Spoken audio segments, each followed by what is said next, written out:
In our eager boyish days, when a traveling exhibition of wild beasts came to visit the neighborhood with an imposing procession of elephants, camels, monkeys, lion, tamers, gilded cars, and other multiform fascinations, its lively brass band on the boards outside and its voluble showman on the front steps were, to our thinking, indispensable attractions before we sought zoological instruction within the big tent. But of course, a doctor's medicinal menagerie is much more serious affair, and far be it from us to announce the arrival thereof with beat of drum or flourish of trumpet in any such mountebank fashion. Nonetheless, we take leave to temper the grave occasion with some light prefatory patter before becoming didactic and solemn in the body of our book. Dicit inem sitius, memenic libentius illud quodquis deridet, quam quod provat, et veneratur. Men see a joke when to a sermon blind, and laughter's lessons long possess the mind. Voluptas. All the world allows that laughter is an eternal delight of both gods and men. Preface. Tickle even the dull earth with a hoe, said Douglas Jerrold. It will laugh with a harvest. In the first place, we would note that many of the curative animal simples now advocated take the place of appetizing foods more readily than the medicinal form of draught, powder, or pill. It was a famous old aphorism of Arnoldus, 1275, that the wise and pious doctor gives physic only on necessity, first trying medicinal diet before he proceeds to medicinal cure. Prudens, et pius, medicus, civis prius medicinalibus, quam medicinis puris moribum, expeditus satagat, modestus et sapiens medicus nunquam, properivit, et pharmacum nisi cogente necessitate. In this, our island, there was no use of physic amongst us, and but little at this day the country people use kitchen physic, and common experience tells us that they who make least use of apothecaries' physic live freest from all manner of infirmities. Some think physicians kill as many as they save, wrote quaint old Burton. Who can tell? Quote, Themicin agros autumo occiderit uno. How many unfortunate victims the complex pharmacy of Sir Benjamin Bolus sends to the shades in a single season. A few simples, well prepared and understood, are better than the heap of nonsense confused compounds which are in apothecaries' shops ordinarily sold. Viver naturae si convenienter amerent mortalis medica nihil opus esset op in Arcady, where nature holds the sway, doctors and druggists find no parts to play. Many of the animal simples, to be here in discuss, will be therefore regarded from a dietetic as well as from a medicinal point of view. The Schola Salernitana, 1600, fully recognized in its day how important it is for the physician to regulate the diet of his patients, particularly with respect to meats, which are known to contain principles of food and physic combined. Quel, quid, e quando, quantum, quodis, ubi dando, ista notare sibo debet medicus dietando, what, of what kind, and when, how much, how oft, and where. Food may be had to teach sick folk should be the doctor's care. Victuals and drink, says Poorgrass, Thomas Hardy, in a pleasant masticating manner, is a cheerful thing, and gives nerves to the nerveless, if the form of words may be used. 'Tis the gospel of the body without which we perish, so to speak it.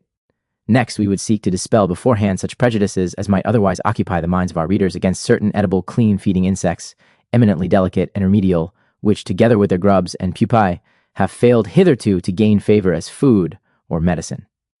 Respecting these, we take up our parable boldly, and Vincent Holt is our inspired prophet. Writing about them in Why Not Eat Insects, 1885, he humorously puts it, whilst confident that the caterpillars, the grubs, the chafers, and the butterflies will never condescend to eat us, I am equally sure that on finding out how good they are and what excellent virtues they possess, we shall right gladly determine to cook and eat them. Moreover, what a welcome change it will be to the laborer's wearisome meal of bread and bacon day after day for him to get a savory mess of fried cockchafers, or of dainty grasshoppers done on toast. In these respects, the birds are much more sensible than ourselves. They well know the value of the fat chafer as food. With what joy the jaunty rooks pounce upon its luscious grubs when they follow the plough with long strides over the upturned lea. What a feast the wise creatures obtain when aloft on the wing, by devouring the fledged beetles swarming in the tall treetops. Men's stomachs, says Dolly Winthrop, the village nurse in Salis Marner, are made so comical they want a change. They do, I know, God help him. Sextus Placidus, 1585, has taught that Edpartus, an Egyptian king, sent to Caesar Octavianus this message of health. I ween that thou never camest to know leechdoms such as those which we obtain from Aesculapius, and for that I wist thee worthy to wit of leechcrafts of wild beasts, as far as is well said. Pythagoras held opinion, tells Gratiano in The Merchant of Venice, that souls of animals infuse themselves into the trunks of men. Cornelius Agrippa, in his occult philosophy, supposes we have learnt the use of numerous remedies from animals. The sick magpie puts a bay leaf into her nest, and is recovered. The lion, if he be feverish, is delivered by the eating of an ape. So, ladies and gentlemen, now's your time. Hale and hearty, or sick and sorry, there are animal simples enough and to spare for curing all your ailments. We shall first afford you a little amusement outside on the stage, and then take you with earnest purpose through the menagerie. So, hi, gather round, tumble round, and you shall see what you shall see. Is anyone weak in the back or shaky in the limbs? Here you have strong marrow, fresh from the spine of the ox. Who'll toll the bell? I, said the bull, because I can pull, I'll toll the bell. Is your only son consumptive, and racked by a cough which seems to forebode a coffin? Our cod, liver oil will give him a fresh life. Our milk of the jenny ass will make him wax fat and kick, like Jeshurun in the Psalms of David. Our slug broth will heal his lungs and renew his strength like the eagle's. Preface. What are little boys made of? Made of? Snips and snails and puppy dogs' tails, that's what little boys are made of. Is your pretty daughter inclined to grow fat and ungraceful? A thyroid gland from the throat of a sheep will cause her to skip like a lambkin. Has your small family caught the infection of whooping cough? Give them owls. To-wit, to-woo! And a ride on the Russian bear at the zoo, or cochineal insects as Goldsmith tells, and a coral to suck at with silver bells. For dropsy from trouble of heart we supply a toad in the hole, and cockroaches ground into powder for white of egg in your water. They who suffer from corns will be sent to the ant for her juice, whilst the sluggard and drone will be taught by a text to consider her ways and be wise. To keep sailors from drowning, we give them a call to be saved and a lick from a dog with a promise of cure. To beggars who pains from their sores endure. For the falling sickness we've magpies dried, and for toothache a ladybird stuffed inside. For a nursing mother her breast to fill we have whiting soup or an earthworm pill, and flesh of swine, but apply its skin to your throat if sore, with the fat side in. A kingfisher hung by the heels will point with its beak to the wind, or fried, when it blows from the north, west, will restore one wrong in his mind. Goose grease and open sesame. Preface. Gives for an easy use of the WC, or to have a sparrow pudding for dinner relaxes sooner than senna tea. This little cock sparrow shall make me a stew, and his giblets shall give me a little pie too. Such, my worshipful dames and masters, are some of the animal simples we hold for your bodily good. And when at the last the doctor comes, solemnly bidding you make your will, split pigeons we put to your feet, and we keep you alive in a fleece from the slaughterhouse. Like Surgeon Dobbs and his good nag knobs, which was frozen stiff and taken for dead, he flayed it alive for the sake of its hide, but then it revived in front of the fire, so some sheep were killed, and the steed sewn up, red and raw in their reeking skins, when, strange to tell, they grew to its flesh, and Surgeon Dobbs had a woolly horse, such a wonderful creature as never was known, before nor since. Then hurry up, neighbors and friends, young and old, rich and poor. Be in time, be in time. The show is about to commence. Mr. Merriman, having now gone through his antics, will promptly retire behind the curtain, and the Grand Panjandrum himself, with the little round button at top, will lead you through the caravans.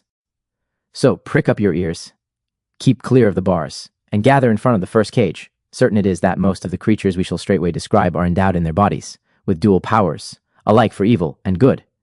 When Adam named the various animals in paradise, he little could have wrecked their double qualities, for weal or woe, to kill or cure.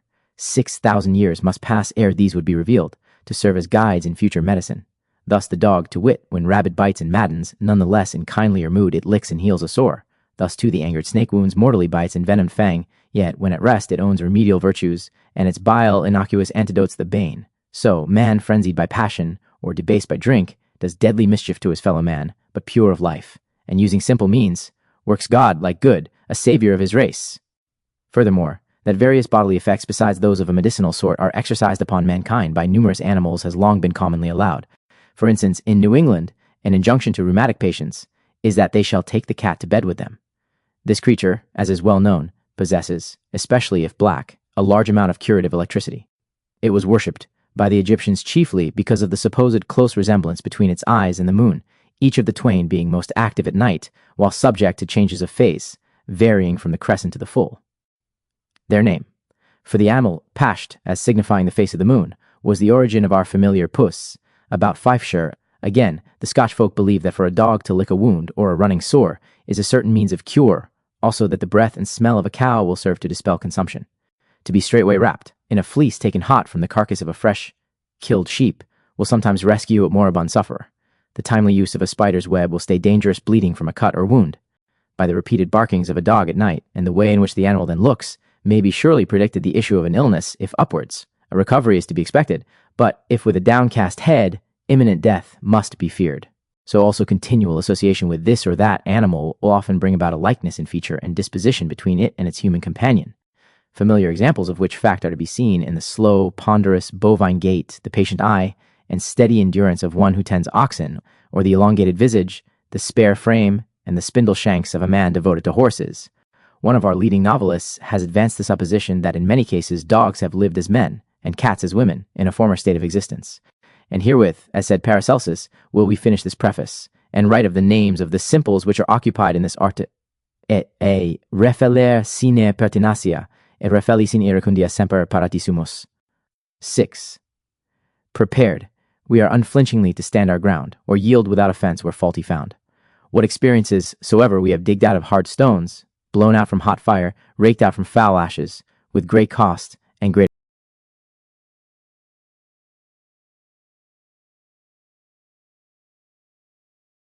greater trouble, that hast thou here, gentle reader, in our book to see, and in our shops to use, at thy ready commandment, if so be it is remembered, that some few topics which receive our present consideration have been treated of before among herbal simples.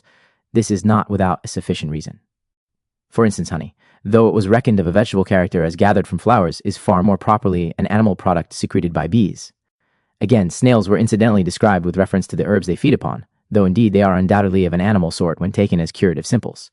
Likewise, the eggs of poultry, which were specially mentioned in association with culinary herbs, have seemed to need a fuller notice because of their animal virtues, so that these several creatures, together, with others of a corresponding twofold nature, may justly claim resumed attention in our following manual.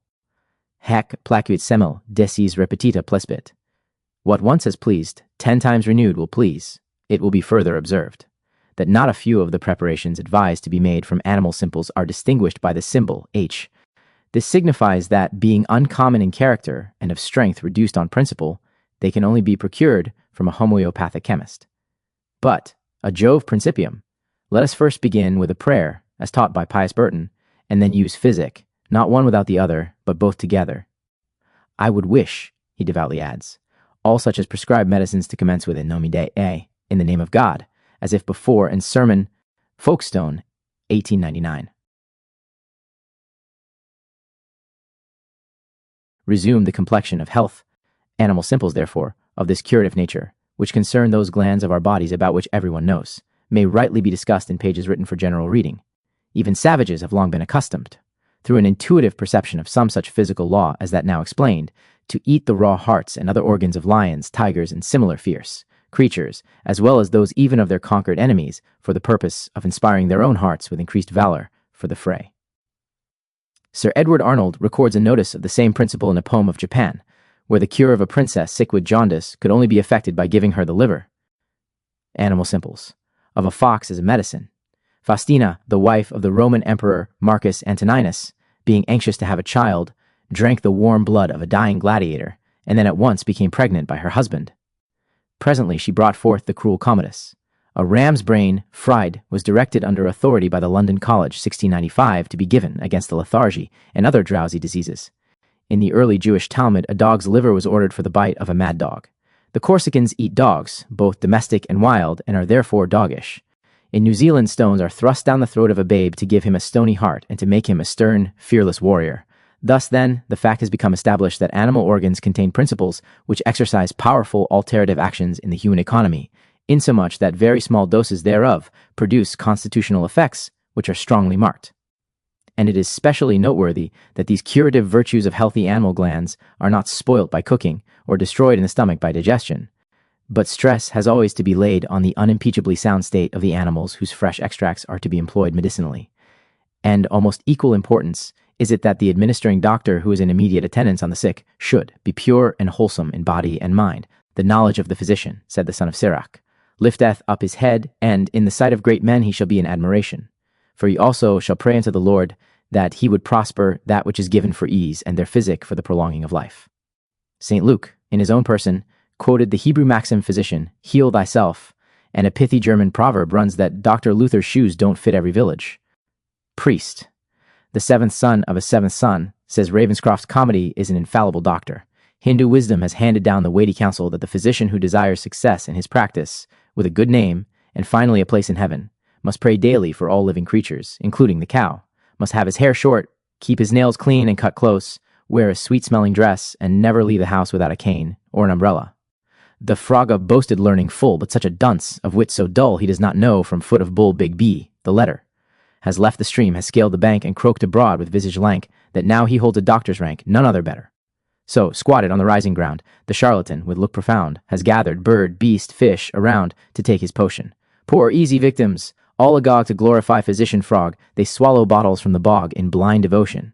But Master Fox, of sinews rude and sleek of fur, whilst far too shrewd to let the trickster thus delude his 7 senses, pretending to be sick and sad, the while he winks, puts forth his pad, as if to gain the nostrum bad which frog dispenses.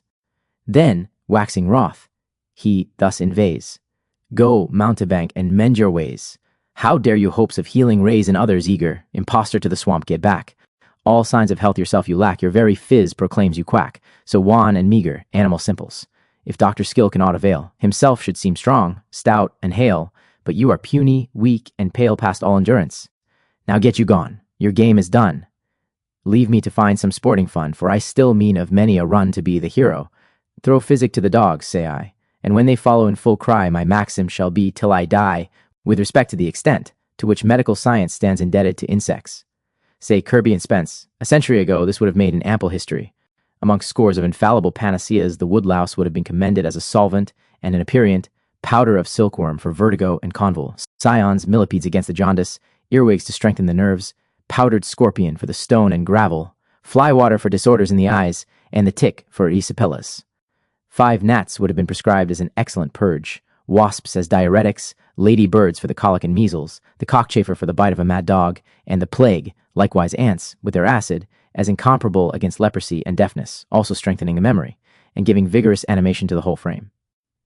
But these good times are long gone by. Nevertheless, it should be observed that men are apt to run from one extreme to the other. From having ascribed too much efficacy to insect remedies, we may now credit them with too little. Many insects emit powerful odors, some of which produce extraordinary effects on the human frame, and is an idea not altogether to be rejected, that such insects may concentrate into a small compass the properties and virtues of the plants on which they feed, and that they can thus afford medicines more powerful in operation than the plants themselves. The aged man sang in Alice through the looking-glass to much the same effect. He said, I look for butterflies that sleep among the wheat. I make them into mutton pies and sell them in the street. I sell them unto men. He said who sail on stormy seas, and that's the way I get my bread. A trifle, if you please. Finally, it may be fairly said that herbal and animal simples stand on the same level. At Bodellin, in Cornwall, near St. Levan's Church, is to be seen Johanna's 3-cornered garden, where, on a certain Sunday, she was gathering pot herbs for her mid-to-day meal. St. Levan at the same time passed by to his usual fishing place below the church to catch his dinner, but Johanna proceeded to lecture the holy man for fishing on a Sunday.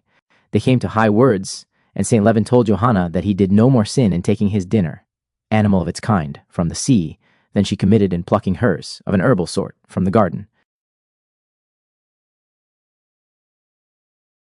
Animal simples. Adder. The adder, or British viper, Vipera berus, is the only venomous snake met with in England. It may be found in early summer on a sunny dry bank or patch of heath. The reptile is small, of an olive-brownish color, its body being marked with a zigzag line of darker hue down the whole length of the back. The broad head is oval in shape, bearing a 5 on its top, whilst widening behind the eyes and narrowing to the neck. The tail is blunt, and the whole body covered with small plates or scales. It is a shy animal, getting quickly out of man's way, and attacking only if closely pressed. The creature then coils itself up, elevating its head and striking at its assailant. When it bites, the poison, which is rarely, if ever, fatal, is conveyed through a tubular tooth, or fang. The symptoms vary considerably in different individuals, but, if serious, are those of prostration and faintings, with a faltering pulse, yellowness of the skin, and great pain about the navel. A ligature should be applied as quickly as possible, very tight around the wounded limb above the bite, and the wound should be sucked. At the same time, ammonia should be given, half a teaspoonful of sal volatile for each dose, or brandy in hot water repeatedly until the patient revives. Olive oil should be rubbed immediately and freely into the wound, general perspiration being also artificially induced. Rustic folk in Warwickshire suppose that the only certain remedy for being bitten by an adder is to kill the offending reptile, and apply some of its fat, raw, or melted down, to the wound after the puncture has been well sucked. This practice is in accordance with the old maxim, seek your salve where you got your sore. In former days, the flesh of the viper was given to lepers. Pliny says, the physician of Caesar Augustus ordered these little creatures to be taken for healing intractable ulcers, and Galen tells of elephantiasis, a grievous skin disease, being cured with remarkable success by eating vipers dressed like eels, or by drinking viper wine.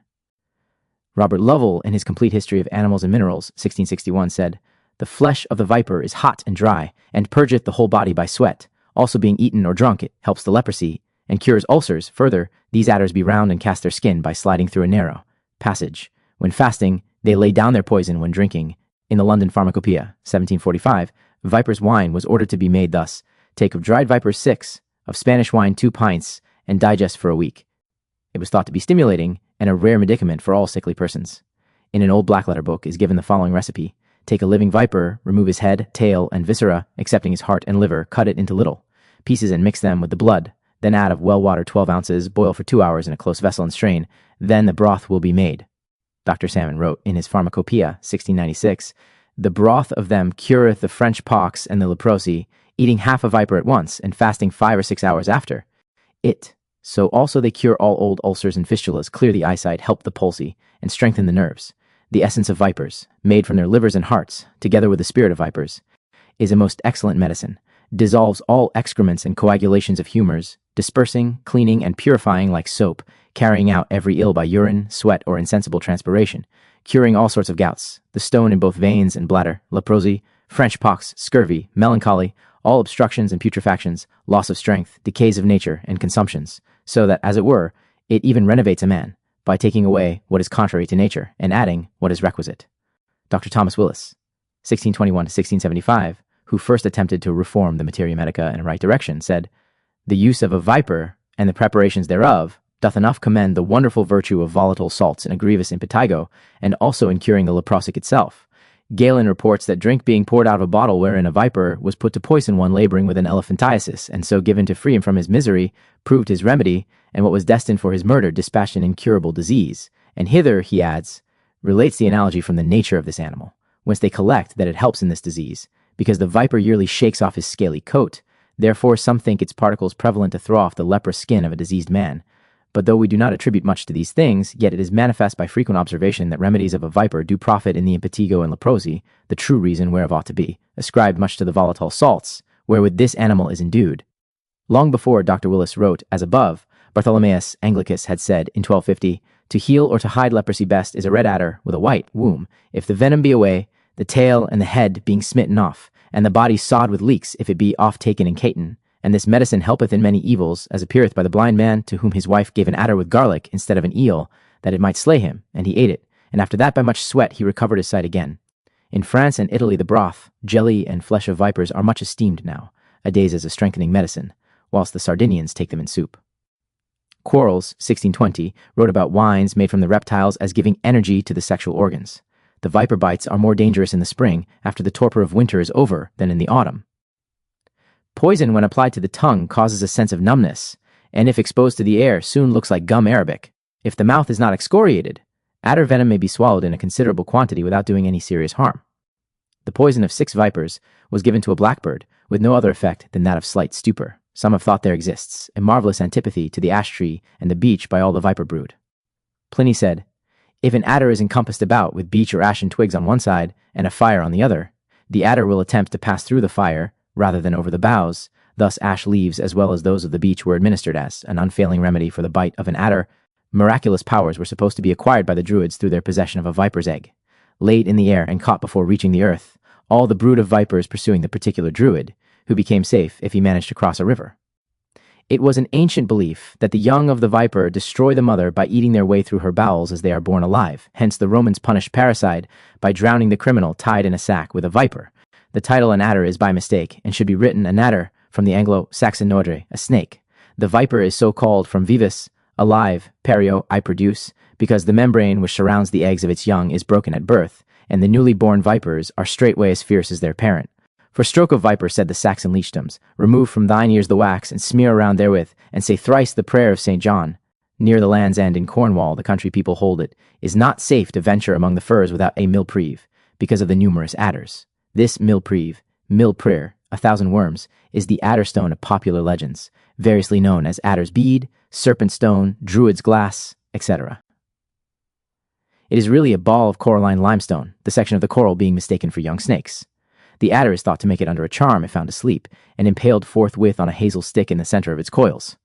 Richard Carew says in his survey of Cornwall, the country persons retain a conceit that the snakes, by their breathing, upon a hazel wando, make a stone ring of blue color in which there appeareth the yellow figure of a snake, and that beasts which are stung, being given to drink of the water wherein this stone hath, small perbin socked, will therethrough recover.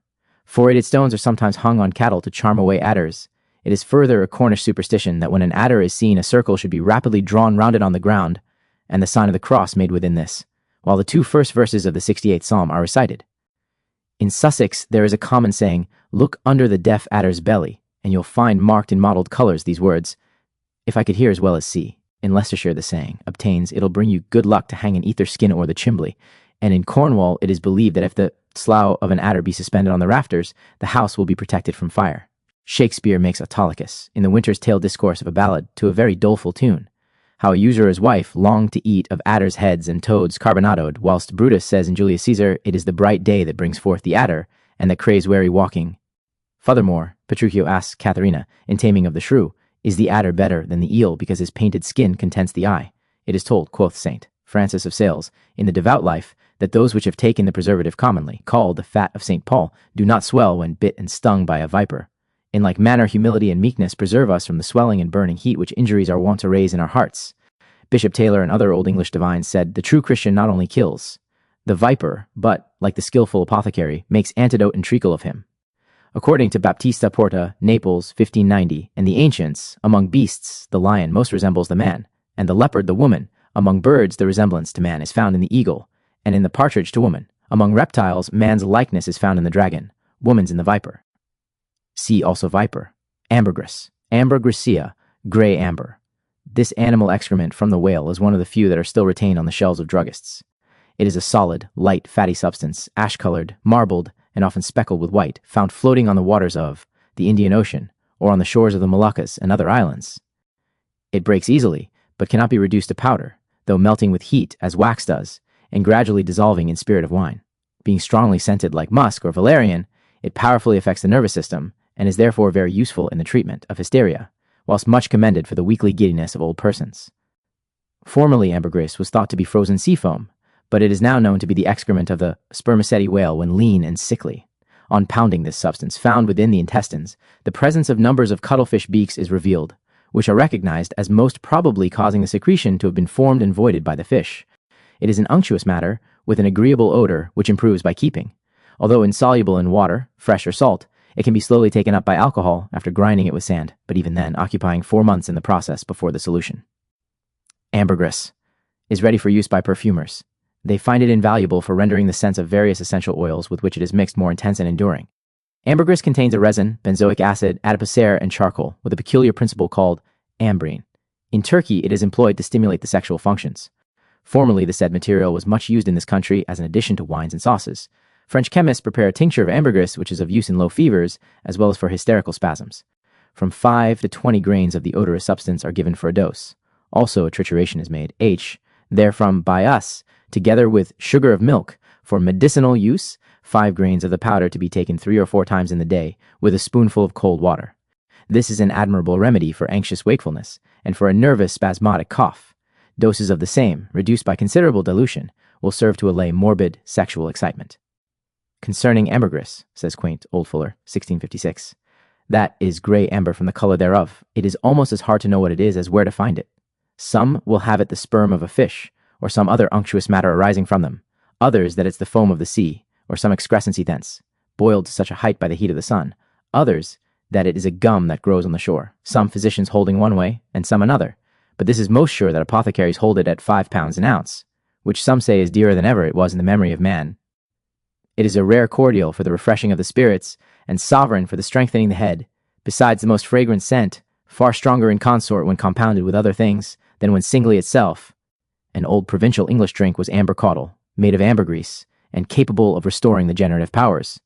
You may talk, said Ravenscroft, 1622, of your amber caudles, your chocolate and jelly broths, but they are nothing comparable to youth and beauty. Among the minor objects of personal use detailed in an inventory of Margaret de Bohun, 1310, is a pume ombre, or scent ball, in the composition of which it is supposed that ambergris formed the chief ingredient. About the 3rd year of King Charles II, a mass of ambergris was found in Cornwall, at low water, close to the shore of the Manor of Anthony. Then belonging to Richard Carew, Esquire Southey, quoting from Flacour, tells that ambergris was burnt by the Portuguese in sacrifice at the graves of their ancestors. In Milton's Paradise, regained we read of beast of chase, or fowl of game, in pastry built, or from the spit, or boiled, gris amber steamed, animal oil, animal hartshorn, dipple's oil, oleum foetidum, etc., as sold by druggists, is an empyreumatic oil, obtained during the destructive distillation of bone, ivory, hair, or wool, being redistilled again and again, until a perfectly colorless oil is produced. Chemically, it is a most complex substance and contains at least methylia, ethylia, tratalia, amelia, aniline, pyridine, picoline, lutidine, pyrrole, benzol, and a mixture of several nitriles. It is very volatile, becoming yellow on exposure to the air, then brownish and black whilst growing thicker. It will mix with alcohol and ether, but only sparingly with water. To preserve its white color and thin consistence, it must be corked up and carefully excluded from the light. The animal oil of commerce is procured during the manufacture of bone black. It is identical in its nature with the oleum cornucervi, or oil of hartshorn formerly used in medicine. Reichenbach obtained creosote from it, and ascribed to this principle the supposed virtues of the oil. When rectified, it is a colorless, thin, oily fluid, having a penetrating odor and a pungent taste. It may be taken in moderate doses beneficially for hysteria, epilepsy, chronic rheumatism, paralysis, and to expel tapeworm. When given more largely, it produces the effects of a remote narcotic. From 5 to 10 drops excite a sense of warmth in the abdomen, making the pulse more frequent and stronger whilst increasing the sweat and urine. The oil may be mixed with powdered sugar or with spirit of ether. Applied externally, it is an energetic stimulant, and has therefore been employed against gangrene, as well as for indolent bruises and cramp. Some years ago, in 1841, Ulrich Palmito of Berlin made excellent cures of consumption, even in its advanced stages, by friction with this fetid animal oil, some special volatile curative principle being certainly evolved. From a teaspoonful to a teaspoonful and a half of the oil, whereof the stench is extremely penetrating and almost insupportable to some, was to be rubbed in over the front and sides of the chest each night and morning with the palm of the hand, in a small low room having few windows, so that at the same time the fumes diffused therein might be inspired. The chest was to be afterwards covered with a large piece of sheepskin leather, and, so as to protect the clothes, the patient should remain in bed or not, as seeming most desirable. In each case, the inhalation of the volatile vapor was an important factor, though the treatment might seem at first to aggravate the cough and to increase the difficulty of breathing. Nevertheless, it was to be persevered with. Then, presently, the pulse began to improve, and all the worst symptoms to become ameliorated, even in desperate cases. A trituration of the oil with powdered sugar of milk is prepared. Its aniline principle, when given to animals in toxic quantity, will produce violent spasms, and the diluted trituration may be fairly taken to relieve these when occurring from other causes. Hoffman says that animal oil administered in moderate doses will induce a calm sleep and gentle sweating without heating the body or being followed by any reactionary weakness. It should be always kept in a well-stoppered amber-colored glass bottle. Other animal oils of a more ordinary kind are given as medicinal simples or applied for homely curative uses, such as cod liver oil, whale oil, sheep's wool oil, lanolin, and neat's foot oil. The last named oleum bubulum, Axongia pedum tauri, is made by boiling the feet of the neat, ox, or other beeve, when deprived of their hoofs, in water, skimming off the oil which rises to the surface, and keeping it for some time on warm water. After the impurities have settled, it is ready for use. Neat's foot oil, when of good quality, is nearly inodorous and tasteless, but becomes somewhat thickened on exposure to the air, though not readily turning rancid. It yields glycerin and fatty acids. Commercially, it is employed for softening leather, and medicinally, it has been given as a substitute for cod liver oil, but it is devoid of the specific fish principles, which make this latter so valuable. Besides, as commonly met with, the neat's foot oil has a singularly repulsive smell and taste, whilst tending to provoke diarrhea as a stale animal product. Bovum in lingua habere was, among the Latins, to have an ox on the tongue, or to be bribed to silence. Inunction of the body and limbs with neat's foot oil when fresh and sweet may be practiced with benefit against atrophy, so as to soften the skin, retain the animal warmth, and promote nutrition by a supply of fat from without, which is absorbed into the system. Animal substances. In primitive British doctoring, the entrails of animals and the bodies of reptiles were favorite medicinal remedies, each being thought curative somehow of the corresponding organ or part in man when affected by disease. Throughout China and other eastern lands, a like method of empirical cure by such substances is still pursued. One of Sir Edwin Arnold's poems of Japan turns upon the necessity which had arisen to obtain a fox's liver for the cure of jaundice in a royal princess, and, as a reward for kindness once shown by this lady to the tribe of foxes, a fox wife brings her husband's liver and lays it at the foot of the princess's couch, after which fashion many of the animal substances were medicinally prescribed by physicians of old, such as the caput mortuum, powdered skull and brain of a young man, as a noble antiepileptic. The liver, washed in wine and dried in the sun, together with the hair of a mad dog for hydrophobia, the pulverized lungs of a fox. Animal simples. For disease within the chest, the cast off skins of snakes and adders for leprous disorders of the human skin, cooked sheep's bladder or goat's bladder for incontinence of urine, or diabetes, and the spinal marrow of an ox for weakness of the loins, or lack of sexual vigor in the human subject. But within quite recent times, a search for medicinal virtues in the glands, and several organs of healthy animals for curing disease conditions of the same organs in man on a scientific basis, has received a really true impulse, especially through British experimentalists. Marked success has been obtained by them, for instance, through giving from a sheep the gland, thyroid, which is found at the neck in front of the upper windpipe, for a morbid enlargement of the same gland, produced in any person through living in a district where the water contains lime, and the local conditions are unfavorable to health. This gland in a human being secretes certain elements which are indispensable for the whole bodily welfare, so that if they are arrested by a disease of the gland called goiter, all the functions of the system suffer serious impairment. But it is now learnt that if even a small portion of the same gland, procured from a sound animal, is given medicinally at intervals, then the lacking secretion is stimulated afresh within the human body and health is restored. This animal gland does not act directly as a mere food, but it serves to regulate the nutrition in general and to renovate the strength at large.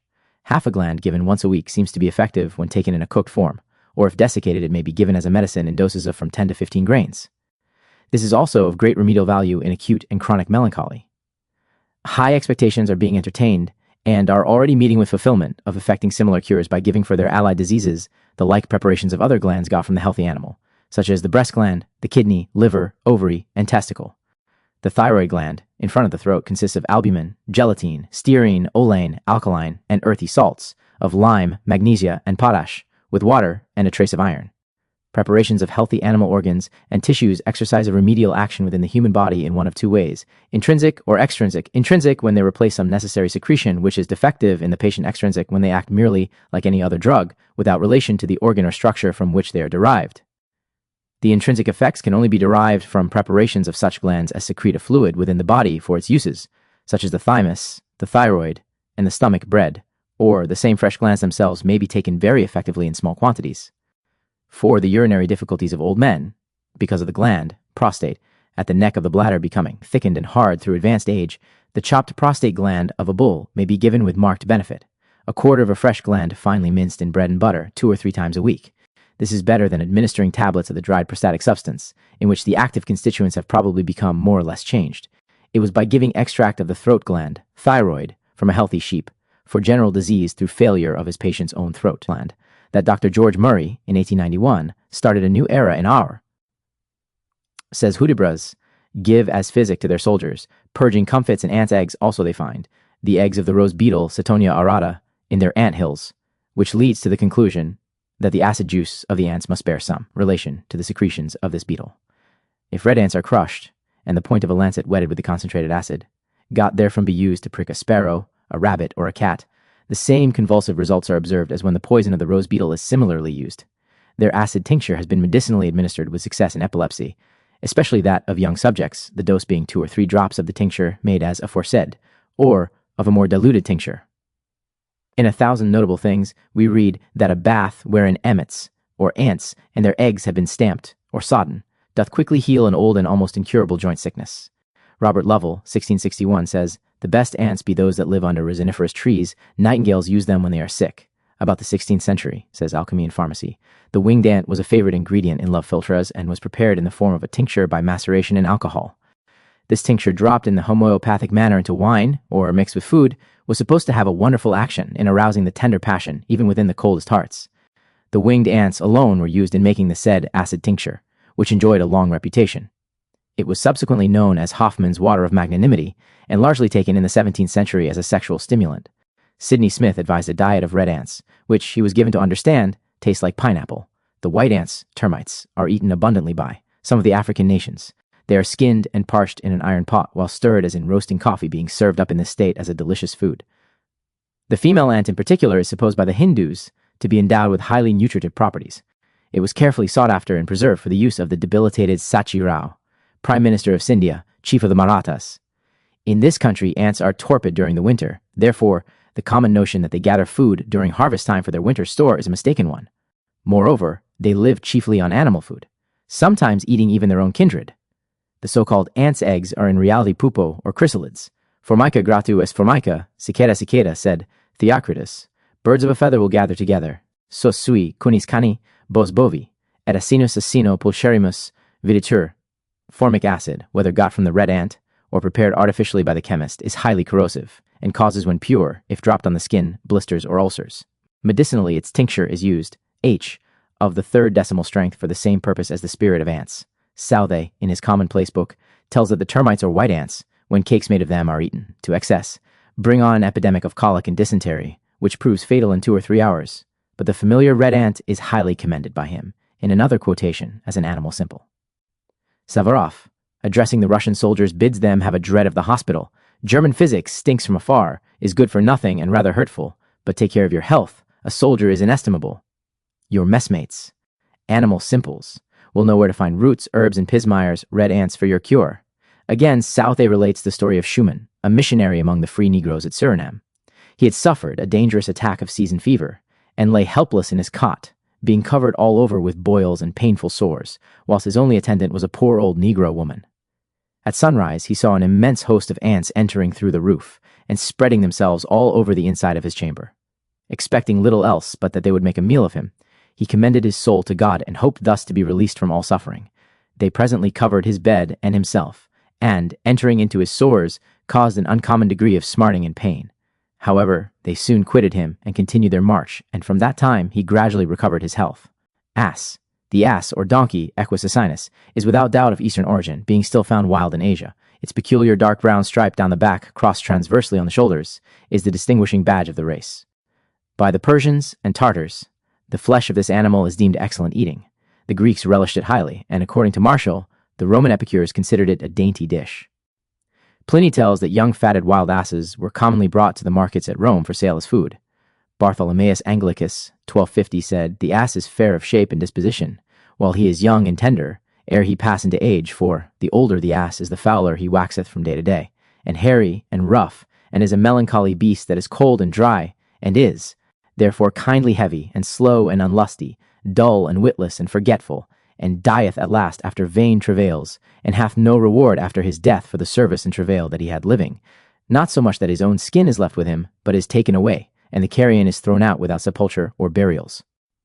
Quoth the comic Latin grammar, "Pomari asinus dorum servit servitutem." A costermonger's donkey leads the life of a slave. Poor animal! A stern heart was once melted by thy sufferings. How then must they affect that of the gentle reader? According to a Cornish cure for whooping cough, the child was to be drawn naked 9 times over the back and under the belly of a female donkey 3 years old on 3 mornings running. 3 spoonfuls of milk were also to be taken from the teats of the animal, whilst 3 hairs were cut from its belly and back respectively to be put into the milk. This was to stand for 3 hours, and then the child had to drink it in 3 doses.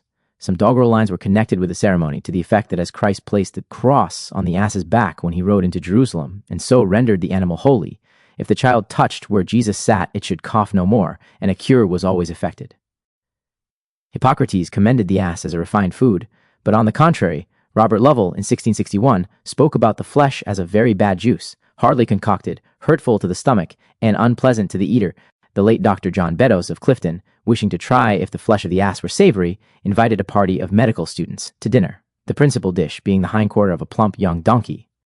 This was supposed, animal simples, to be part of a fawn, and was highly relished, several of the guests asking for a second helping, it being thus shown that only prejudice prevents the flesh of the ass, which is not a carnivorous animal, from being added to the contents of our butchers' shops. "If you have nothing better to do," wrote Mr. Bicknell to Jefferson after the banquet of horseflesh at the Langham Hotel, February 1868, "come to me and dine off donkey, 2 years old, and killed 6 days before," which proved a great success. The middle cutlet from the loin was found to combine the texture of the finest mutton with the flavor of roast pig. In Budapest, the Magyar can eat his salami made of ass's meat, drink his soup flavored with red-hot pepper, enjoy his sweets, and then toss up with a vendor to decide whether he shall pay double or nothing. The milk of the ass, in particular, has in every age of physic, from the time of Hippocrates to this day, been esteemed the sheet anchor in preserving patients affected with pulmonary consumption from the most alarming symptoms. Of the 4 milks, human, cow, ass, and goat, that of the ass contains the smallest amount of solids, but is more rich in sugar than the rest, except the human milk. It is poor in curd and fat, being therefore light, sweet, and easy of digestion, while specially well suited for persons whose stomachs are too delicate to digest cow's milk easily. In convalescence from acute maladies, in consumptive cases, and in chronic diseases of the digestive organs, ass's milk is a very valuable aliment, depending beneficially on the small amount of butter and the large quantity of milk sugar which it contains. and artificial ass's milk may be extemporized by dissolving a couple of ounces of sugar of milk in a pint of skimmed cow's milk. Human milk and that of the ass are alkaline. In the Rich Storehouse, 1650, we read, "A good medicine to be used by one that is in a consumption. Take a bottle of rosewater, and as much ass's milk, if it may be gotten, or else the milk of a cow that is all of one color, and put therein the number of 50 or 60 hen eggs that are new laid. Temper the yolks, and the milk, and the rosewater well together, but let none of the whites remain among them, and distill a water thereof, and drink it first in the morning and last at night warm, with a cake or two of Manus Christi pearl sugar, which is made of gold or pearls. Use this, and you shall find great comfort by it. This hath holpen many." In Dr. Salmon's London Pharmacopoeia, 1696, ass's milk is called alexipharmic, and nourishing and cleansing. It helps in consumptions and diseases of the lungs, and by one of the best modern writers on the pathology of pregnancy, it is now commended as an important article of diet during that state. The occipital bone of an ass's head is said in Worcestershire to be a good periapt or medicine, which being tied about the neck is believed to expel disease. Likewise in Africa and Egypt, to avert the evil eye, it is usual to put up the head of an ass, or some bones of this animal. In Derbyshire, the donkey is Yoni Box, in Dorsetshire Nirrup, and Rantipike in Lincolnshire, Jazzup in the Isle of White Nutton. The life of the donkey is from 30 to 40 years. Among 1,000 notable things, 1815, it is told that the skin of an ass being turned, and shoes made of that part of the hide whereon the burdens did lie that the ass carried, they will never wear, nor become worn. No, although you do go continually among stones and thorns, and with the oldness thereof, they will wax hard, that one cannot suffer to wear them. In the desert of Arabia, the post of honor is always filled by a donkey, who invariably leads the caravan, the camels refusing to move except under his guidance. It is said that among the Romans, rich women bathed themselves in asses, milka, some in the milka 500 she asses at once. During the early stages of consumption, when costiveness of the bowels is often a difficulty troublesome to be overcome, the laxative quality of ass's milk renders it particularly useful, especially if some pulp of sweet prunes or of cassia be added. The poet Hood, in his Ode to Ray Wilson, gives some humorous lines about a village in which only one pair of grown donkeys existed, and the she-ass, on whom a consumptive girl was depending for milk, had just died, no matter, at the usual hour of 8 down trots a donkey to the wicket gate, with Mr. Simon Gubbins on his back. "Your sarvant, miss, a wary spring-like day. Bad time for hasses, though. Good lack, good lack. Jenny be dead, miss. But I's brought you Jack, he doesn't give no milk, could he can bray." Moral. Some saints would sneer at Gubbins for his blindness, but what the better are their pious saws to ailing souls than dry hee-haws without the milk of human kindness? Also, the Spaniards have a rhyme, which runs thus: "And doctor, do you really think an ass's milk I ought to drink? It cured yourself, I grant, 'tis true, but then 'twas mother's milk to you. A stone extracted from the wild ass was esteemed in former times a cure for epilepsy, and made its possessor invincible in the field. Taken with wine, it drove away quartan ague. The slang phrase of street acrobats, 2 pence more and up goes the donkey, which signifies something which is beyond their powers and not to be done, is really a rabbinical expression, similar to which in its meaning is the Roman saying, cum asinus in tegulo ascenderit. Though stupid and obstinate, the ass sets mankind a good example in one respect, that of being very choice in the water he drinks. Badger. About the badger Brock. Sextus Placidus, Medicina de Quadrupedibus, 1538, wrote, "Catch that 4-footed neat which we name Brock in English, and do off the teeth from him while yet alive, those which he hath biggest. Then wind them up in a linen garment, and work them in gold or silver, that they may not touch thy body. Have them with thee. Then shall scathe thee neither heavenly body, nor hail, nor strong storm, nor evil man, nor shall the touch of any evil damage thee. Seethe his brain in 3 sextaria of oil in a new crock, till that the third part be boiled away, bottle off and preserve it. If any one be troubled with head-racking pain, smear him therewith for 3 nights, he will be healed." This primitive method closely relates itself to the modern scientific theory of giving cerebrinin, the brain substance of a healthy sheep, for troubles within the human head. "Have fell pieces of his hide on thy shoes, thou shalt never feel distress in thy feet. Thou holiest Caesar, I would that thou shouldest believe that this wild Brock benefits well if thou, on thy cleansing days where thou travellest, eateth his flesh sodden, and partakest of it, it shall be good to thee, and to thy hosts." The badger, Meles taxus, is said, by Professor Owen, to be the oldest known species of mammal now living on the face of the earth, but it becomes more rare year after year. The head is pointed, the logs are short, and the body is clothed with long coarse hair. It is a nocturnal solitary animal, seeking its food of mice, insects, and roots by night. Its color is ash-gray and black below. The flesh of the badger is said to be savory. By the Germans and French badger hamies are eaten with relish, whilst the Chinese esteem a fatted badger to be a dish fit for the feast of a mandarin, if not for the brother of the sun himself. But nevertheless, the animal gives forth a disgusting odor, so that to stink like a badger has become proverbial. The hair of the creature forms excellent brushes for painters. Dr. Salmon, 1696, said of the badger, "The testicles and powder eaten with honey stir up lust and cause conception. This again is in accord with the recent practice of giving a sound animal testicular substance as bearing curative reference to the sexual function at fault in the corresponding human organ." W. Brown, Britannia's Pastorals, 1613, makes special allusion to the inequality of the badger's legs. "And as that beast hath legs, which shepherds fear, why cleaped a badger, which our lambs doth tear, one long, the other short, that when he runs upon the plains, he halts, but when he runs on craggy rocks, or steepy hills, we see none runs more swift, nor easier than he." Still, it is a vulgar error that the legs of a badger are shorter on one side than on the other, though Lord Macaulay says, "I think that Titus Oates was as uneven as a badger." Bear, see miscellaneous. Beaver. The beaver, castor fiber, a castrando because castrated, is one of the rodentia which furnishes an animal product, castoreum, as imported for medicinal uses from Russia and America, chiefly from the Hudson's Bay Territory. This is a secretion derived from the preputial sacs of the beaver, male and female. It is a dry, resinous, reddish-brown substance, highly odorous, soluble in ether, and to a great part in spirit of wine.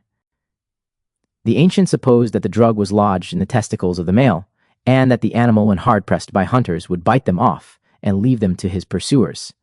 Said Fuller, 1660, some will have him called Castro, a castrando se ipsum, and others add that having formerly bitten off his stones he standeth upright, and showeth the hunters that he hath none, that so they may surcease their pursuit of an unprofitable quere. The plain truth is his stones are so placed in his body, as those of the boar, that it is impossible for himself with his teeth to touch them. And some maintain they cleave so fast to his back they cannot be taken away without loss of his life. Juvenal wrote in his Satires, Book 2, verse 34, of the beaver, "Unuchum ips facit cupiens evadere domino testiculorum, adeo medicatum intelligit ingen," aying thereby his course, and saving thus its barren life, at cost so keenly felt of future seedlessness. Again, ut vivat castor, sibi testes amputat ipsa, tu quoque, si qua nocent, abgis, tutus eris, the beaver bites off. Stones to save the rest. Do thou the like with what thou art oppressed. Castor is a powerful antispasmodic remedy. It gently stimulates the nervous energies and quiets spasm when given in small doses, for which reason this is a useful medicine against hysteria, as likewise in low forms of fever. It exercises a specific influence on the womb, promoting the monthly flow and relieving nervous disturbances connected therewith. From 5 to 10 grains of powdered castor may be given for a dose, also a tincture, and an ammoniated tincture are officinally made, of which from 15 to 20 or 30 drops may be given with 2 tablespoonfuls of cold water every few hours. Castor consists of a mucilage, a bitter extract, a resin, an essential oil of the characteristic odor, and a peculiar principle known as castorine. It further contains salicine and several fats. For intestinal flatulent distension it does good service, as well as for hysterical tremblings and twitchings. The beaver excretes so little phosphorus in its urine that chemical analysis fails to detect it, whilst the female beaver has castor sacs as well as the male. Bartholomeus Anglicus, 1250, said, "In their houses be 2 chambers, or 3, distinguished as it were 3 cellars, and they dwell in the overplace when the water ariseth, and in the nether when the water is away, and each of them hath a certain hole properly made in the cellar, by the which hole he putteth out his tail in the water, for the tail is of a fishy kind, and it may not without water be long kept without corruption." Robert Lovell, 1661, wrote about the beaver, "Gluttons desire much the membranes that are between the toes, being betwixt fish and flesh, and they are therefore used in the time of fasting. Some roast the tail, and casting a little ginger thereon serve it to the table." Fuller said, "As physicians have their succedanea, or seconds, which well supply the place of such simples which the patient cannot procure, so otter wool is much used in the making of beavers. The otter is as destructive to fish as the wolf to sheep, but more is required to make fine flesh than to have fine feeding, the flesh of the otter, from his innate rankness, being naught, though his diet be dainty." Beaver hats were introduced into this country as early as the Norman conquest. Henry III wore unum capellum de bear, 1250, cum apparatuari, et lapidibus pretiosis. On the Martian's head, in the Canterbury Tales of Chaucer, was a Flandrish beaver hat. There is a Beaver's Island in the Severn, near Ribsford. American, the beaver is able to digest cellulose. Savages obtain an oil from the tail of the beaver, which they apply as an external embrocation.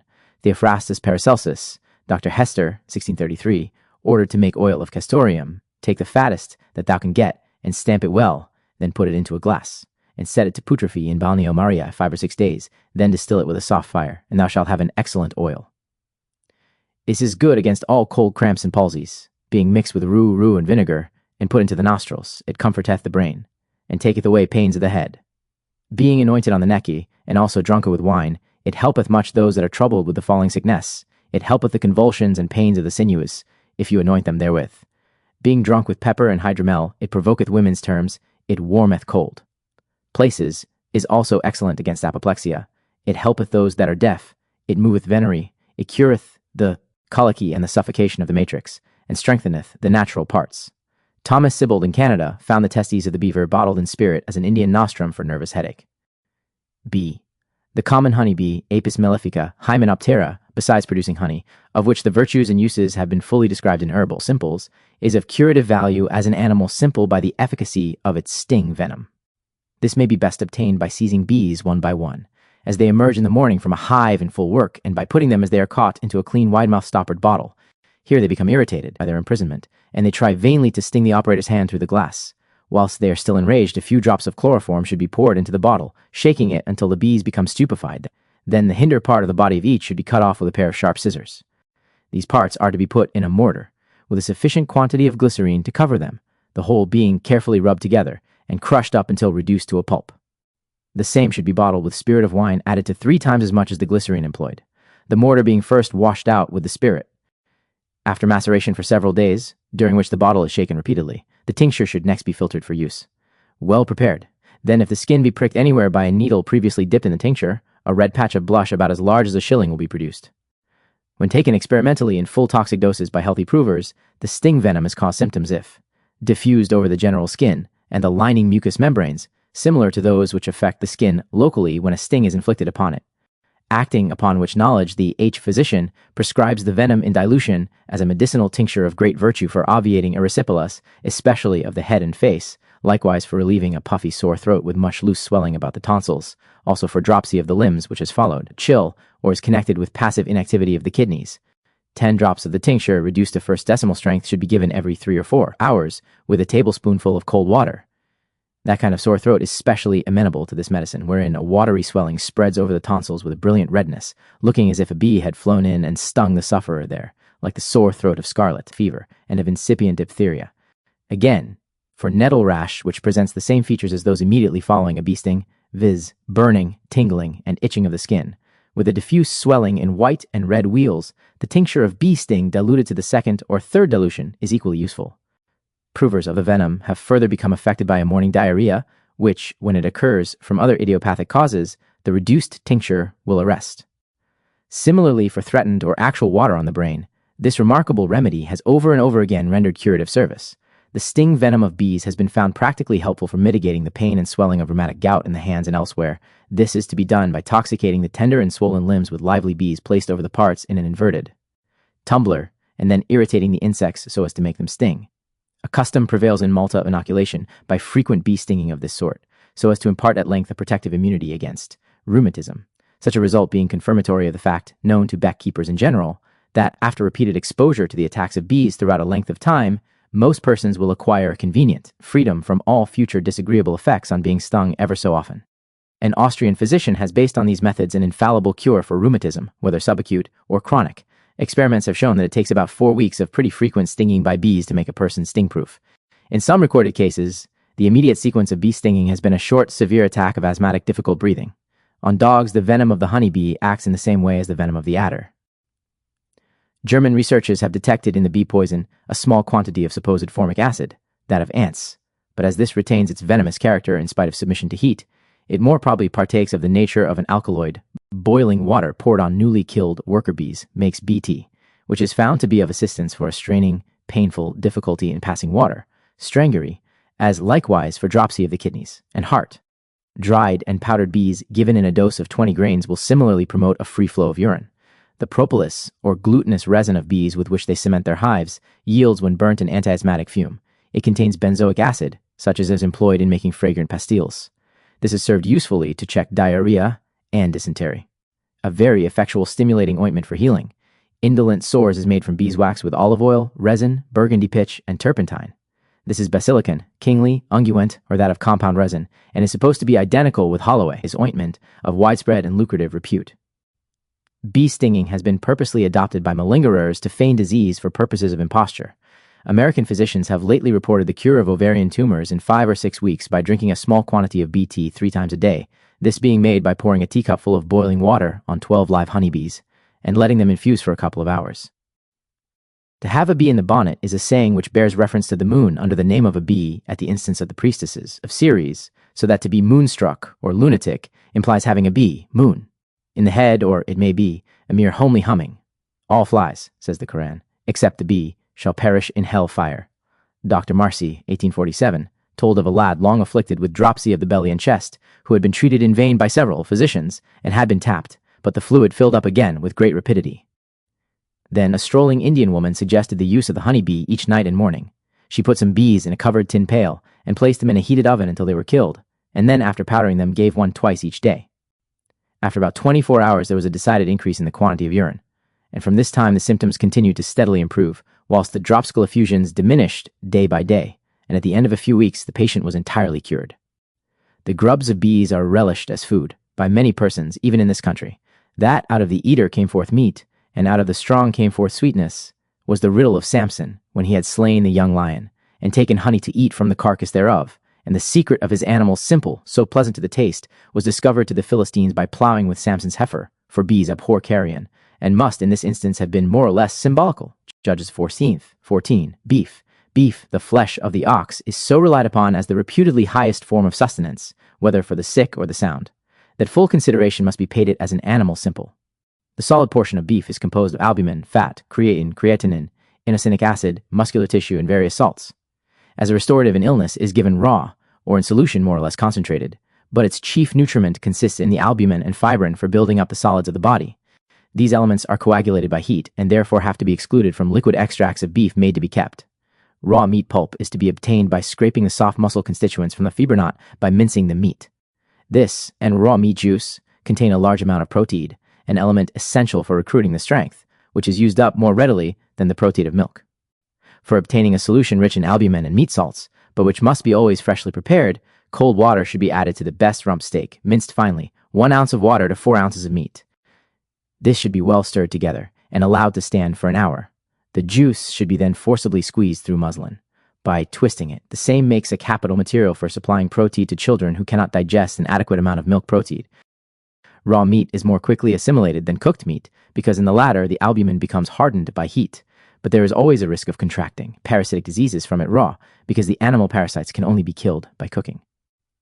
Magendie, the French physiologist, made a strong, rich soup from fresh meat, and fed a number of dogs with this soup alone, and a number of other dogs with the rejected fibrine, the result being that the dogs fed on this supposed refuse lived and flourished, whereas the others all ultimately died. Raw meat is highly extolled by some French physicians for troublesome indigestion and pulmonary consumption, especially when associated with diarrhea. The meat is to be scraped or cut and pounded as fine as possible, then made into small round pellets and covered with sugar or gum, or it can be mixed with a little hot, clear soup.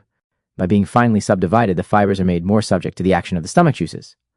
Dr. Debove of Paris has suggested force feeding with powdered raw meat for consumptive patients who have lost all appetite. He discovered by accident that if, under these circumstances, when food taken in the ordinary way would excite disgust and be rejected by vomiting, this food is introduced into the stomach through a tube, passed down the gullet, it will be retained and digested, even in large quantities. As the results of such suralimentation, the cough and expectoration were lessened, the night sweats ceased, the strength and weight were increased, and a marked improvement took place in all the physical symptoms. Presently, by the continued use of powdered raw meat, this animal simples principle of forced feeding became practicable without any necessity for employing the gullet tube.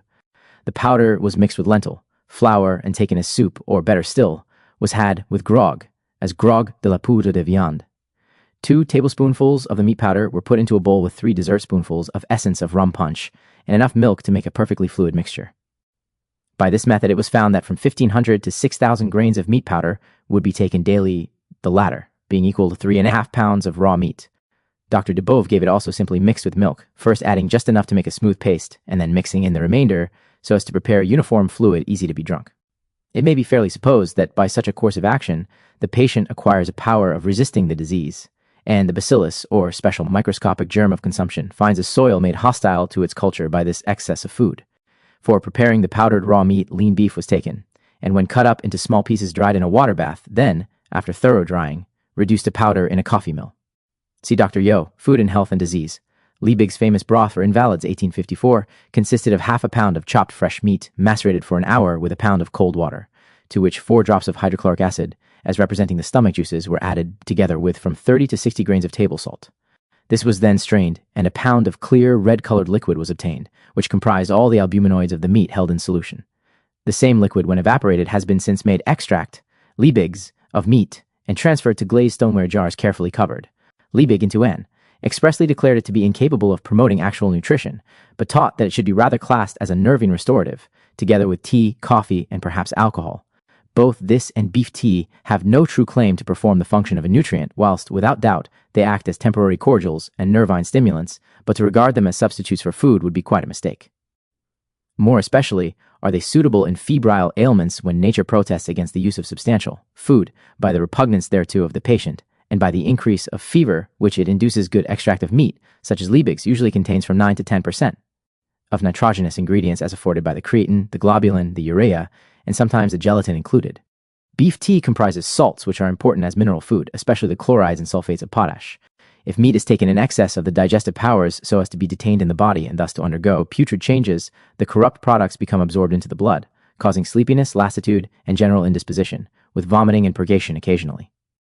Aratus of old, Tempor, Adrian, enjoined that in epilepsy the patient should be entirely restricted from taking flesh meat, which cannot but be regarded as a direct stimulant to the nerves and the blood vessels.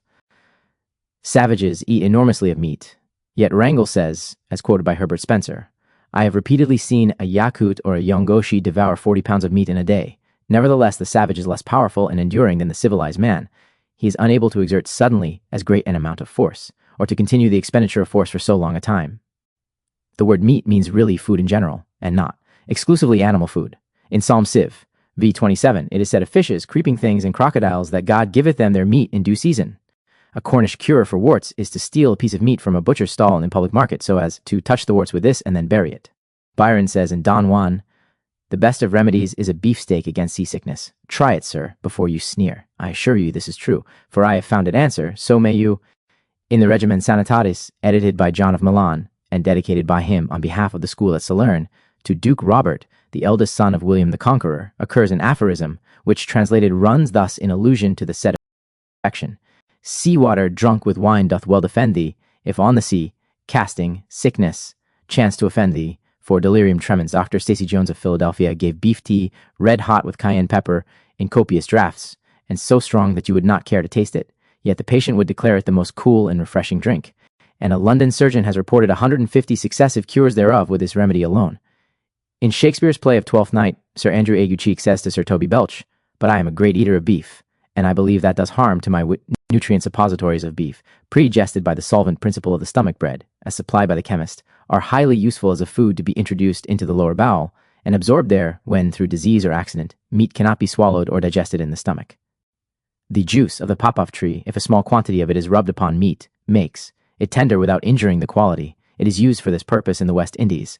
Raw beef sandwiches may be given in cases of great debility, prostration, or bloodlessness, to make which slice thinly some raw, lean beef, then scrape it and serve between thin pieces of bread and butter, adding a little sugar or honey to disguise the taste.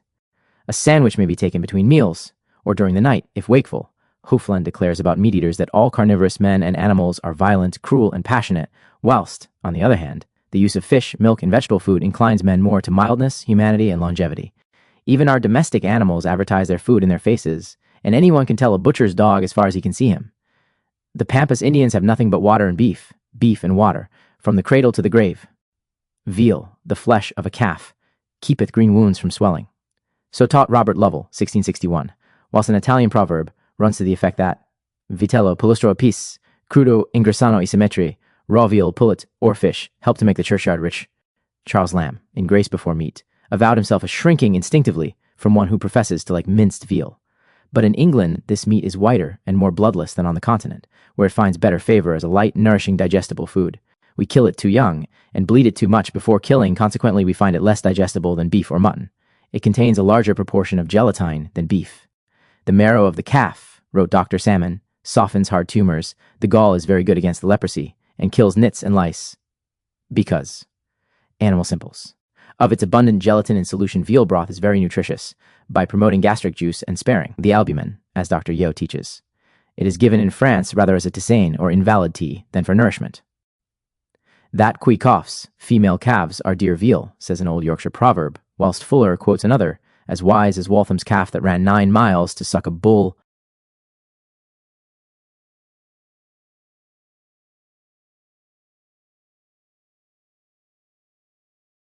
Beetles. The use of scarabs, or beetles, as amulets against sickness and misfortune, dates from the most ancient periods of Egyptian history. They were natural objects, or made of lapis lazuli, cornelian, or steatite, and were buried with mummies, having reference to the resurrection of the dead. Beetles were believed in old days to be generated by the sun, but Burton, in his Anatomy of Melancholy, speaks of them as E. stercor orti, E. stercor victus, in stercor delicium, and Macbeth talked of the shard-born beetle with his drowsy hums, sharn being the common name of cow dung in the north. They may be said to wear their bones outside, or, like Sidney Smith, sit in their bones, because they have no internal skeleton or bony frame.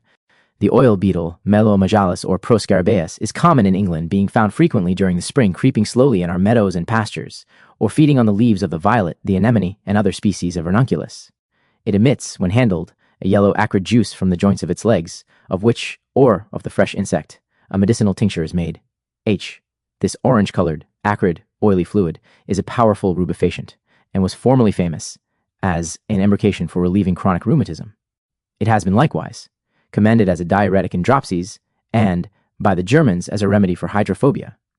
Frederick the Great purchased the secret of this nostrum from its discoverer for a valuable consideration, to cure that dire disease.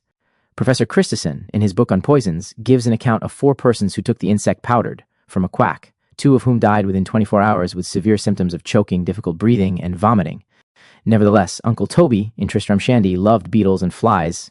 The oil beetle is recognized by its dark violet sheen and its oval elytra, which are so short that they do not cover more than 1/3 of its body. The poor beetle that we tread upon, says Isabella to Claudio, in corporal sufferance finds a pang as great as when a giant dies measure for measure. Beetles were eaten by the Roman epicures in order to fatten their bodies, and the Turkish women, with the same object, have them served at table in butter. Many of the ground beetles defend themselves by discharging an offensive fluid of a dark color, which probably possesses remedial qualities allied to those of the oil beetle. The Bombardier Beetle, crepitans, when pursued by an enemy, emits from the end of his abdomen a small quantity of a liquid so exceedingly volatile that it immediately vaporizes with a slight explosion. Mealworms, familiar to everyone, are the larvae of a small beetle, Tenebrio, which, again, the Turkish ladies devour in large quantities, for the purpose of acquiring the plumpness of form their lords admire so much. The stag beetle, Lucanus cervus, feeds on the juices of plants, and though looking formidable is quite lamb-like in disposition, rarely using its great strength of jaw for the injury of other insects. It may be often taken on the wing during the evening of a warm, fine day. The larva of this beetle was the famous cosus of the ancient Romans, a delicacy diligently sought after by their epicures who considered the grub one of the most exquisite of luxuries. The stag beetle remains dormant in the earth during the winter. Again, the common black cocktail Ocypus, Brochellitra, or devil's coach horse, has the power of throwing out a most disgusting odor, which is penetrating and persistent to a degree. Its medicinal character and uses invite experimental inquiry. Of the Brachylytra, tells Kirby, one species which I have taken smelt precisely like a fine, high-scented pear, another like a water lily, a third like watercresses, and a fourth like saffron. The food of the stag beetle is always liquid, consisting mostly, if not wholly, of vegetable juices. Sometimes the oil beetle and other insects of its genus, especially the males, are used, says Wood, by unprincipled druggists to mix with the true blister fly, which they much resemble. Old writers told of another beetle, which proved fatal to cattle when swallowed by them in the grass, and which was called Buprestis. Thus, Nicander is supposed to say, when cows or calves are sick and bellies swell, they've ate Buprestis keepers know full well. Many farmers believe it causes cows to cast their calves, though the precise beetle has not been identified. Linnaeus applied the name to the skipjacks, but the Buprestis, in its larval state, feeds only on grasses, so this is wrong. There is a pill beetle, Burrus fasciatus, with a round body like a bolus, but it is a carrion feeder, and has not been put to medicinal uses. The common tiger beetle diffuses a strong odor like that of A beetles, crushed verbena leaf. The stag beetle, when in captivity, will eat sugar with eagerness. A medicinal tincture is made, H, from the Colorado beetle, or potato bug, Doryphora decemlineata. The blood-nosed beetle Timarcha levigata, or black bob, ejects a blood-red fluid when irritated, corresponding to that of the oil beetle medicinally. Boys in Guernsey, when they catch this blood beetle, invoke it thus: Pun, pan mortem ten sang, et je te dorai de bois en vin blanc, first placing it in the palm of the left hand. When a Donegal peasant's child is suffering from whooping cough, the anxious mother will go out in the evening in the hope that a beetle may fly against her and be caught. If this turns out as she wishes, and the beetle must not have been looked for, it is put into a bottle and carried home. As it dies, the cough will go. The rose chafer Setonia aurata, or copper beetle, is green, handsome, and round, being of the stag beetle kind, and found nestling in roses.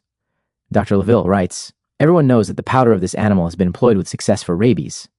M. Muscholsky verified the fact in 1846, in the case of one of his dogs bitten by a mad dog, and in 1847, with respect to 2 children who were likewise bitten.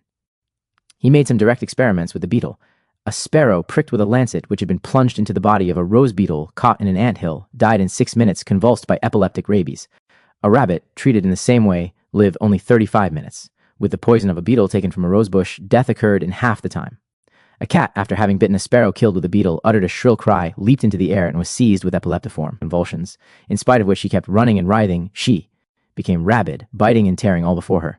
At last she grew calm and slept for 20 hours.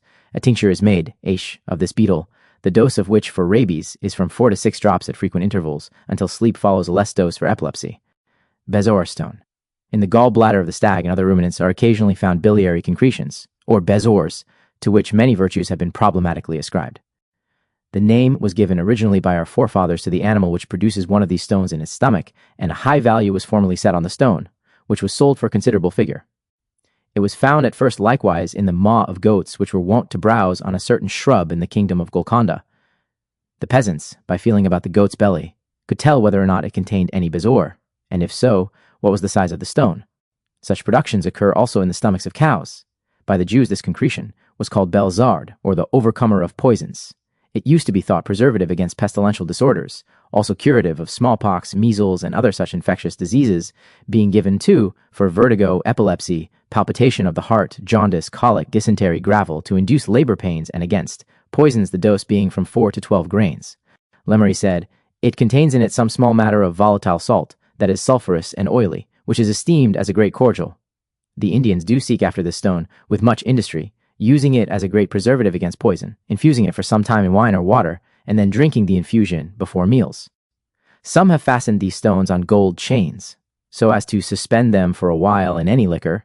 Others have kept them in small golden boxes. The Oriental or Occidental bee Enzor was always in best repute. Badaga nursing women administer nowadays to a flatulent baby asafoetida, mixed with a certain sacred confection taken from the entrails of a bull, and similar to the benzoar stone so famous in the Middle Ages. Pommet writes, there is sometimes found in the bladder of oxen a stone of the shape and color of the yelk of an egg, that is soft and of divers crusts, like the bezoar, for which reason it is called the ox bezoar, or the gall stone, and it seems to exercise similar virtues. The horns, likewise, and the hoofs of the ox are named by some the English bezoar, a powder being rasped from the horn, much exceeding the truest and best of the bezoars. It is of singular use in the falling sickness, fits of the mother, hysterics, convulsions, palsies, and lethargies. In Precious Stones, Their History and Mystery, William Jones, 1880, it is stated that the bezoar, or beza, was a stone procured from the kidneys of the cervicabra, a wild animal of Arabia, and was supposed to have been formed of the poison of serpents in combination with the counteracting matter secreted by the animal itself. This bezoar was a reputed potential charm against the plague and poison, and hence came its name, from the Persian bazar, expelling poison. Similar concretions of various kinds are still found in the stomachs of our grass-cating quadrupeds, usually having for their nucleus some small indigestible substance which has been swallowed at first. In a royal warrant 1623 to the Duke of Buckingham, mention is made of one great bezoar stone, set in gold, which was Queen Elizabeth's, and one other large bezoar stone, broken in pieces, delivered to our own hands by the Lord Brooke. Another medicament which was just as problematical, but was nevertheless practically used by our forefathers, was the horn of the unicorn.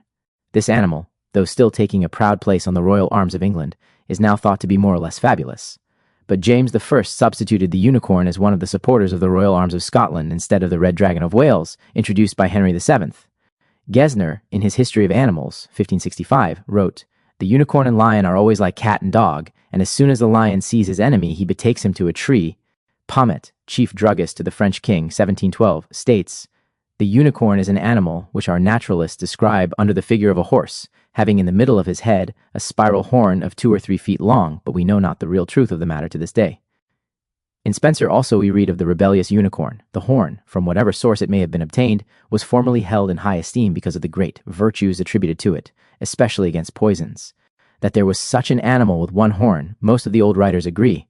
It can scarcely be doubted, mystery of pharmacy, that most of the horn employed medicinally was procured from the narwhal, or sea unicorn. It possessed, one would suppose, the same antacid cordial properties as our modern hartshorn, being given, chiefly in jelly, as a restorative. A familiar rhyme of remote nursery antiquity tells how the lion and the unicorn were fighting for the crown. The lion beat the unicorn all round about the town. Quite right, too, and what was to be expected. But why, we wonder, did some give them white bread and some give them brown? Some gave them plum cake and sent them out of town. Perhaps even in those early days the British lion, flushed with victory, became too much elated and a bit of a nuisance. Again, Culpeper says, 1620, if a beast be troubled with a cough, or have taken any poison, the country people bore a hole through the ear of the beast, and put a piece of the root of green hellebore, veratrum varide, therein, which helps him in 20 to 4 hours. Blackbird, see miscellaneous, blood. It is well known that Moses in the Levitical law forbade the Israelites to drink the blood of animals which they killed for sacrifice or food. Ye shall eat no manner of blood, whether it be of fowl or of beast, in any of your dwellings. Whatsoever soul it be that eateth any manner of blood, even that soul shall be cut off from his people. Leviticus the 7th. 26, 27. Only be sure that thou eat not the blood, for the blood is the life, and thou mayest not eat the life with the flesh. Thou shalt not eat it, thou shalt pour it upon the earth as water. Deuteronomy 12. 23. But since the Mosaic times, blood, human and animal, has found many medicinal prescribers.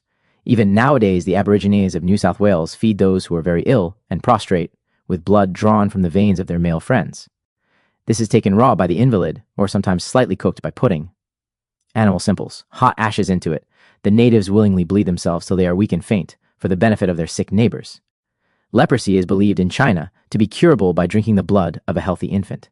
Dr. McCarthy and Staff Surgeon Rennie were present lately at an execution in Peking, when they saw the executioner soak up the blood of the decapitated criminal with large balls of pith, which he preserved.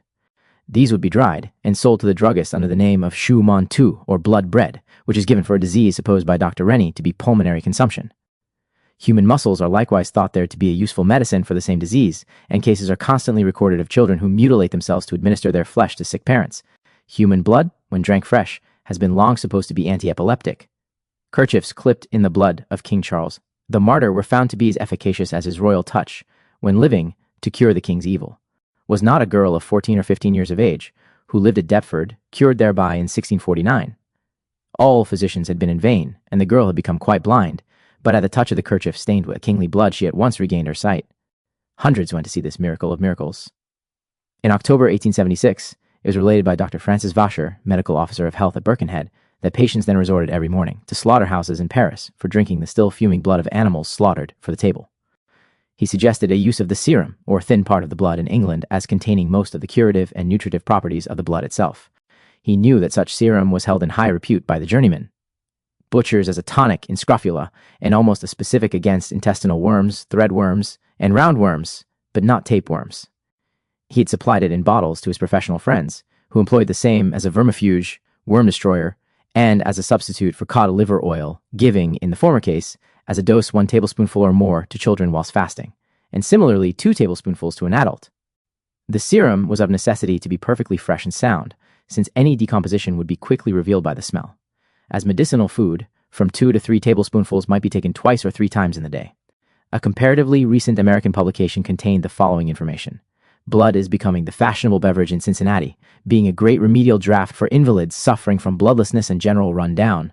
The Cincinnati commercial has described a place in John Street where, between 2 and 4 o'clock in the afternoon, ladies congregate and drink blood fresh from the slitten throats of bullocks. They seem to enjoy it, though this is said to be not altogether conducive to health. At the slaughterhouses in that city, the East River consumptives may be seen almost any day drinking the lifeblood of steers, but as yet the custom has not become so favored with us as it is said to be in Cincinnati. The blood of oxen contains not only albumin, fibrin, and other nutritive elements, but also urea, creatine, and other effete substances, more or less injurious, resulting from the disintegration of the tissues destined to be cast out of the system. Though, according to M. Boussignol, of all nutritive substances the blood of animals contains the greatest quantity of iron and animal simples. Whilst varying in different animals, this is found as regards physiological conditions in certain fixed proportions in the blood. But experimentally, the blood of snails contains as much iron as that of the ox or calf, though this is colorless blood, which goes to prove that the red color of the blood is not due, as is generally supposed, to the presence of iron in that liquid. When left to itself, blood coagulates, forming a clot, cruor, which separates from the liquid yellow portion called serum. The clot consists of the fibrin, which has become insoluble, and of the blood globules, whilst the liquid serum is chiefly a solution of albumin and salts. Bullock's blood is now, 1872, in vogue among the Parisians for anemia and pulmonary consumption. It is a curious sight to view the number of patients of both sexes and of all ranks and ages who flock to the slaughterhouse every morning. Young ladies take the blood eagerly, and I have heard them say they prefer it to cod liver oil. I know personally of several cases of anemia which have been cured, and some of lung consumption, greatly benefited by this treatment. For the more fastidious, a pharmacian has prepared an extract of blood, which is given in the form of pills, each weighing about 3 grains, and said to represent half an ounce of pure blood. Cakes of coagulated blood were sold openly in the Roman market as food a few years ago, and it is well known that in the steppes of South America, the natives have for a long time used as food the blood of animals they killed in the chase, first coagulating this and seasoning it with various condiments. An early writer says, among the parts of the body used as medicine in the 17th century was human blood, on which some early physicians set great value for the cure of epilepsy and diseases of the brain. Carus, in his Royal Pharmacopoeia, orders, in the month of May take a considerable quantity of healthy young men's blood. Let blood in that season who are not red-haired. This blood is to be distilled twice, or spread on plaster and dried in the sun or in an oven. All writers extol the volatile salt of man's blood for the cure of epilepsy, it being also very proper to suppress vapors that arise from the stomach and spleen. The saline constituents of blood are phosphates of lime and magnesium, with chlorides, sulfates, and phosphates of potassium and sodium. In 1850, Professor Mothner, the well-known and able physician of the Children's Hospital at Vienna, recommended for the chronic bloodlessness of the young an extract of bullock's blood, prepared by straining the fresh blood through a horsehair sieve and evaporating it to a complete dryness in a sand bath. This extract, when pounded in a mortar, forms a dark brown powder, void of taste or smell, and of which from 20 to 60 grains are to be given for a dose. In scrofulous cases, the extract of ox blood proved superior to all other tonics. Nevertheless, there was a story current in ancient times that Themistocles, 449 BC, poisoned himself with bull's blood. At the present day, we are aware that 150 years ago, prussic acid began to be prepared by chemists from blood, and, as Grote asks in his History of Greece, is it not probable that in primitive physic it was known how to procure the same drug likewise therefrom, though perhaps in an impure and imperfect state, and that thus was extracted from blood the deadliest of all poisons? If such a mischievous agent had then no specific name, it may well have been called ox blood. During prolonged starvation from shipwreck, sucking one's own blood has served to maintain life. In 1860, M. Enselmier submitted animals to small bleedings and gave them the blood as aliment by autophagy, finding that it served to bring up the bodily caloric again above starvation point. Excessive emaciation may be allowed to 6/10 of the weight in fat subjects, 5/10 in medium, and 4/10 in quite young persons.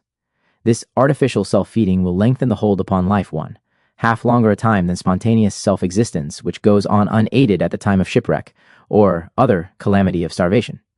The author of the Survey of Inverness Shire says, before the general culture of potatoes, I have known the farmers to bleed their cattle occasionally when the pittance of meat was exhausted, and having afterwards boiled this blood until it became solid, they ate it for bread with the milk of the cows, so scarce was bread. For all manner of falling evils, the Pathway to Health, 1664, of Peter Levens directs to take blood from the little finger of the sick man, and with it to write the following lines, thenceforth to be worn as an amulet round his neck. Jasper fert mirum, thus Melchior, Balthazar orum, he quicunque secum portat tria nomina regum, salvitur morbo, domini pietae caduco. In Cornwall, the burning of blood drawn from an afflicted animal has been a very common mode of seeking to appease the spirit of disease. And on the biblical principle that a living sacrifice by fire would pacify the wrath of God, even within the last few years, a calf has been thus immolated. A peculiar sanctity is attached in Ireland to the blood of the Keoghs. At Dublin, the blood of a Keogh is frequently put curatively into the molar of a sufferer from toothache. A friend in Belfast writes that his foreman knew a man named Keogh whose flesh had been punctured scores of times to procure his blood. The late Sir William Willis says that the blood of the Walshes, Keoghs, and Cahills is considered in the west of Ireland an infallible remedy for erysipelas. Nowadays, chemists prepare from the blood of healthy animals a residuum rubrum, or dried residue, which contains all the active principles. It is given in those disorders which require blood salts in organic combination, also for scurvy and its allied complaints. Likewise, the sanguis bovinus erysicatus, or desiccated bullock's blood, is an American preparation made by freeing the blood from fibrin and evaporating it to dryness. It occurs in blackish red scales, which are soluble in cold water. They may be given powdered or mixed, 1 part in 8, with tepid water, adding a little glycerine to preserve the mixture, whilst prescribing it in tablespoonful doses. Also, this solution may be employed as a nutrient injection for the insane. The desiccated blood powder gives water a magnificent red color. It has been well tried at the Children's Hospital in Paris and has proved most efficacious in cases where reconstituents were needed, such as iron, raw meat, and the phosphates. M. Lebon reduced bullock's blood by simple evaporation to a solid which, when powdered, was insoluble and indigestible even by pepsine, but by evaporation at a low temperature, not exceeding that of the body, a powder was produced which was readily soluble in water. There was, says Sale, a water of man's blood, which, in Queen Elizabeth's day, was a new invention, whereof some princes had very great estimation, and used it for to remain thereby in their force, and as they thought to live long, they chose a strong young man of 25, dieted him for a month on the best meats, wines, and spices, and at the month's end they bled him in both arms as much as he could tolerate and abide. They added a handful of salt to 6 pounds of this blood, and distilled it 7 times, pouring water upon the residuum after every distillation. An ounce thereof was to be taken 3 or 4 times a year. Burton tells us that Burgravius, a disciple of Paracelsus, specified a lamp to be made of man's blood, as lucerna vit et mortis inder, which being chemically prepared for 40 days and afterwards kept in a glass, should show all the accidents of life. Si lampa si clarus, tunc homo hilaris, et sano corpor, et animo, si nebulosis, et depressus, mule afficitur, et sic prostato hominis varietur unde sumpta sanguis, and, which is most wonderful, it dies with the party, cum homin perit evanescit, the lamp and the man, from whom the blood was taken are extinguished together. Chemically, besides the constituents already stated, the blood contains much hydrogen, some prussic acid, and empyreumatic oil. The serum includes sulfur. Among civilized nations, the pig is the only animal whose blood furnishes a distinct article of food. Mixed with fat and spices, whilst enclosed in prepared intestines, it is made into black puddings, apex abo. These are eagerly raffled, for by the yard at Whitsuntide in Suffolk. A Whitsun black puddin' is summit for a man to look forward to, say the cottagers. It will be remembered that one came bouncing down the chimney to Darby and Joan in the well-known old nursery tale. An ancient charm used in Cornwall for the staunching of blood was to chant over the sufferer. Brain. Sanguis mani intrescut Christus, fuitinse. Sanguis mani intuavenescut Christus in supoena. Sanguis, mane fixus, sicut Christus, quando crucifixus. November 28, 1896. The value of healthy ox blood, both arterial and venous, against crippling rheumatic diseases of the joint cartilages has been most conclusively shown. It is given on the principle of containing all the combined secretions of the ductless glands, that is, all the various animal organic substances which serve to maintain the sum total of health. And thus, whatever deficiency is existing in this sum total, because of an impairment of one or other internal function by disease, becomes corrected. Ox blood is evaporated in vacuo by the manufacturing chemist, and the residuum is supplied in tabloids as a medicine for this highly useful purpose. We read in Moquintandon, a Rome le sang encore chaud des gladiateurs était ordonné contre diverses affections. En Égypte pour guérir les rois atteints d'éléphantiasis, on leur faisait prendre des bains de sang humain. Brain. On the principle of renewing blood substances which have become defective through impairment by disease of this or that bodily organ, it is now on trial to amend a failure of nervous energy within the head by giving, medicinally, some of the gray matter, the brain, from a healthy animal newly killed. Chemists regard this matter as a glycerophosphorized food, containing also the stimulating properties of nitrogenous sustenance. Thus, the animal gray matter has been found to exercise undoubted curative powers in melancholy, sleeplessness, epilepsy, and other infirmities indicative of a strengthless brain. And this modern theory bears out a very old empirical practice, which was nevertheless a fruitful resulta in times gone by. Dr. Salmon's London Pharmaspoin, in 1696, directed that a ram's brain fried, and a cake made of it with sheep suet, cinnamon, and nutmeg, is good against the lethargy and other drowsy diseases, chiefly such as are epidemical. Cerebernin, or the gray matter of the sheep's brain, is being administered at present as a brain food, and a sedative to the nerves of sensation. Curative effects are attributed to it in hysteria, insomnia, and convulsive disorders. It is prepared by our leading druggists in tabloids, each containing 5 grains, 1 or more tabloids to be swallowed 3 times in the day. This gray brain substance, cortical from the sheep, contains albumin and fatty matter, with 80% of water, the principal fat being cerebric acid. But, Dr. Yo says, the large percentage of fat contained in the brain of animals renders it difficult of digestion as food by weak stomachs. We find in the Ebers Papyrus, bearing date 1500 years before Christ, that human brains were prescribed, of old, by the Egyptians for disease of the eyes. The Shola Salernitana, 1608, said, "If any brains be good, which is a question, hen's brains be best and lightest of digestion. Eaters. Great thinkers have been, for the most part. Liberal Grethey was a vigorous performer at the table," says Lewis, his biographer. "His appetite was enormous, and he lived to see his 83rd year. Peter the Great was an equally astonishing feeder. Dr. Samuel Johnson was a gourmandizer. Charles Lamb's landlady always charged an extra sixpence when Wordsworth dined with him, beyond the sum paid for any other of his friends. "I don't know nothing," said she, "about his being a great poet, but I do know he is a great eater. The benefits now attributed to preparations of brain substance from animals are probably due to some phosphorus compound, which is lost by drying, seeing that brain matter contains over 70% of water. Therefore, chemists say that the best form in which to give the unspoilt brain substance is as a moist emulsion made with melted lard and gum tragacanth and water. Further, an element called spermine seems common to all the animal extracts recently prescribed for remedial purposes, and appears to give them their curative effect.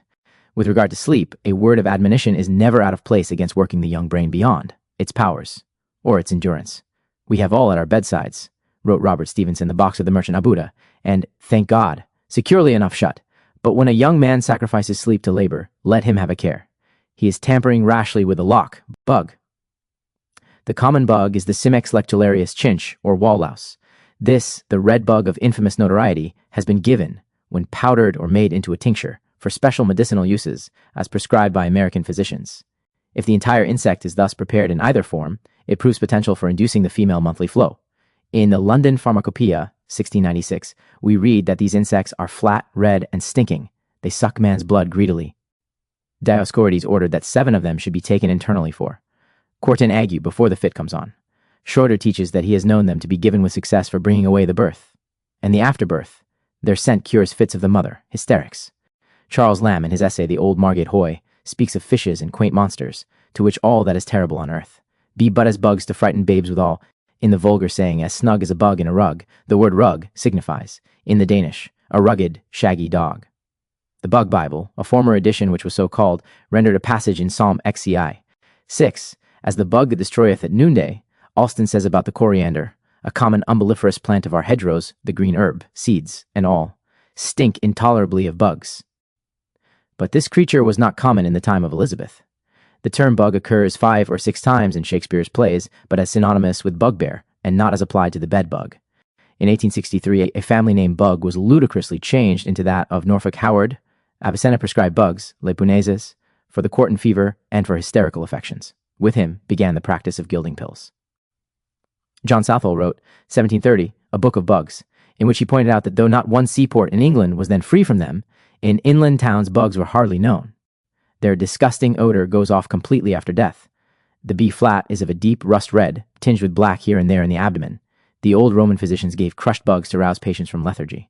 The harvest bug, which is called in France rouget, burrows under the skin of its human victim, and raises a red pustule, with much irritation, likewise with pain if this be broken, or, butter, wounded.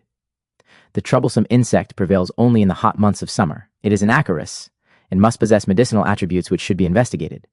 When in swarms, it reddens the nets of warners, says Gilbert White, and its bite throws the men into fevers. Butter, made in the churn from new milk and cream, is a complex mixture of fats, casein, milk sugar, earthy salts, and water, with small quantities of an odorous principle. When it is kept, some of the fats decompose, so that the liquid fatty acids are set free and the butter turns rancid. It contains a large measure of heat-giving properties, but the flesh-forming qualities are very small. Butter may be almost regarded as an animal oil. 1 pound of it contains 14 ounces of fat and 1 ounce of water, with an ounce of combined albuminoids, starch, sugar, and mineral matter. It consists chemically of the glycerides of stearic, palmitic, myristic, oleic, butyric, and some soluble fatty acids. The fat comprises volatile and non-volatile acids combined with glycerine. The volatile acids are butyric, caproic, and caprylic. The most ancient butter of which we have any real knowledge is that known as bog butter, which is dug up from time to time in Irish peat bogs. 2 or 3 crocks of this butter may be seen in the Dublin Academy Museum. It looks like chalk, but retains its fatty nature, and burns like oil. Perhaps it was hidden in troublous times, or it may have been buried as cream to become converted into butter. Read in Holy Writ that butter, in a lordly dish, was one of the delicacies which Jael set before Sisera, in the Leech Book, Lois Bok, which probably belonged to the wee Animal Simples. Abbot of Glastonbury, and which gives an account of the state of medicine as practiced in England before the Norman Conquest. It is ordered as a remedy against lice and crabs, that old butter and quicksilver are to be mingled together in a mortar, and the resulting salve to be applied to the body. This is precisely the mercurial ointment of modern pharmacy as used for the same purpose. Fatty acids are set free in butter by exposure to heat as in cooking, and they are badly tolerated by the stomach, though bodily fat may be formed from butyric acid unless some of the digestive ferments are in fault. Even at the present day, butter is made after a very primitive fashion in some parts of Ireland, by churning unseparated milk, the temperature being raised by the addition of hot water. This leaves, of course, a large proportion of buttermilk, which is eagerly sought by the peasantry to serve as sauce with their potatoes, or to put into cakes instead of yeast. It was said some 60 years ago by a wise and eminent physician, Dr. Hughes Bennett, that one of the causes of the great prevalence of consumption in this country was the high price of butter. This is certain, that the introduction of a large amount of fat into the diet of the people is of essential moment, and with consumptive persons' fats, such as cod liver oil, cream, and suet, are very beneficial. Theophrastus Paracelsus, translated by Dr. Hester, 1633, ordered, to make oil of butter, take new fresh butter as much as you will, and put it into a retort of glass well luted, and there will come forth 3 liquors which thou must separate. This oil doth pierce marvelously, and taketh away the pains of the gout. If you anoint them therewith, likewise the hands and face, it will preserve them fair.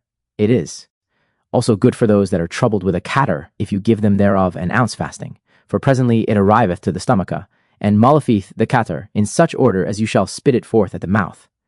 In the rich storehouse of medicines, 1630, is given as a singular good medicine for the yellow jaundice. Take a great apple and cut off the top thereof, so as it may cover the place again, and take out the core, and then put into the same place some sweet butter, and a good quantity of turmeric, and a good quantity of English saffron, and then close it up again with the piece that was cut off, and roast it very tender, and let the patient eat thereof 3 or 4 mornings together, whilst fasting, or longer if necessity require it.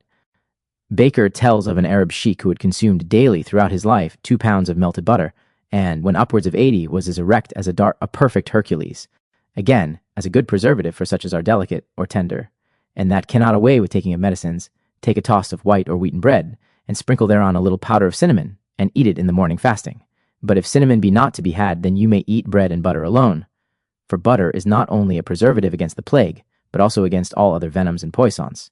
For the cure of hiccough, the following rhyme had to be repeated secretly, in old times, as a charm. Hiccup, hiccup, go away, come again another day. Hiccup, hiccup, when I bake, I'll give to you a butter cake. Without doubt the immediate success of this charm depended on a bodily effect wrought by suggestion to the mind. Burton tells, in The Anatomy of Melancholy, about a baker in Ferrara, otherwise sound of mind and body, who thought he was composed of butter, and durst not sit in the sun, or come near the fire, for fear of being melted. In the north of France, Languedoc, butter is the chief factor used in frying and boiling. In the south, Languedoil, the cooking agent is oil. A simple plan for testing whether butter is genuine is to draw a cotton thread through a small cylinder of the butter, so as to make a miniature candle, then set light to the cotton, and having let it burn a short time, blow it out. If there is no disagreeable smell left behind, the butter is pure, but if a tallowy odor is given off, it has been adulterated. Sic semper, sic mihi de tenere spes infeliciter annis et vota, et cupido praeterier praeses. Arbusta in silvis, in aprico flosculus horto, sed manibus perint omnia pulchra meis, si forte effusi mirantem fulgur ocelli. Jamis repuat, cara capella mihi, cum scira vocem, piter mea basia, mecum ludere, ad certam mititur ilanecem.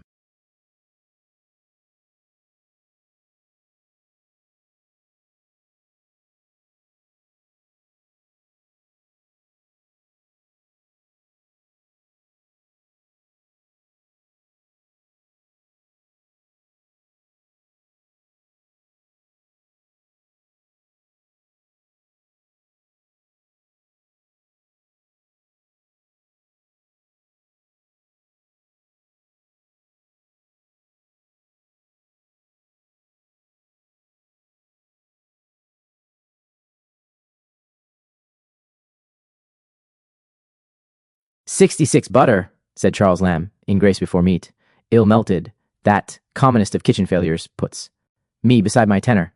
The flavor of butter is due chiefly to the microbes developed during the ripening of the cream before it is churned, more than to the pastures on which the cattle are fed. Soft words, says an old adage, butter no parsnips. Dr. Pereira, Food and Diet, pronounces that cooked butter proves more obnoxious to the stomach than cooked olive oil because of the facility with which, under the influence of heat, the acrid, volatile acids of butter are set free. Southey, quoting Shaw, has recorded the fact that the Arabs attempt to heal all simple and gunshot wounds by pouring fresh butter, almost boiling hot, into the part affected, and it is credibly alleged that numbers of persons have been cured by this method. Butter, as Fuller tells, Book of Worthies, is of a cordial, I may say antidotal, nature. The story is well known of a wife who, desiring to be a widow, incorporated poison with the butter whereon her husband had his principal repast. The poor man, finding himself strangely affected, repaired to a physician, who, by some symptoms suspecting poison, demanded of his patient which was his chief diet. The sick man told him that he fed most constantly on butter. Eat butter still, returned the physician, which hitherto hath saved your life. For it corrected the poison that neither the malignity thereof nor the malice of the wife could have their full operation. About Suffolk, butter, in the quantity and quality of which this county dost excel, the child not yet come to, and the old man who is past, the use of teeth eateth no softer, the poor man no cheaper, in this shire, the rich man no wholesomer food. I mean in the morning, it was half of our Saviour's bill of fare in his infancy. Butter and honey shall he eat. Isaiah 7th. 15. For persons who cannot digest butter as an animal product, pure salad oil of the best quality makes a capital vegetable substitute. Ciati, the cat, Felis, or Catus domesticus, the harmless necessary cat of our households, was reverenced by the ancient Egyptians as a sacred animal. They shaved their eyebrows as a mark of respectful sorrow whenever one of these creatures died. Peter Levens in this country, more than 2 centuries ago, ordered in his pathway to health, for the lethargy in the head, in the hinder part, which maketh it for to shake, take a pure black cat, and flee her, and pull out her bowels, and pick away the fat from the guts, and put them into the body again, and fill the body full of mustard seed well steeped in the juice of nep, ground, ivy, and sage, and then sew the body up, and roast it upon a spit till it be so dry that it drop no more moisture. Then take the dripping that cometh thereof, and put it in bladders, and when you will occupy it, shave the patient in the neck, and anoint him by the fire in the joint next to the head, and it shall help the grieved. Again, in the rich storehouse of medicines, 1650, is given an experienced medicine for the sciatica. Take 4 or 5 great onions, and roast them very soft, then pill them and stamp them in a mortar, and put thereto wholly a pint of aquae vitae, a cordial water made of beer and aniseed, and 3 spoonfuls of neat's foot oil, and boil all these together until such time as the same be thick, then strain it thorough a fine linen cloth, and so with the same ointment anoint the place where the grief is, chafing it before the fire for the space of 1/4 of an hour, both morning and evening, and then lay a cat's skin thereto with the hairy side next the flesh, and within 15 days the party grieved shall find great ease thereby. Probatum est. Turner, 1560, noticed as a common charm among old women for the shingles, herpes circinatus, that the blood of a black cat taken from the cat's tail should be smeared over the part affected. Cats were at one time supposed to suck the breath of young children, and so to cause their death. In the Annual Register, January 25th, 1791, occurs the following paragraph. A child 18 months old was found dead near Plymouth, and it appeared at the coroner's inquest that the child died in consequence of a cat sucking its breath, thereby occasioning a strangulation. Black cats are said to be specially charged with electricity, on account of the superabundance of which the animal is found useful to paralyzed patients, who encourage its approach and derive benefit from the contact. Some persons have a great repugnance to cats, and become aware, by their feelings of distress the moment they enter the room where one of these animals is present, even though not being able to see it. According to Conrad Gesner, 1550, men have been known to lose their strength, to perspire violently, and even to faint at the sight of a cat. This creature has the reputation of being the familiar of witches. To rub a sty with a tom cat's tail has been long practiced in many an English and Scotch homestead, for effecting a cure, but in North Hants other requirements are imposed. It must be on the first night of the new moon, the cat must be black, and only 1 hair pulled from his tail, and with its tip the pustule should be rubbed 9 times. Others have advised to remove warts by rubbing them in malt with the tail of a tortoiseshell cat, and in New England rheumatic sufferers are enjoined to take the cat to bed with them. 3 drops of blood from a cat's tail have been strangely prescribed as a cure for epilepsy, whilst the fat of the wild cat, Arungia catisylvestris, has proved useful against the same trouble, also against lameness. The skin of a wild cat worn as part of the clothing will give strength to the limbs. A cat has proved of the utmost service in the cane brake for staying exhaustive nose bleeding. The patient was found bleeding actively from the nose, having lost blood all night, and having tried in vain the usual remedies for stopping it, she was almost prostrated from loss of blood. This happened in one of our cane brake plantations, where the doctor cannot put his hand at the moment on everything he wants. So, looking around the room, I discovered, said he, an ordinary house cat.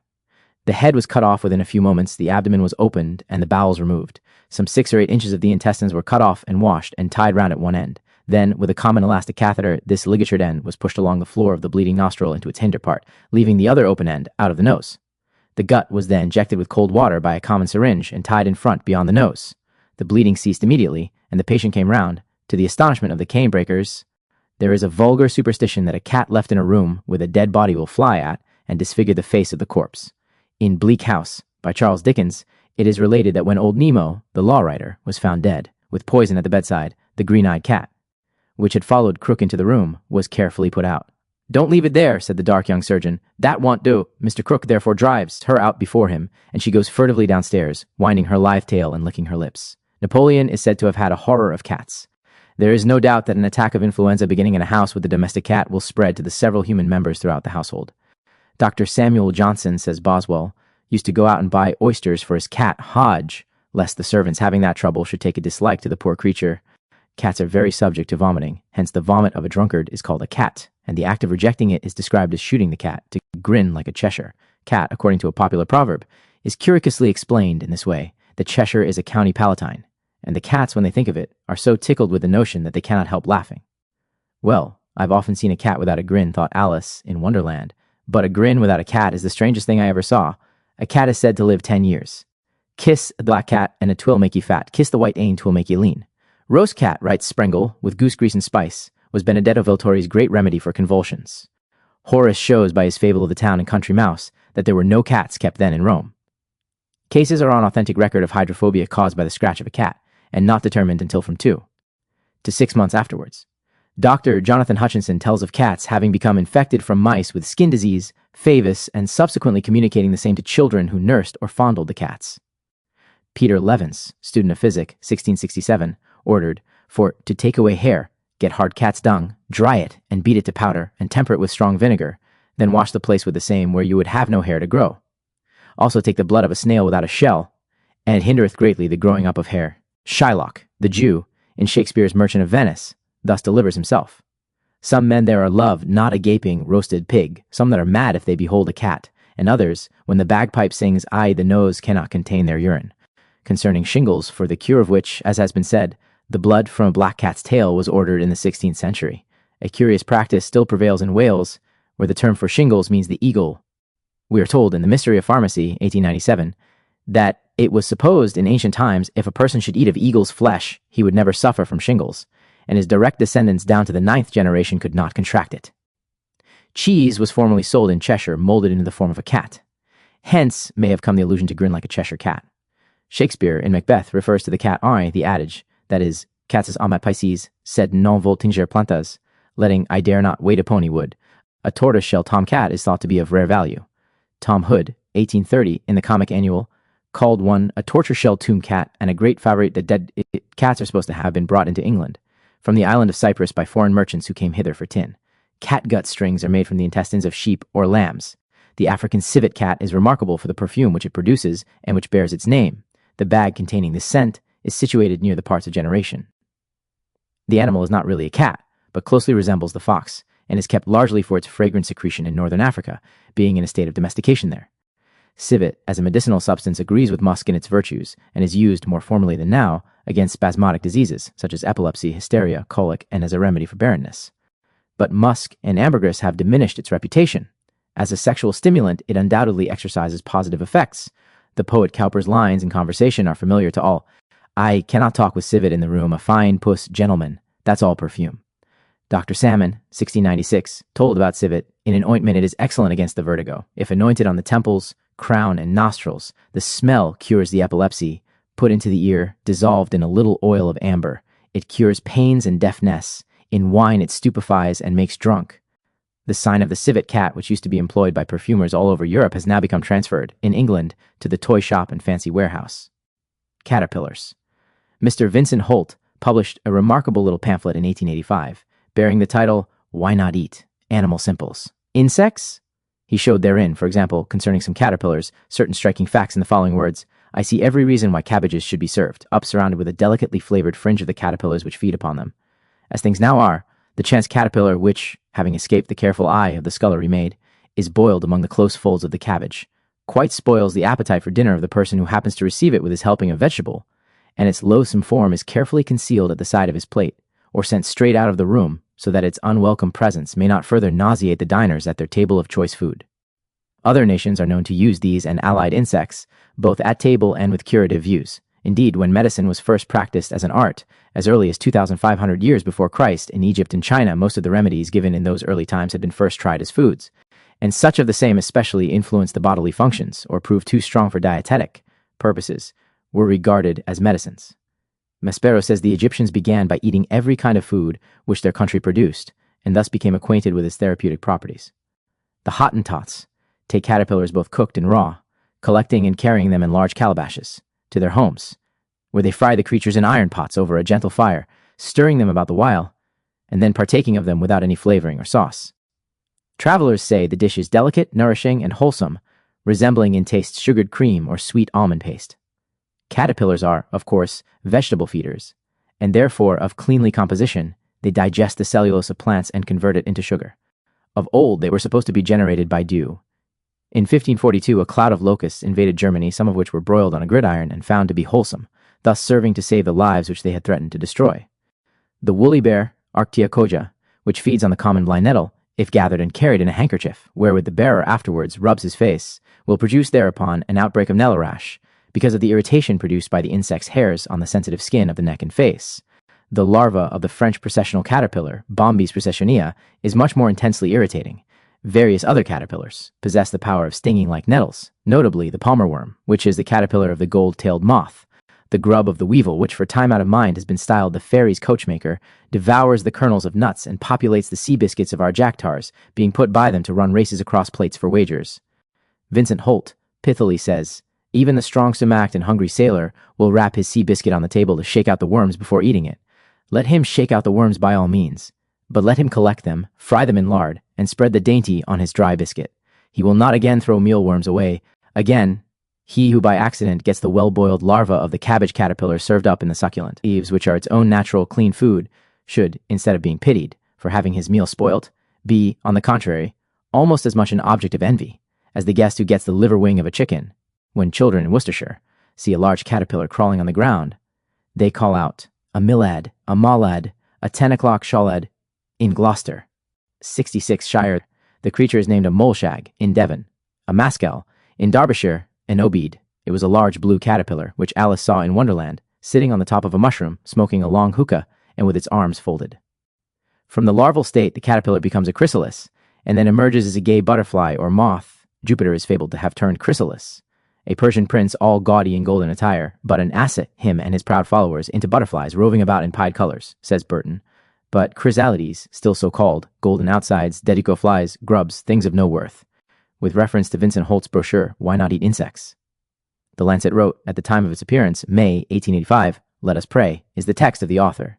But the practices he advocates would be quite a mistake, as by passing through the bodies of birds and becoming birds' flesh, insects are brought nearer our own standard of tissue.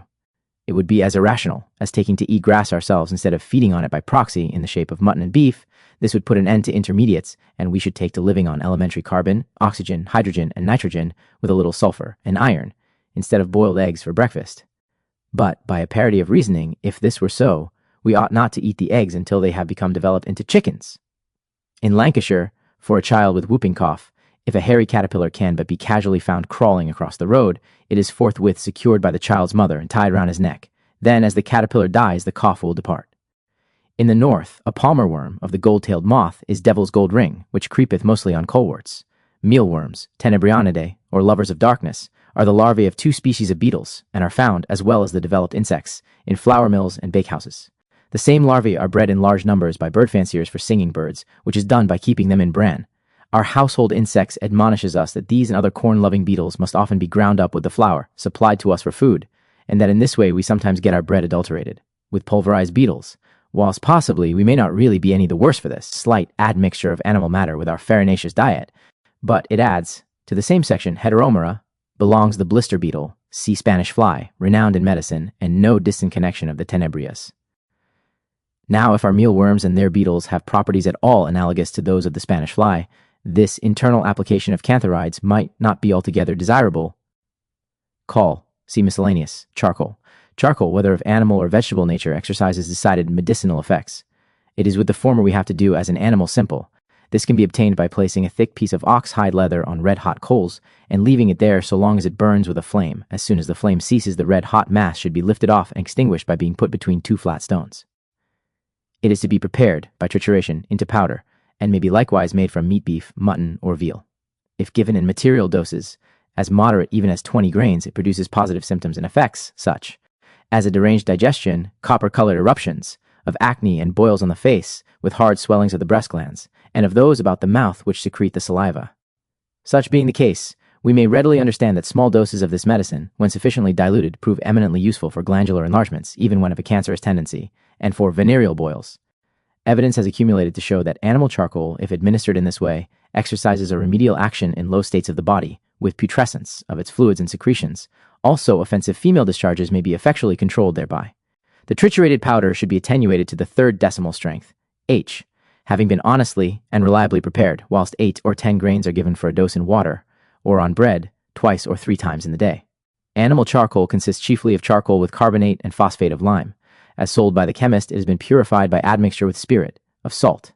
The German pharmacopoeia orders a meat charcoal, which is prepared by cutting 3 parts of lean veal into small pieces, and mixing the same with 1 part of small bones, then roasting in a covered vessel until inflammable vapors cease to escape, the residue being powdered when cold.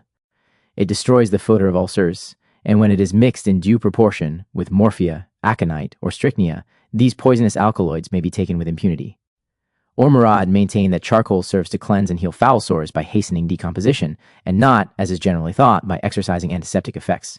About the vegetable charcoal of charred bread or toast, the old Salernitan school had a prohibitive maxim, non comitus crustum calorum quae gignit, adustam.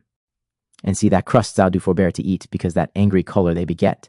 Animal charcoal made from bullock's blood is thought to be specially free from impurities. Soot, fuligo, another form of burnt carbon mineral, has been similarly triturated and employed with great benefit in some forms of external cancer and for chronic ulcers, being used dry externally and given medicinally as a tincture or extract. Chimney sweeps suffer from a particular kind of cancer caused by dry soot becoming collected in the folds of the skin, especially of the scrotum, this cancer being of a dry, ragged, warty nature.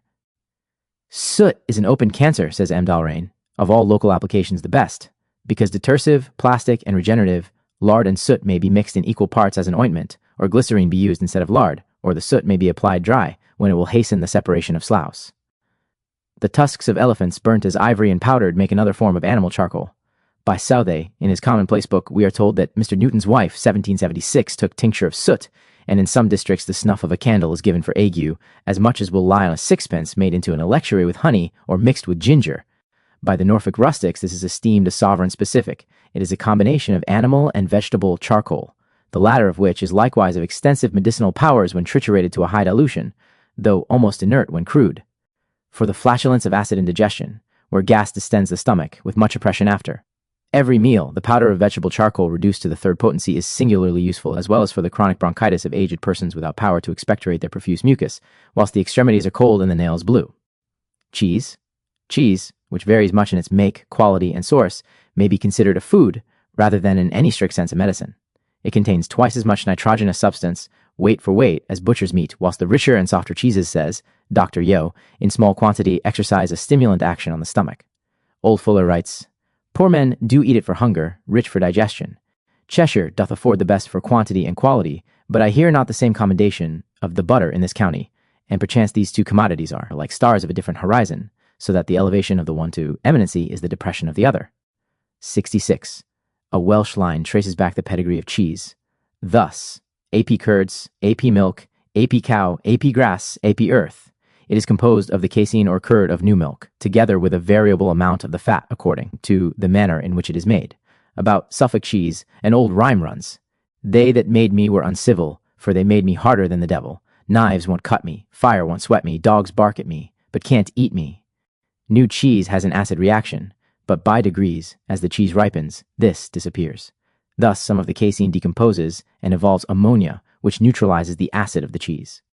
Likewise, the fat becomes partly decomposed, and the fatty acids also combine with the ammonia given off by the casein. The utility of casein to aid digestion has been long known. In Troilus and Cressida, Shakespeare has made Ajax address Thersites with the exhortation, "Come, my cheese, my digestion. Casein is to milk what gluten is to bread."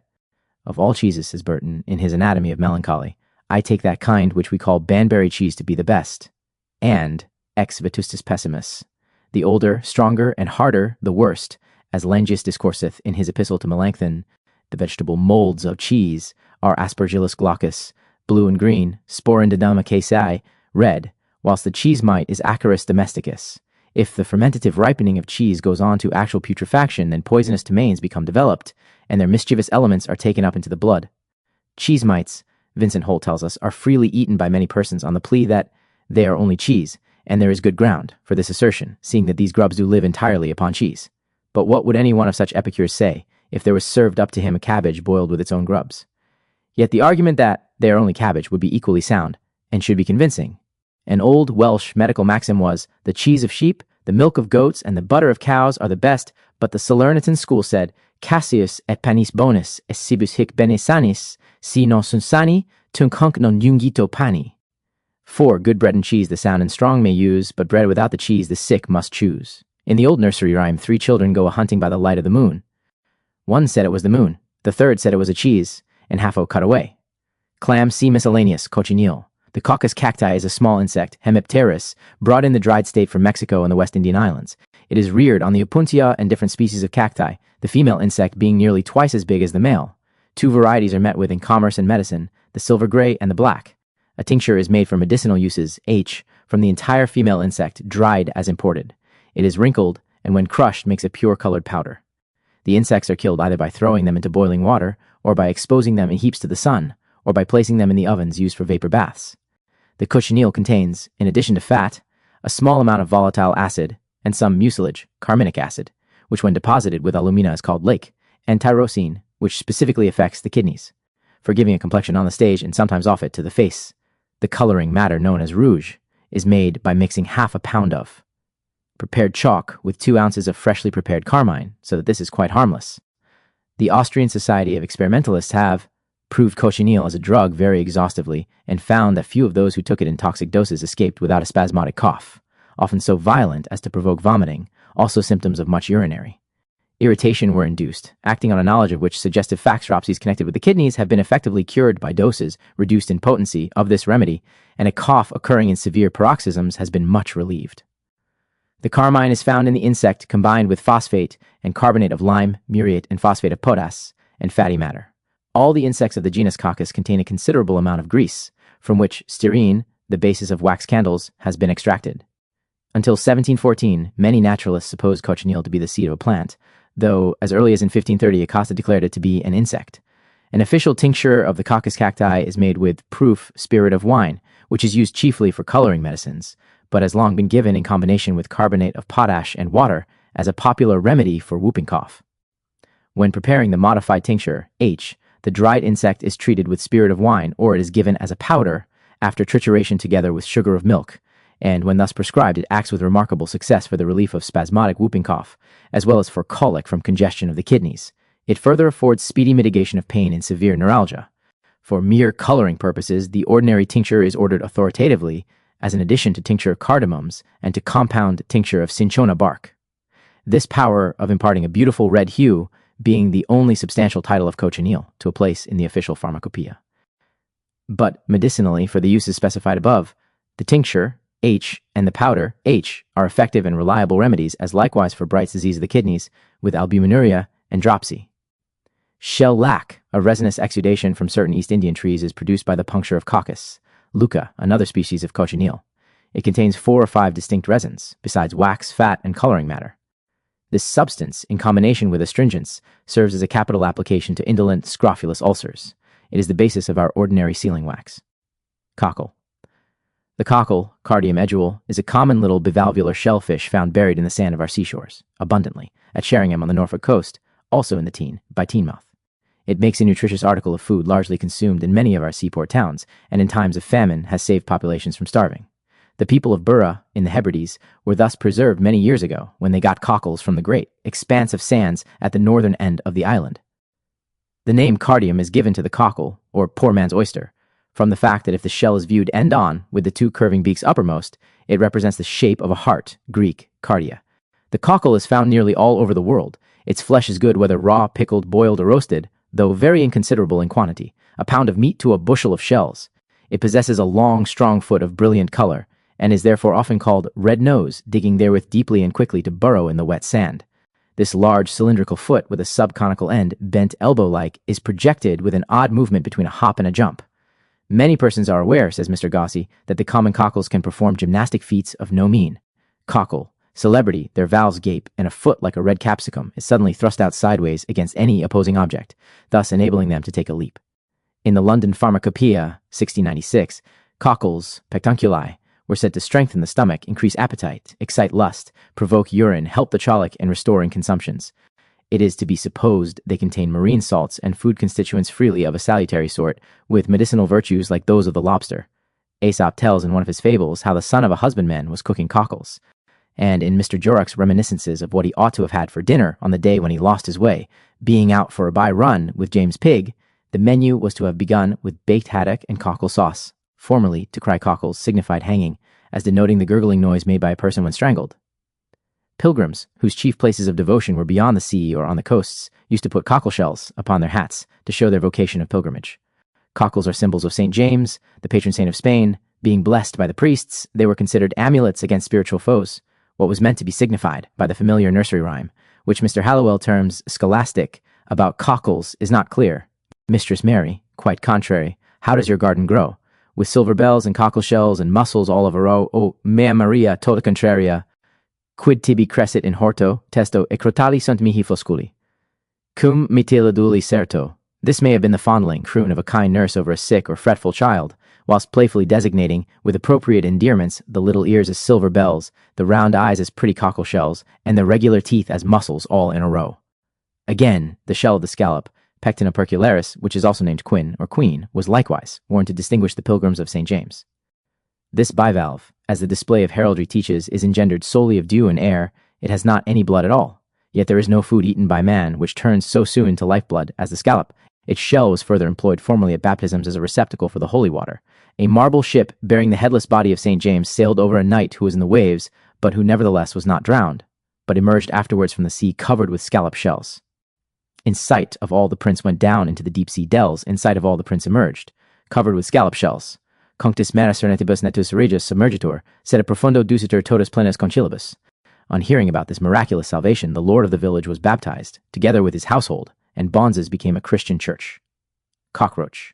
The cockroach, Blatta orientalis, bete noir, panetier, blatta purple, is a native of Asia, but now found in most parts of the civilized world, being especially familiar as an unwelcome and disgusting intruder about our kitchens and sculleries.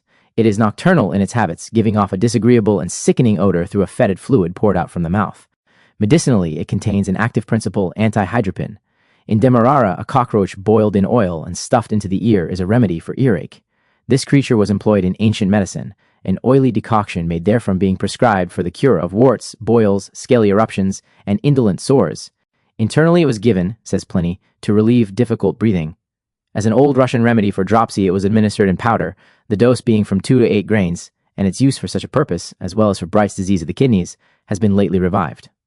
Dr. Bogomolov of St. Petersburg in 1877 treated 9 cases of this disease, in some of whom there were complications of heart mischief and dropsy, with cockroaches, and in all the beneficial result was increase of urine and perspiration, with rapid subsidence of the dropsy, also with almost complete disappearance of albumin from the urine and of morbid kidney products. The dose given was from 5 to 10 grains of the powdered insects within 24 hours, also a tincture and an infusion were sometimes substituted. These creatures, unlike the Spanish fly, Cantharis, do not produce irritation of the kidneys. The crystalline body called antihydropin was extracted by Dr. Bogomolov. Again, Dr. Anterberger furnished details of 4 cases of dropsy after scarlet fever, in which the Blatta orientalis proved of great utility. His patients, including one of dropsy after measles, found the urine to increase straightway in quantity, whilst the dropsical fluid and the albumin diminished proportionately, and no distress of the kidneys or intestines was occasioned. During May 1879, Dr. Constantine Paul reported that, in consequence of the great reputation which this medicine had acquired in Russia and Germany, he procured some of the powder from Mark of Darmstadt and made trials therewith, but his success was small. As the alkaloid antihydropin cannot be obtained in trade, the powdered insects should be employed, prepared reliably and under trustworthy care. A brown powder will be the result, without disagreeable taste or smell, and which children take readily enough. It is only fair to state that Mr. William Martindale, the able manufacturing chemist of 10 New Cavendish Street, London, has put himself to considerable pains for securing and supplying this powder of cockroaches in a thoroughly reliable form. The cockroach is an enemy to the bug, and a house is seldom infested with both these noxious insects simultaneously. Again, where crickets abound, cockroaches rapidly disappear. It is generally believed that the one feeds on the other. Popular names for the cockroach are straddlebob and warbot. In the French islands, it is reveille or cacarlac. A foolish notion has been held by some that the sauce known as soy, prepared by the Chinese from the oily fruit of the Soja hispida, is frequently made with a decoction of black beetles or cockroaches. This is altogether untrue. though dark treacle and salt are sometimes employed in fabricating a spurious article. During classic times, sauces were considered as necessary for most kinds of fish as at the present day, so that the Greeks and the Romans were very particular about their garum and alec, the former of which was manufactured from a species of mackerel, with oil, wine, vinegar, and essences added. It was taken not only as a fish sauce, but likewise as a liqueur to stimulate the appetite. Then all the toppers to prepare. Drank every man his glass of garum.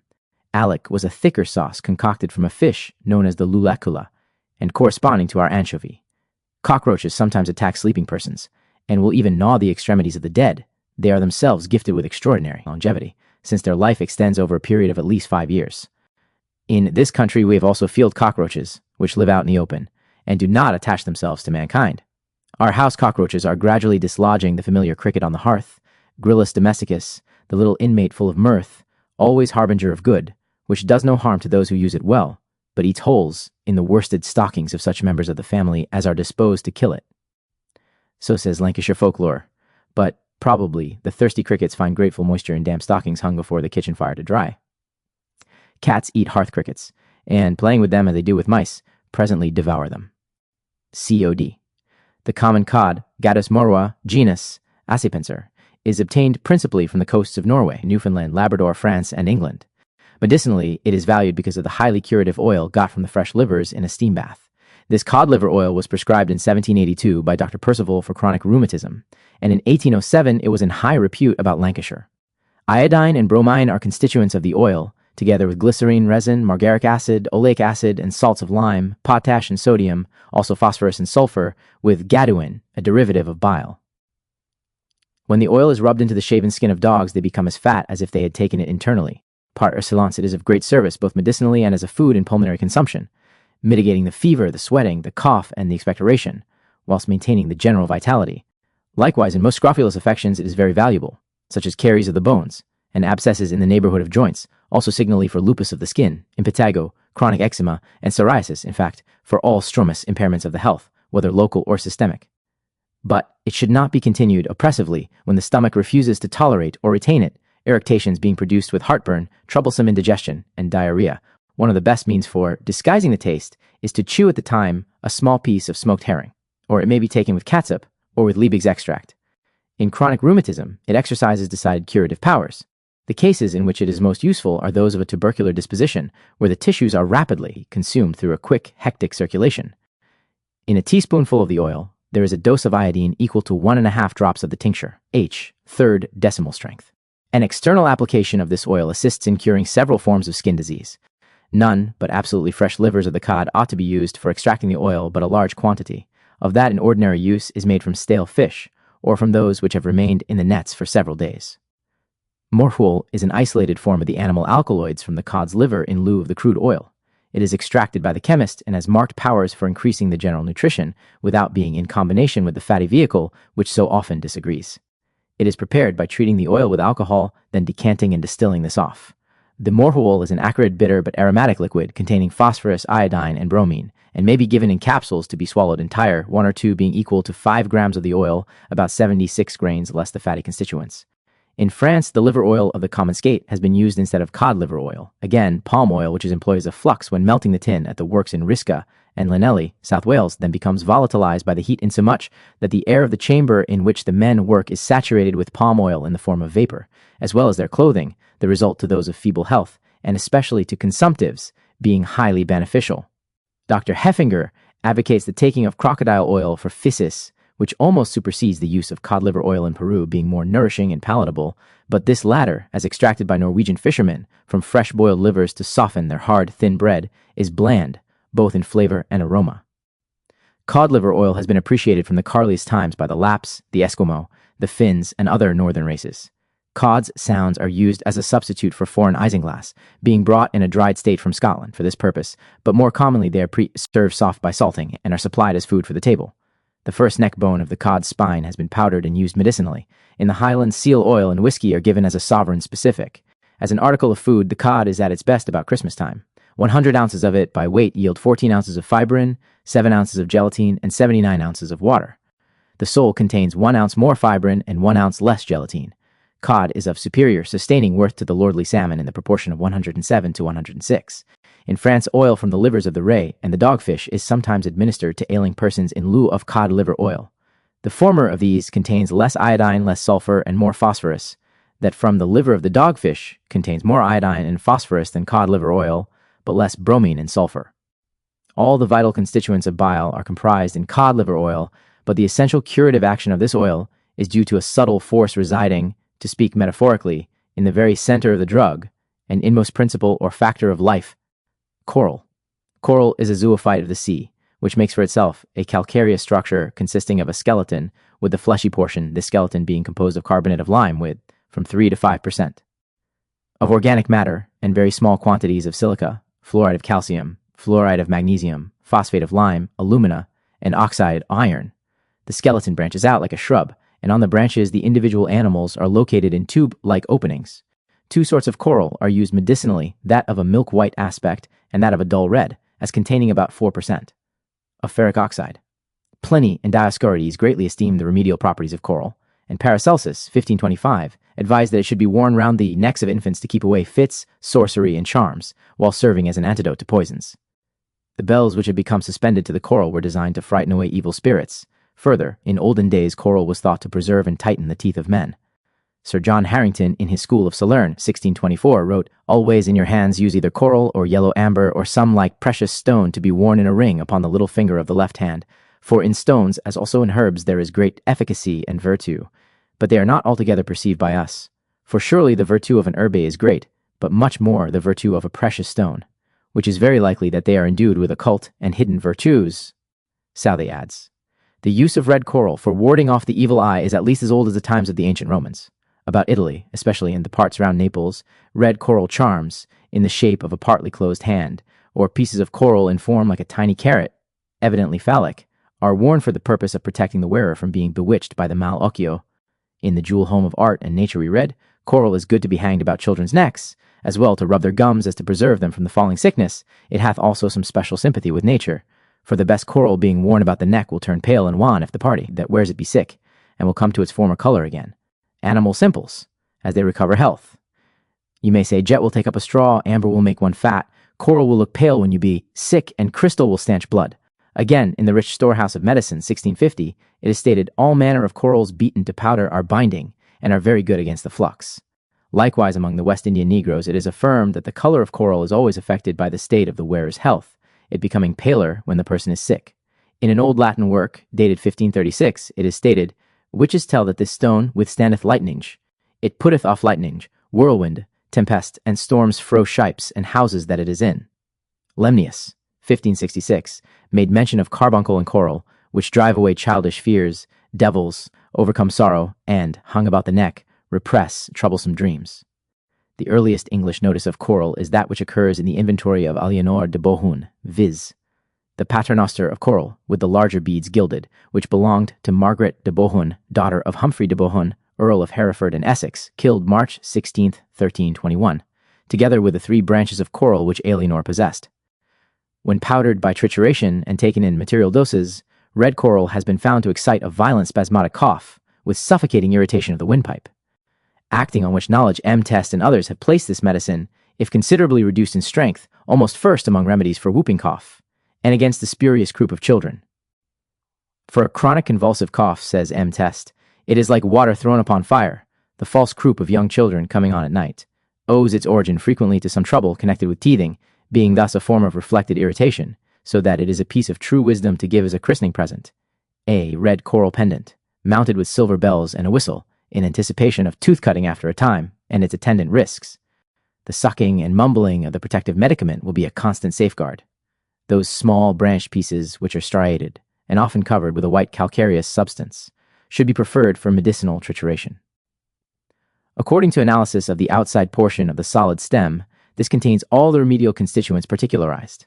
For its special curative purposes, a tincture of coral is also made. The lime furnished by the madrepores, including the corals, is very much superior to any that can be obtained from limestone, however pure. In France, madrepore is called char de Neptune. The Honorable Richard Boyle, in his collection of remedies, enjoins to sweeten the blood and cure acidity. Take coral, the largest and reddest you can get, reduce it by grinding it on a marble stone to an impalpable powder, of which magistery made without acids Give the patient once or twice a day, as needs shall require, a large dose, ordinarily about 1 dram at a time, and let him long continue the use of it. When the Arabs bury their dead, they always place in the hand of the corpse a chaplet of coral. Old Isaac Walton, in his Complete Angler, makes Manlin say to the fishers with a merry heart, "A belt of straw and ivy buds, with coral clasps and amber studs, and if these pleasures may Theo move, come, live with me, and be my love." Coral was further credited in former times with the power of relieving stomach ache, umbras demoniacas, et thessala monstra repellit, colo suspensus jactat de ventre dolorem. The red color of coral has been usually attributed to oxide of iron contained therein, but this is now disputed, and seems to be disproved because weak acids destroy it. Lemery believed coral a réjouir liqueur. Rabbi Benoni, in the 14th century, said to be one of the most profound alchemists of his time, affirmed, amongst a great variety of similar aphorisms, that the agate quenches thirst if held in the mouth, and soothes fever, the amethyst banishes the desire for drink, and promotes chastity, the garnet preserves health and joy, the sapphire impels to all good things. Like the diamond, the red coral is a cure for indigestion when worn constantly about person. Amber is curative of sore throat and glandular swellings. The crystal promotes sweet sleep and good dreams. The emerald strengthens friendship and constancy of mind.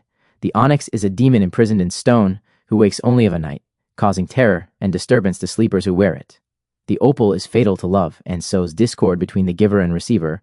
The topaz is favorable for all hemorrhages and imparts strength. With good digestion, the lodestone, sapphire, and diamond are each capable of producing somnambulism, and when combined into a talisman attract such powerful planetary spirits as render the bearer almost invincible. All precious stones, when cut with smooth surfaces and intently gazed upon, are able to produce somnambulism in the same degree as the crystal, also to induce visions. Just as hypnotism may be caused by gazing on any small shining substance, the diamond will deprive the lodestone of its virtue, and is the most powerful of all stones to promote spiritual ecstasy. J. Baptist van Helmont, London, 1650, wrote that a translucid piece of amber, rubbed on the jugular artery, on the hand wrists, near the instep, and on the throne of the heart, and then hung about the neck, was a most certain preventative of the plague, the profound success of which was attributed by Van Helmont to its magnetic and sympathetic virtue. In modern medicine, its tincture is given for nervous headache. Also, its oil is employed as an embrocation against rheumatism, whilst forming the basis of Roche's liniment for whooping cough. Cow. The cow, the female of Bos taurus laca, besides supplying milk for the dairy, with butter and cheese as its invaluable contingencies, has been supposed from early times to exercise several medicinal virtues by her excretions. The London Pharmacopoeia, 1696, ordered an extract of cow dung to be made by taking of new cow dung 3 pounds, and a strong lixivium, lye water, of quicklime 9 pounds, digest a day and a night, decant, and keep it for use. It will have all the virtues of tincture of cow's dung, with a much greater power to sweeten the blood, to take away acidities and cure the scurvy, insomuch that scarce any disease is able to stand before it, being continually used as a diet, the dose from 3 to 5 ounces in a glass of fair water sweetened with sugar. In 1,000 notable things it is said that culver dung sodden in wine till the wine be consumed, and then emplastered hot to the gout, healeth. The same perfectly use it morning and evening for 4 or 5 days together. Again, the aqua omnium florum, in which cow dung was the chief ingredient, the esprit demi-fleur of a century ago was commended for use in pulmonary consumption, the breath and smell of a cow being also deemed good against this disease in Fifeshire, Flintshire, and other parts, as well as to sleep over a cowhouse. Likewise, the fresh dung has been always thought curative when applied to erysipelatous surfaces and wounds, this being mixed with some unguent to prevent its drying. The perfume of new cow dung was also formerly ordered from some collected during May. In the south of Hampshire, a plaster of cow dung is now commonly applied to open wounds. Nevertheless, Shakespeare pronounces Gloucester's son Edgar mad, in King Lear, as poor Tom that eats the swimming frog, the toad, the tadpole, the wall newt, and the water, that in the fury of his heart eats cow dung for salads, swallows the old rat, and the ditch hog, Dr. Jacoud, in his Traitement de la Physie Pulmonaire. It makes a great point of consumptive patients who dwell in the country drinking plenty of milk, and this in the cow stables, not only that they may thus get the milk perfectly fresh, but that they may breathe the atmosphere of the byre for a short period 2 or 3 times a day. He says he is very sure that this atmosphere has the effect of allaying bronchial and laryngeal irritation and of relieving cough. Dr. Forbes Watson, writing in Flowers and Gardens concerning the cowslip, adds, "Its fine scent recalls the sweet breath of the cow, an odor which breathes about cows as they sit at rest in the pasture, and which is believed by many, perhaps with truth, to be actually curative of disease." The urine of cows is called, in Lancashire, all flower water, about this secretion, M. Boussignot wrote in The Lancet, August 23, 1845, cow's urine contains bicarbonate of potass, so that with the urea, the hippuric acid, and this salt, it curiously resembles an alkaline mineral water, and it may be employed as a medicine to dissolve uric acid calculi. I speak, said he, more seriously than you will be disposed to believe when I say that I should have more confidence in the urine of one of my cows than in an alkaline solution prepared by many a celebrated chemist. The sacrificial value, tells Captain Burke in Scatological Rites of cow dung and cow urine throughout India and Tibet, is very great. The most noted of all purifiers is the urine of a cow. Images are sprinkled with it. No man with any pretensions to piety or cleanliness would pass a cow in the act of staling without, receiving the whole stream in his hand, and sipping a few drops. If the animal be retentive, a pious expectant will impatiently apply his finger, and by judicious tickling excite the grateful flow, or the superstitious Hindu will catch it in the hollow of his hand to bedew his face and all his body. In the Sanskrit, Atharva Veda, red cows are prescribed for curing blood diseases, saffron, and the yellow hammer for jaundice. In A Thousand Notable Things, 1815, it is told that the hoofs of the forefeet of a cow, dried and made into fine powder, increaseth milk in nurses if they eat it in their pottage, or use it in their drink in Boyle's Collection of Medicines, 1696, it is directed to take out the marks of gunpowder shot into the skin of the face or elsewhere, collect fresh cow dung, and having warmed it a little, apply it as a thin poultice to the part affected, renewing it from time to time, as occasion shall require. And in like manner, Robert Lovell, 1661, noticed the dung of the cow to be of a drying faculty in drawing, as appeareth when it is applied to the stingings of bees or wasps. Some have cured the dropsy therewith, plastering it on the patient and setting him to dry in the same. But among all animals slaughtered for food, the greatest sinner in the matter of liability to propagate tuberculous disease in those who eat its flesh or drink its milk is the dairy cow, and this mainly because she is a domesticated animal subjected to artificial treatment as to feeding and housing. Crab. The marine crab, Cancer pagurus, is so well known as not to need any detailed description. Its flesh is much esteemed as food, particularly about harvest time. During the summer, it occurs in rocky pools on our coasts, but in the winter crabs either burrow in the sand or go further out to sea.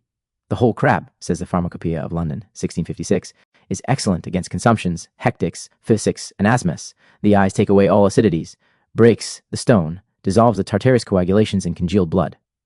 Crab's eyes are prepared by levigation upon a marble slab with fennel or rosewater. But the crab's eyes, oculi crancrorum, of old medicine were obtained rather from the river crawfish, Asticus fluviatilis, being two rounded masses of carbonate of lime found stored for self-repair on either side of its stomach. The crustaceous covering of the sea crab and the tips of its claws are used by this creature for like purposes 30 years ago. Large quantities of the common shore crab were eaten by the London poor. Aesop says he used to go as a boy to buy them all alive from an old woman in some small alley where the courts of justice now stand, 8 or 10 for a penny, and he then thought them very toothsome and good. The crab is an omnivorous feeder, taking flesh, fish, or fowl.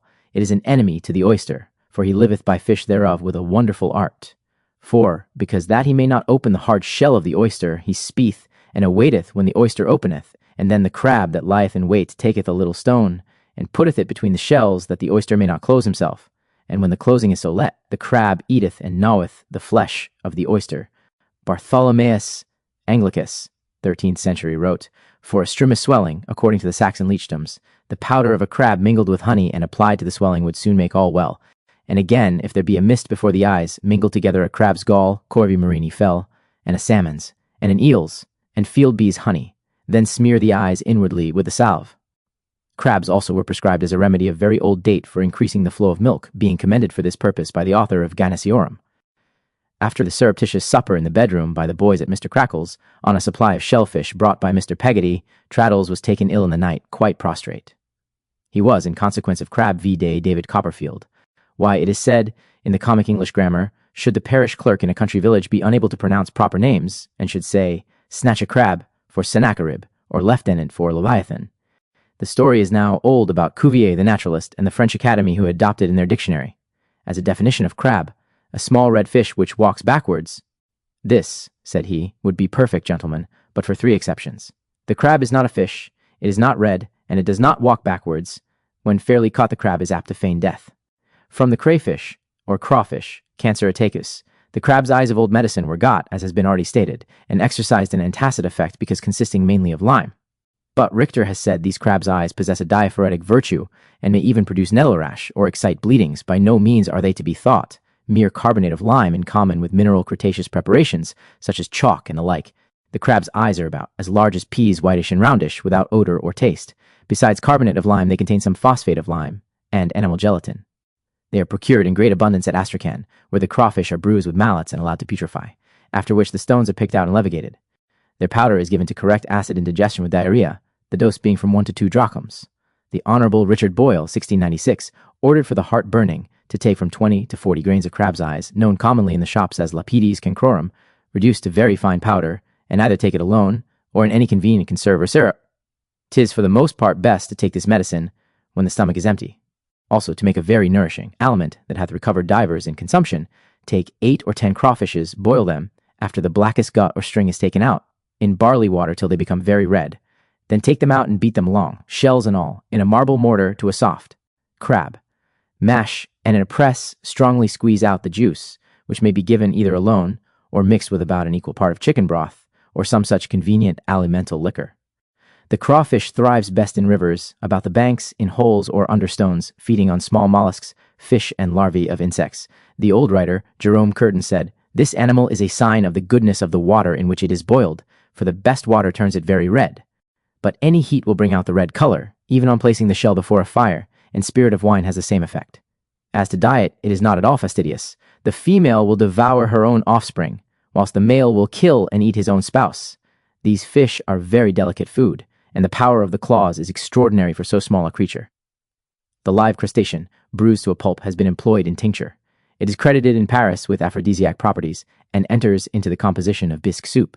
Le bouillon de crevisses was a bouillon analeptique anciennement recommandé dans la physie pulmonaire, dans la lèpre et d'infection du système inclutin. It may another little kindred creature which inhabits freshwater streams lying underneath, whilst credited of old with certain medicinal virtues, is the loach, Cobitis barbatula. This is a small, heavy fish, spending much of its time at rest on the bottom of the water. The loach is slimy, having 6 barbules at the mouth, be caught by dragging a strong net along the bottom of the stream. By some it is named groundling, and the Germans call it smorl. Dr. Salmon, 1696, declares the flesh to be light and excellent nutriment, wholesome, and good for women with child. We read, in Malone, 1800, it was a practice of young gallants, one supposed property, 1,105,520. Nature in Farquebars I have toasted roer diem bots processive, and swallowed one plus com 1, he grows to be fill. 17 hours Walton, and no Itha lengu the tab full gesne, and other learn to grey nourishment and date and the stomach. From male a malinsa is found Motaranca and Urgent cess. It furnishes ohm of the shops, which is used in powder seed and is given correct acidities because so much time as an alkali were, and the ancientis and other of the sepias esteemed as food, being thought also aphrodisiac and strengthening for athletes. The modern Greek and Romans deem their eggs a great delicacy. The cattle shell, technically known as the Sepiosteros siu, the animal both as a shield, and Cornish fishermen call this creature co, names for it are squid, and zero in shallow water, the broad intern egg clusters being often found very fond of the sepia capital bait, the CO bladder, or septail. 66% blacker than ink, the sepisuccus, which it discharges into the sea when pursued, so as to intercept the sight of the fisherman. Several medicinal properties are possessed by this fluid. Of old, it was said to be detersive, apparative, desicative, and proper to take away freckles and spots on the face and skin, the dose being from 10 to 30 drops in water. At the same time, it was alleged the eggs or spawn of the cuttlefish provoke urine, and the terms. The black humor may be spread on saucers around their inner surface and allowed to dry before it has time to putrefy. The bone, when powdered, is known as pounce. The succus, or juice, is brought to this country in the bag wherein it has been dried. For medicinal use, H, it is triturated with sugar of milk. Its primary and essential toxic action, when given in material doses, is to cause congestion in the veins, first about the liver and biliary organs, and then throughout the body. Furthermore, the coloring matter is employed by artists as a pigment when dried. It appears to be similar in its nature to the black pigment of the eye in other animals, and is known to chemists as melaine, not being soluble in water, but remaining for a long while suspended therein, as tending to lessen V medicinally of reduced sepia as proi diseases of connected with able to skin, T turgidity, when given and in diminished arly serviceable in G their period of the ovaries. It is K complexion, and Lao tinting here O all impressions. Vez troubled with womb, or its retro to swallow loaches in wine for the supposed property of communicating their prolific nature. In Farquhar's constant couple occurs the passage, I have toasted your ladyship 15 bumpers successively, and swallowed cupids like loaches in every glass. He grows to be about a finger long, says Isaac Walton, and no thicker than is suitable to that length. The fish is full of eggs, or spawn. By Gesner, and other learned physicians, it is commended for great nourishment, and to be most grateful, both to the palate and the stomach of sick persons. Crow, see miscellaneous. Cuckoo. Cuttlefish. The cuttlefish, Sepia officinalis, a mollusk, is found in the Mediterranean and European seas. It furnishes the cuttle bone of the shops, which is used in powder for the teeth and is given to correct acidities because containing so much lime is an alkali. Among the ancients, this and other of the sepias were esteemed as food, being thought also aphrodisiac and strengthening for athletes. The modern Greeks and Romans deem their eggs a great delicacy. The cuttleshell is technically known as the sepiostare. It is useful to the animal both as a shield and as a float. Cornish fishermen call this creature cuttles. Other names for it are squid and octopus. It lives in shallow water, the broad internal bone plate and the egg clusters being often found on the beach. Fish are very fond of the sepia, and when cut up it makes capital bait. The cuttle carries under its throat a bladder, or receptacle, containing a humor which is cuttlefish. 115. Blacker than ink, the sepi-succus, which it discharges into the sea when pursued, so as to intercept the sight of the fisherman. Several medicinal properties are possessed by this fluid. Of old it was said to be detersive, apparative, desiccative, and proper, to take away freckles and spots on the face and skin, the dose being from 10 to 30 drops in water. At the same time, it was alleged the eggs or spawn of the cuttlefish provoke urine, and the terms. The black humor may be spread on saucers around their inner surface and allowed to dry before it has time to putrefy. The bone, when powdered, is known as pounce. The succus, or juice, is brought to this country in the bag wherein it has been dried. For medicinal usage, it is triturated with sugar of milk. Its primary and essential toxic action, when given in material doses, is to cause congestion in the veins, first about the liver and biliary organs, and then throughout the body. Furthermore, the coloring matter is employed by artists as a pigment when dried. It appears to be similar in its nature to the black pigment of the eye in other animals, and is known to chemists as melaine, not being soluble in water, but remaining for a long while suspended therein, as tending to lessen venous turgidity. When given medicinally of reduced strength and in diminished doses, sepia has proved particularly serviceable in chronic diseases of women during their period of activity connected with the womb and the ovaries. It is especially suitable to females of dark complexion and of fine, delicate skin, with red or yellow tinting here and there, whilst highly sensitive to all impressions. The experimentalists found themselves troubled with whites, with falling down of the womb, or its retro. Animal simples. Version, whilst its mouth became ulcerated, and the curative powers of the diluted drug proceed on this plane. The discharge to which its remedial powers are adapted is greenish and thick, or profuse, watery, and offensive. This preparation is also very helpful in relieving such congestions as arise on the cessation of the monthly flow.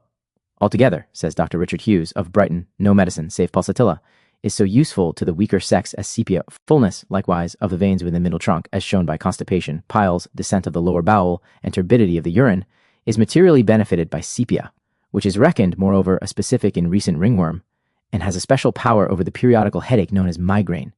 Very emotional persons, who soon break out into a perspiration, with a peculiar odorous sweat of the armpits and soles of the feet, are remarkably amenable to this medicine.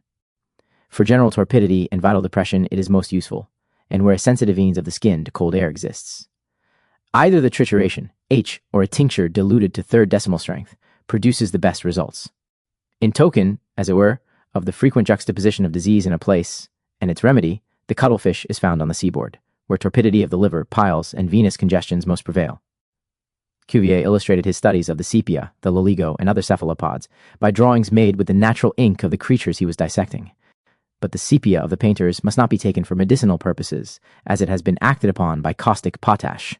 The ink bags of certain cephalopods fossilized in the lias beds have remained unaltered unto the present day. In the lower Jura formations, says Humboldt, cuttlefish, the ink bag of the sepia has been so wonderfully preserved that the material which myriads of years ago might have served the animal to conceal itself from its enemies still yields the color with which its image may be drawn. This coloring matter, when dried, is made nowadays into cakes of Indian ink. The ancient writer, Athenaeus, taught how to concoct a cuttlefish sausage, and in the Neapolitan markets may be seen today the arms, or tentacles, of this fish cut up into portions and prepared for cooking. At the Chinese restaurant of the Health Exhibition in London, 1884, its menu of September 11th contained, among other strange dishes, visigo à la tortue, an excellent soup made, in imitation of turtle, from the cuttlefish, or octopus. This creature finds a place, too, in the fishermen's baskets all along the sea coasts of France and Italy, being boiled in oil when cooked, and offered for sale in the streets to passers-by, with the recommendation, "It is good, very good." The Romans invariably took out the eyes of the cuttlefish before cooking it, Age noc jamjub oculos olider, itidem utsepies fascion coqui. This fish was esteemed by them a fitting sacrifice to the gods. Broths, says M. Test, made from the same mollusk were used by the ancients in many of the affections of the generative organs, of the urine, and of the skin, in which modern medicine now finds the succus so beneficial among his collection of medicines. Boyle, 1696, gave as an experienced remedy to correct the humor in the king's evil, to take half an ounce of cuttle bone, dried till it may be finely powdered, and give this to the patient for 1 dose. In Greece, a black broth is cooked by the poor, and is found to be excellent, being composed of small cuttlefish, including their ink bags, boiled up with rice and other vegetables. That of old Lacedaemonia was in all probability a similar concoction. Dog. Former physicians attributed to the dog, Canis, Kuon, and its whelps many curative virtues. The gall of a black puppy, said Schroeder, mixed with vinegar cures the epilepsy to a wonder. In a papyrus, thought to have been written 4,000 years BC, the following prescription for promoting the growth of the hair was given. Take the pad of a dog's foot, the fruit of the date palm 1 part, ass's hoof 1 part, and boil together in oil in a receipt book of secretes, 1562. For the apothecaries of the time, the process of making the oil of red dog is given with elaborate detail, by the means whereof, beside other infinite virtues that it hath, I have healed a friar of St. Onostris who had by the space of 12 years a lame and dry withered arm, like a steiche, so that nature gave it no more nourishment. Pliny prescribed against all kinds of pain a tick from a dog's left ear, to be worn as an amulet, but care must be taken that the dog is black. Whooping cough was in former times believed to be transmitted to a dog by giving him hairs of the affected patient between slices of bread and butter.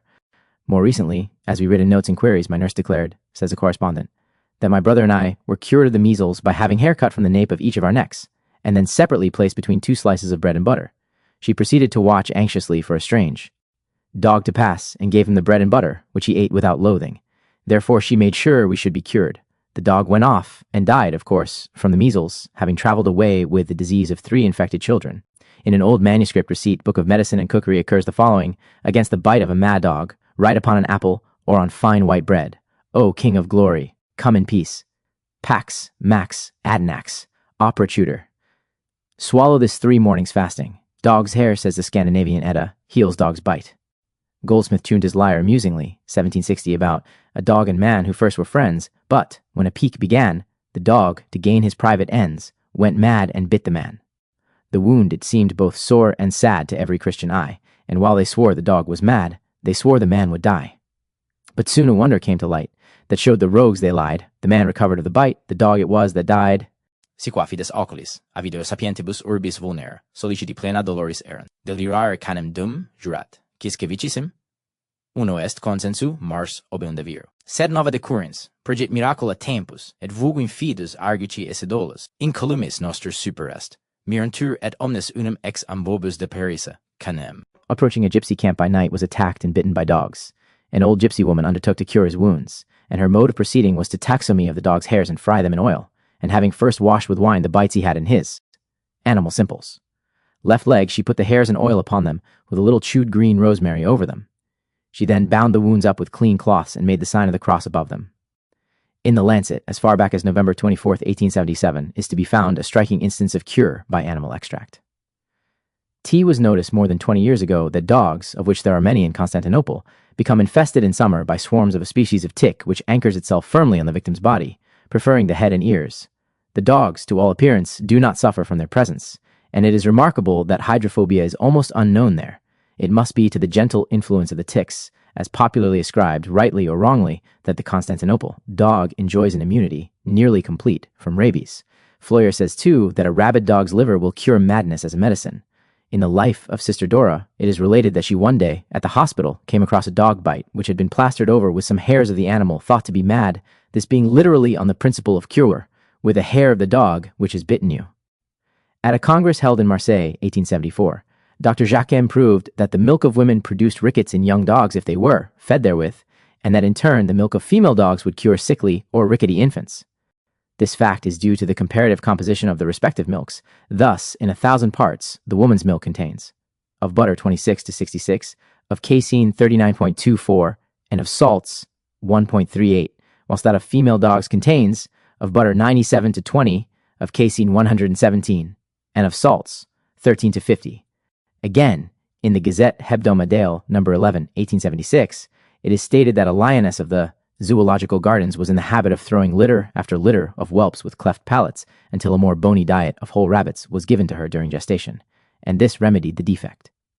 The women of Montreux, in Dauphine, after losing a nursing infant by death, suckle a puppy to prevent pregnancy, and all such puppies suffer presently from rickets, but they will recover again under the renewed use of their own mother's milk.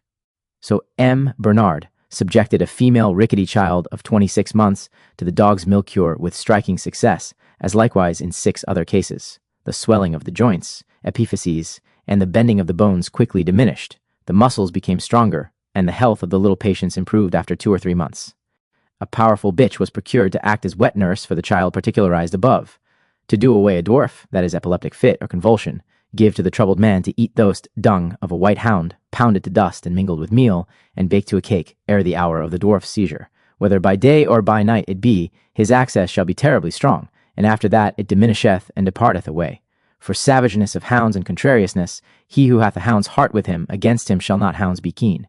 For all sores, if thou, in the early part of summer, takest for food any whelp being then still blind, thou shalt not be sensible of any sore. If thou frequently smearest and touchest children's gums with bitch's milk, a teeth wax without sore. Sexus placitus, in sarin leechdoms, also a dog. Licking a wound or a running sore is thought in Scotland to effect a cure. Folklore credits the dog with seeing more than can be perceived by man. In Rabbi Bishai's exposition of the Fire Books of Moses, a passage tells how our rabbins of blessed memory have taught, when the dogs howl, then cometh the angel of death into the city. In the rabbinical book it saith, the dogs howl when, with icy breath, great Samael, the angel of death takes through the town his flight. Longfellow, Golden Legend. It was formerly believed that dogs can discern the wraiths of dying or deceased persons. Without doubt, many strange coincidences have occurred in which dogs, by their piteous and restless whining, seem to have foretold coming death. Virgil wrote, when alluding to the Roman misfortunes in the Pharsalic War, Obsconique canes, importunique volucres signa debant.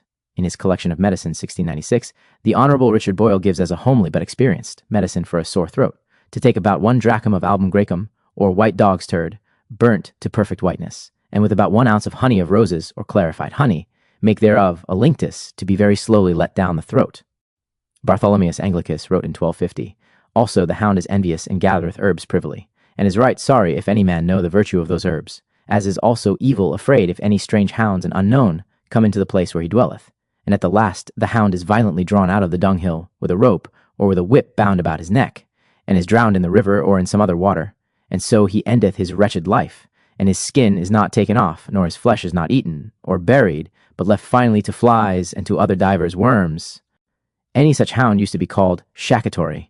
The Archbishop of Armagh cure for the gout to Lord Burleigh, Dublin, 1571, was to take 2 spaniel whelps of 2 days old, scald them, and cause the entrails be taken out, but wash them not. Take 4 ounces brimstone, 4 ounces turpentine, 1 ounce parmacet, a handful nettles, and a quantite oil of balme, and put all the aforesaid in them stamped, and sew them up, and rost them, and take the dropes and anoint you where your greffe is, and by God's grace your honor shall find help. Pliny declared that sucking puppies were worthy of being served as a supper for the gods. The quaint proverb, as lazy as Ludlam's dog, which laid him down to bark, runs in the same category as so queer as Dick's hatband, which went 9 times round his hat, and was fastened by a rush at last. Latrantem curatni alta Diana canem? Doth the moon care for the barking of a dog? Asks Burton in his Anatomy of Melancholy.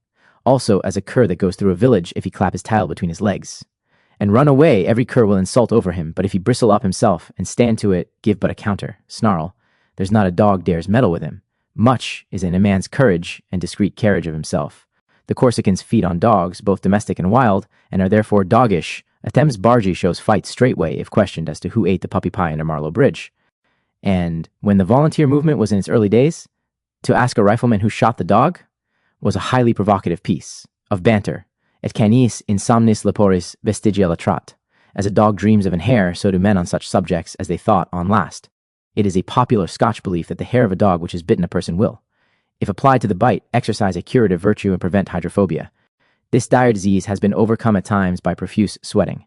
In a case where smothering by a featherbed was attempted, with a view to mercifully putting an end to the sufferer's existence, and where the man was left for dead, to the surprise and horror of all who saw it, he crawled from beneath the featherbed, but relieved from his terrible malady. Likewise a man who, in despair, chose a hot bath as the readiest means of ending his life when victimized by hydrophobia, found to his astonishment his sensations becoming easier, and it proved the cause of restoring him to health. A common cure in the country, says Burton. for madness when bitten by a rabid dog, for such at least as dwell by the sea, is to duck them over head and ears in seawater. Some also use charms. Every good wife can prescribe medicines. Duck, see miscellaneous. Earwig. The earwig, auricularia, has been named from the Saxon earwiga, ear insect, because the hind wings resemble in appearance the human ear. Wiga was a shorn bug, a beetle. This well-known insect is called in Northamptonshire arrowig, in Suffolk arrowiggle, in the eastern counties narrow wriggle, in Leicestershire wiganeer, in the west yarrowig, and in the north twitch bell. The Saxon leechdoms ordered for the synovia of the joints. If the synovia ooze out, utimor purulento, vel musilento collecto ot viscoso generant poros quos nos transitus dicere poterimus. Take the netherward part of marche, smallish, and honey, and the smead, flour of wheaten meal, and the bowels of an earwig, rub them together and lay on. Robert Lovell, in 1661, told that earwig, being boiled in common ale, and then used to the arteries in the temples and wrists, they cause a fever, and so cure convulsions. These insects are vegetable feeders, and seek to hide themselves from the light. In the London Pharmacopoeia, 1696, it is stated that earwigs, if dried, and finely powdered, and mixed with hare's urine, and so put into the ears evening and morning, they do cure deafness.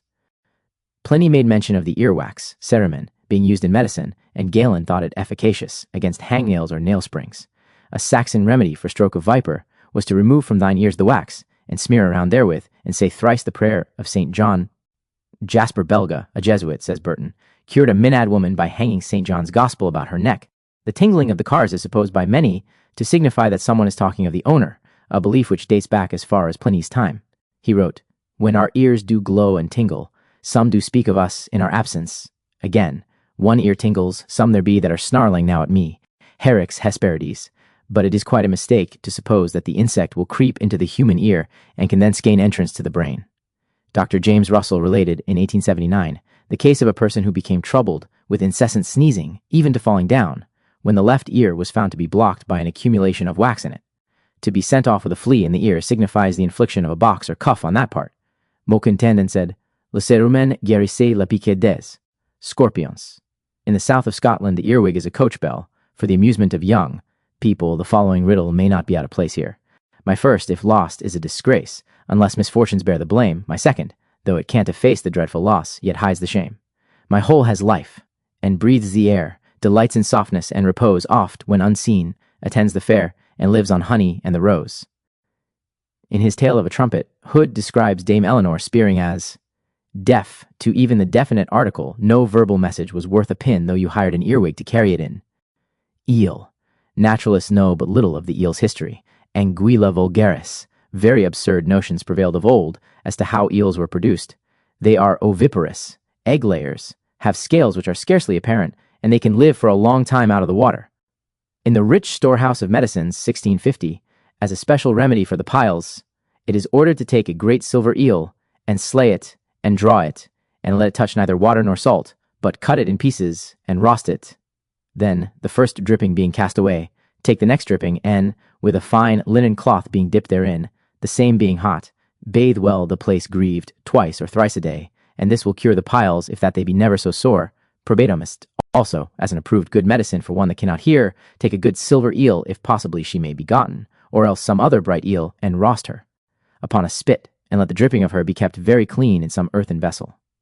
When you do go to bed, put the quantity of a quarter of a spoonful thereof at a time into your care, and then stop it close with a little of the wool that groweth between the two ears of a black sheep, and let him lie on the same side, and the next night following use the contrary ear, and lie on the other side.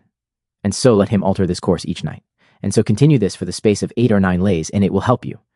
In 1,000 notable things, the grease of an eel is commended, with the juice of singreen, house, leek, mixed together. Of each a like quantity boil a little, and a little thereof put into the deaf ear 9 nights together. Robert Lovell, 1661, declared, "Eels loosen the belly, but cause fluxes. They open the windpipe, but stop the liver. They clear the voice, but infect the lungs. They increase sperm, but not good. Lastly, they cause agues, hurt the stomach and kidneys, engender gravel, cause the strangury, sharpen the gout, and fill the body with many diseases. They are worst in summer, but never wholesome. Though the eel when dressed," writes Isaac Walton, "be excellent good. Yet it is certain that physicians account it dangerous meat. And let me add this, that the uncharitable Italian bids us give eels, and no wine to our enemies." Also, old Fuller told the same story. "Eels be found in all shires of England, yet are most properly related of throughout Cambridge, as most first and best, the courts of the kings of England being thence anciently supplied therewith.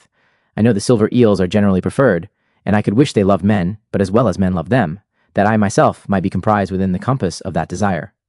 The biggest eels are ever, esteemed the best. Eels, says Panlus Jovius, in Burton he abhorreth, in all places and at all times, all physicians detest them, especially about the solstice. What have you ate today, Billy, my son? What have you ate today, my only man? I've ate an eel pie, mother. Make my bed soon, for I am sick at heart, and shall die before noon. Eel blood contains a highly poisonous principle, as was discovered by the brothers Mosso in Italy 12 years ago, but this toxic poison is quite destroyed in the process of digestion after partaking of eels as food. It can only assert its dangerous properties when inoculated beneath the skin, or injected into the blood. About a dozen drops thus inoculated will kill a dog of about 14 pounds weight in less than 10 minutes.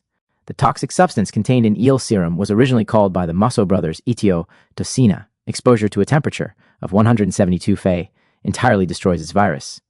Diluted eel serum will serve, if injected into the blood, to protect an animal from viper venom, but eels are not of themselves endowed with any power which enables them to resist snake venom. Heat. Scotch boys used to wear an eel's skin round the leg while swimming so as to get protection against cramp. To cure a sprain, an eel's skin, wet and slimy as taken off the eel, is said to be applied in Ulster. It is a custom in the north to rub warts with eel's blood. Together with other matters, the eel was reputed of old to cause hoarseness. Nux, oleum, frigus capitis, engulac potens, ac pomum, crudum fecient hominem, forocum. The conger eel is credited with forming the chief ingredient often in turtle soup, but a special poison, or toxin, has been recently attributed to it, which at certain times induces a choleric attack, although at other times this soup may be taken with impunity. The conger eel is constantly served at foreign tables d'hôte, and Sir Henry Thompson has striven, amid a storm of opposition on the part of pastry cooks, to prove that much of their choicest pottage is made from the conger eel. Hot eel soup was hawked in former days under the archway in Clement's Inn. This is the most glutinous fish there is, good to the navel, all below being bony and forming the locomotive apparatus. For Alice in Wonderland, an old conger eel was the drawling master who came once a week to teach drawling, stretching, and fainting in coils. Monsieur Louis Eustache Udo, in his receipt for a matelote of eels, says lightly, "Take 1 or 2 live eels and throw them into the fire. Then, as they are twisting about on all sides, lay hold of them with a towel in your hand and skin them from head to tail. This method is best, as it is the means of drawing out the oil. The blue skin and the oil which remain when they are skinned without being burnt are highly indigestible." Dr. Samuel Johnson, it is told in Boswell's Life, as he was passing by the shop of a fishmonger who was skinning an eel alive, heard him curse it because it would not lie still. The eel is proverbially tenacious of life. It is of little use for the angler who wants to kill it to knock it on the head. He should strike its tail 2 or 3 smart blows against something hard. In the neighborhood of Ely marshes, where very large eels were formerly taken, it was a common superstition that these fish first came there through the transformation of the wives and children of certain recusant priests in the district into eels. How few cooks and fishermen know that, too. Animal simples. Reduce the writhing creature to perfect stillness, it is only necessary to cut off the tip of the tail. Stricken then with paralysis, it is heedless even of music, and a child may handle it. Otherwise, so powerful is music over its species that eels may be lured into nets by the melodies of fishermen. Frank Buckland speaks of an old Irish angler who used to set his eel nets and then beat a drum. The reason he gave was this: bedad sor is just to make them run. They think it's a thundery night. The heart of the eel is in its tail, probably to enable it to live long out of the water when migrating. Furthermore, the animal has spectacles of a transparent membrane to protect the eyes against mud, sand, and stones, which membrane it sheds with its skin. This is the case also with the common snake. Reginald Scott gives a story of a priest who went out o' nights with his companions to steal the eels from a miller's weir. The poor miller made his complaint unwittingly to the same priest, who undertook to denounce the thieves by bell, book, and candle. So, on the next Sunday at Mass, he chanted forth the following high-sounding lines: "All you that have stolen the miller's cells, laudate Dominum Dequae, and all they that have consented, thereto, benedicamus Domino. There," said he, "is a sauce for your eels, my masters." In our juvenile days, a jingling rhyme of Latin semblance taught 2 useful scraps of knowledge by running thus: "Infertaris, in ocnonis, in mudelis, in clanonis," says the fool to King Lear. "Cry to it, your heart." Nuncle, as the Cockney did to the eels when she put them the paste alive, in the form of curries, described Ballock broth concocted from eelies, with ginger, galingale, cannel, and pepper. The Neapolitans make their Christmas fare, not of turkey, roast beef, and plum pudding, but of eels. Formerly, a large eel was called a fousan, and an old recipe for eel pie was to season the dish with sweetmeats and a handful of currants, or sometimes the eel was roasted. To skin an eel by the tail signifies to do things the wrong way about. An important variety of the eel is the gymnotus, or electrical eel, which may well be discussed as possessing curative powers capable of practical application to the human subject. This and the Allied torpedo were described by Professor Matucci of Pisa in the Lancet of August 7, 1847. Faraday found that a shock given by the fish equals that of a battery of 15 jars, or 3,500 inches of armed surface. Like the torpedo, or electric ray, or skate found in English seas, it owns a natural battery of cells, connected by large nerves with the brain, and kills small fish as its prey by the shocks which it generates, employing the artifice of curving itself round a fish so as to enclose it in the cavity formed by its body. The two opposite surfaces of the body are the poles, and a shock may be obtained by touching the back and the breast of the fish in salt. Frogs distributed over many points of this, or the torpedo's, surface give jumps at each discharge from the fish, but when often excited the discharge quickly becomes weaker, though it is soon restored again by repose. The head is the positive pole, and the tail the negative. Our common jellyfish owns a similar water power, but in a far less degree, and its stinging properties have been employed with success for medical ends. The teeth of the torpedo are exceedingly small, and the fish found within this animal, having been eaten as food, are without blemish, their death being evidently due to the electric force employed. The apparatus inside consists of a mass of soft structure resembling size, with a series of white columns, or cells, divided by transverse plates, between which is a fluid containing albumin and common salt. The brain itself is very small. Seeing that the jellyfish, which Sir Spencer Wells wrote about, ride jellyfish, has been practically employed for the relief of neuralgia and rheumatism by its minor amount of electrical force exercised. When handled, stronger arguments certainly hold good for applying the electric eel and the torpedo to similar uses on a somewhat larger scale.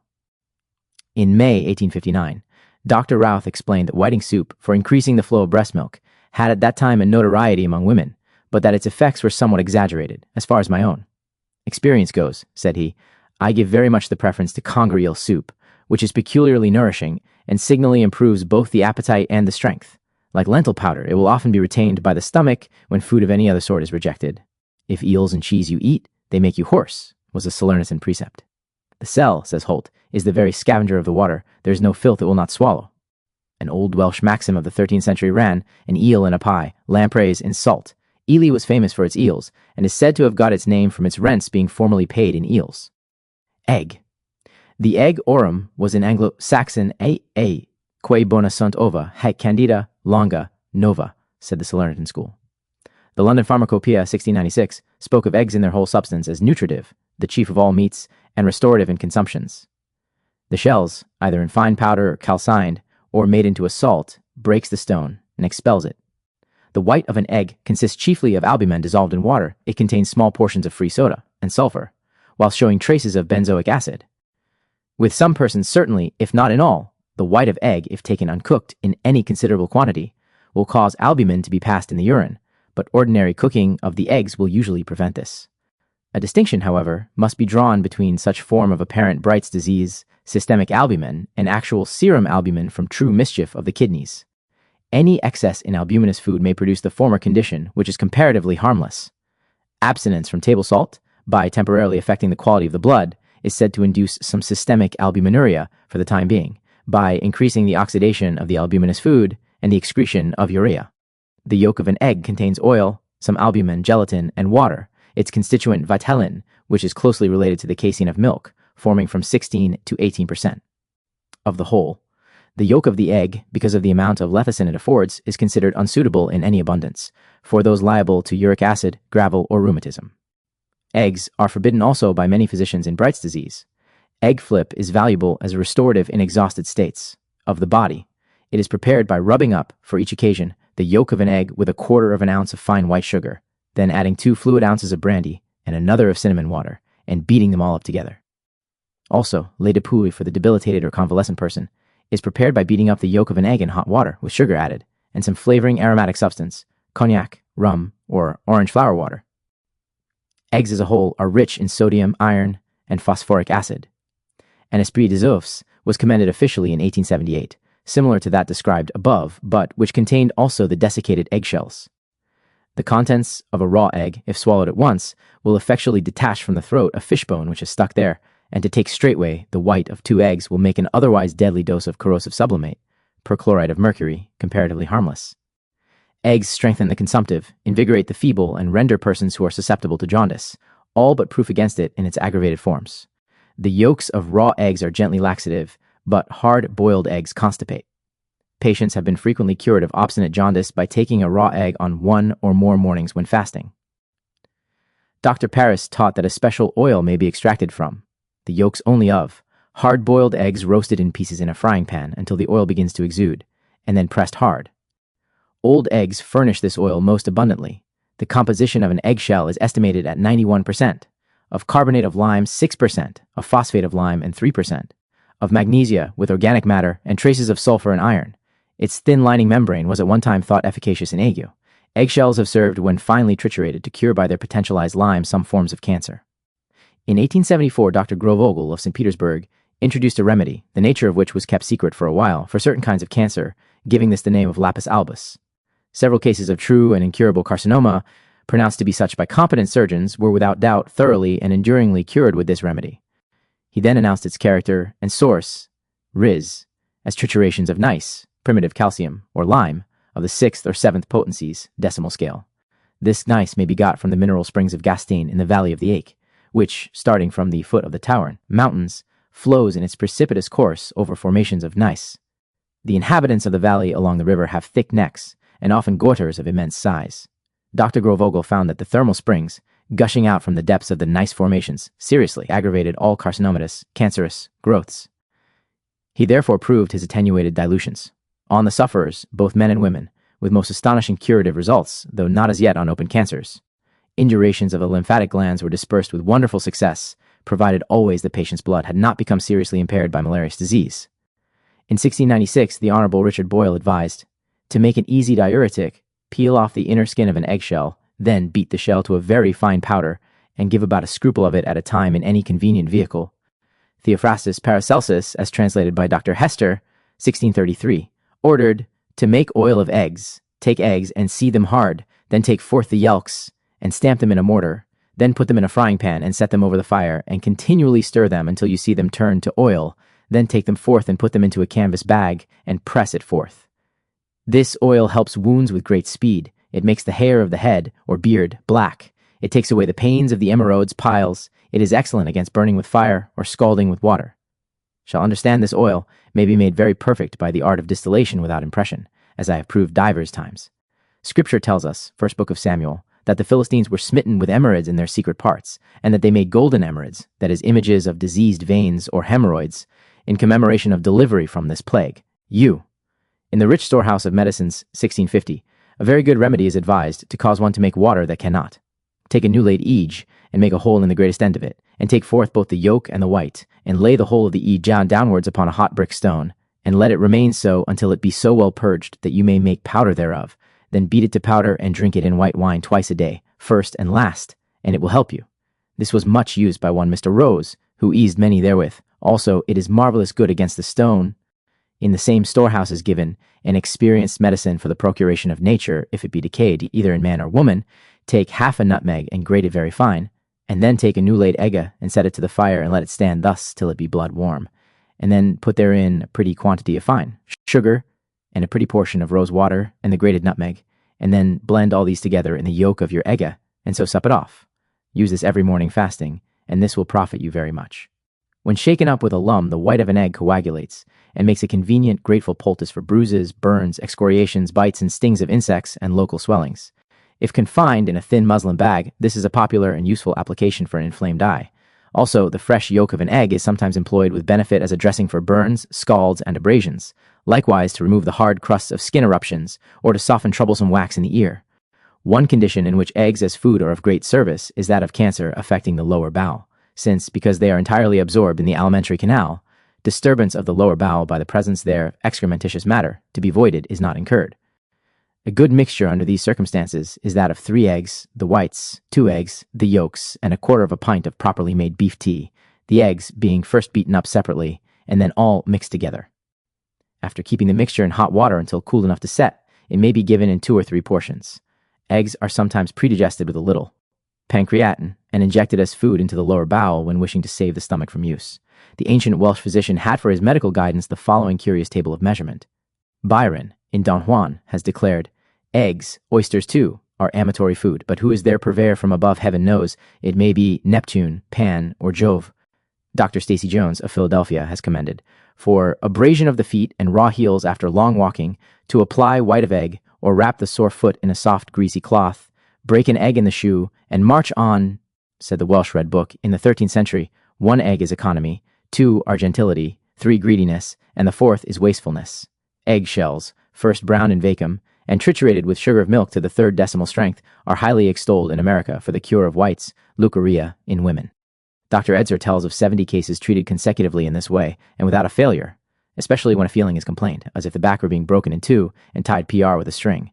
In patients suffering from sore throat, when swallowing is difficult but concentrated nourishment is necessary, the yolk of a raw egg may be turned whole into a teacup, whilst discarding the white. Now add to the yolk a pinch of salt, with a dash of vinegar or lemon juice. It is to be swallowed entire like an oyster, and as the yolk generally breaks at the moment of swallowing, in addition to the nutriment, there is thus made a soothing emollient application to the throat. Ovid alludes to the ancient and probably earliest method of cooking eggs on live ashes, ovac non acri leviter versata favilla. Nowadays, the peasant who bakes his egg in hot wood embers piled about the shell knows by a sure sign when the inside is sufficiently cooked. As soon as a clear dewdrop exudes from the shell's top visible above the embers, then the egg is done to the perfection of softness. Pope has put it on poetical record, the vulgar boil, the learned roast an egg, and we are asked in Job, chap. Vi, ver. 6. Is there any taste in the white of an egg? The shell of an egg is porous, and will absorb the smell or flavor of anything offensive placed near it. An egg and to bed is proverbial, but why a man should take an egg before going to bed, or should go to bed immediately after taking an egg, is a question yet to be answered. Lord Dundreary suggested, perhaps that he may hatch it. Eggs which are at all putrescent give special disgust to ourselves, and will sometimes provoke violent diarrhea if eaten inadvertently. Yet, the Chinese are credited with a fondness for eggs half rotten. But a really good, home-laid, fresh egg well merits the description here accorded to it. In marble walls as white as milk, lined with a skin as soft as silk, within a fountain crystal clear a golden apple doth appear. No doors there are to this stronghold, yet thieves break in and steal the gold. Herbolat, says the form of Curie, 1780, was in old times a confection of herbs and eggs. NY eggshells filled with scented water were used as missiles at Italian carnivals by sportive ladies who threw them about in the public ways. King John is related to have shut Maud Fitzwalter the Fair in the highest, chilliest den of the tower, and when neither cold nor hunger nor solitude broke her strength, when she still disdained his shameful suit, he foisted on her a poisoned egg, which she ate and died. Dr. King Chambers playfully alleges that on the East Coast the best plover's eggs are usually laid by gulls. Liebig found cholesterol and iron in the yellow oil of the egg's yolk, about which still another old recipe may be given as a medicine for burning or scalding in any place wheresoever. Take 4 eggs and roast them, and then take the yolks out of them, and fry them in a pan softly upon the embers till they be black. And thereof will come an oil, which you must put in a galley pot to be kept safe. And when you will use it, take a feather and anoint the sore therewith. The white of an egg is a most efficacious modern remedy against burns. It is told that once upon a time 3 Capuchin friars, when traveling, reached an inn which was so poorly furnished as to its larder that only a single egg and 1 pinch of salt could be produced for their refreshment. At first, they disputed about this small meal, but at last agreed that it should become the prize of him who could quote from his breviary the most appropriate phrase. Accordingly, the first friar took the egg and struck off its top, saying, Sic conteret caput tuum, he shall bruise thy head. The second then took the decapitated egg, and putting in the salt, said, Accipe sal sapientiae, have salt in yourselves. It was then passed on to the third, who swallowed its contents, saying, Intra in gaudium Domini, enter thou into the joy of thy Lord. Hasselquist writes that the women in Egypt put eggs under their armpits and have the patience to keep them there till the eggs are hatched by the heat of the body. Some persons are specially liable to egg poisoning, particularly with respect to the eggs of certain birds or eggs under extraordinary conditions of cookery or keeping. Elephant. The elephant is Elephas, Asiatic and African, of which the well-known Eastern elephant is a noble creature with the highest intelligence among animals. Southey, quoting from Oriental fragments, wrote, There is a something in the half-reasoning elephant, independent of its bulk, which distinguishes it from other quadrupeds. No person would commit any act of gross indelicacy or indecency in the presence of an elephant more than in the presence of the holy reasoning being. Yet the same feeling would not prevail respecting the onlooking of a stupid rhinoceros, almost as bulky. It is of very slow growth, and goes with young till the 3rd year, living the longest among mammals. Quod cito fit, cito perit. Du Chaillu described a royal feast which was given to him by King Obinji in equatorial Africa. The first course was boiled elephant, which had been cooking since the day before to make it tender. This was served to the uproarious beating of drums by some of the king's wives, but it proved abominably tough. Robert Lovell, 1661, wrote about the beast, "Only the trunk, lips, and marrow of their horns are edible, yet the Ethiopians feed on their hinder parts. But the foot is really the titbit." The substance of the elephant's tusks is ivory, Iberus, from the elephant. These grow frequently to the length of 6 or 7 feet, being proportionately thick, and one will sometimes weigh 160 pounds. The African ivory turns yellow by keeping, but that from Ceylon preserves its whiteness. Longer. Its shavings are boiled in water to make a jelly, which resembles that from hartshorn, which see the African. Ivory abounds most with oil and salt, the qualities of which do not differ from those possessed by hartshorn. When burnt to blackness, the tusks make ivory black, or animal charcoal, with properties already described under that heading, and another name for which is spodium arabum, spodos equal to ashes. In Saxon leechdoms, we quote from Sextus Placidus, 1538, "For any ill spot to take it from the body, apply elephant bone or ivory, pounded with honey. Wonderfully it removes the disfiguring marks." Again, for blemishes, to remove them from the face, if a woman with the same dust daily smeareth her face, she will purge away the spots. Bartholomeus Anglicus, 1250, remarked, "When the elephants be sick, they gather good herbs, and ere they use the herbs they heave up the head, and look up toward heaven, and pray for help of God in a certain religion. Among the Ethiopians elephants be hunted in this wise. There go in the desert 2 maidens all naked and bare, with open hair of the head, and one of them beareth a vessel, and the other a sword, and these maidens begin to sing alone. And the beast hath liking when he heareth their song, and cometh to them, and licketh them their teats, and falleth asleep anon on liking of the song. And then the one maid sticketh him in the throat, or in the side with the sword, and the other taketh his blood in the vessel, and with that blood the people of the same country dye cloth, and do colour it therewith." Early in the present century, a quack medicine bearing the pretentious title of elephant S-milk had a considerable sale in England, under the hand and seal of a Dr. Campbell. It was professedly an effectual cure, with the caveat of government, for debility, faded complexions, grey hairs, nightly disturbances, spasmodic complaints, bald head, stiffness of joints, premature waist, etc., being obtained in the first instance by a cunning stratagem. Elephants giving suck were entrapped beneath trees, from which ropes were let down by a windlass. The animals were then fearlessly milked and afterwards set free to rejoin the herd, and the precious milk was imported at much cost.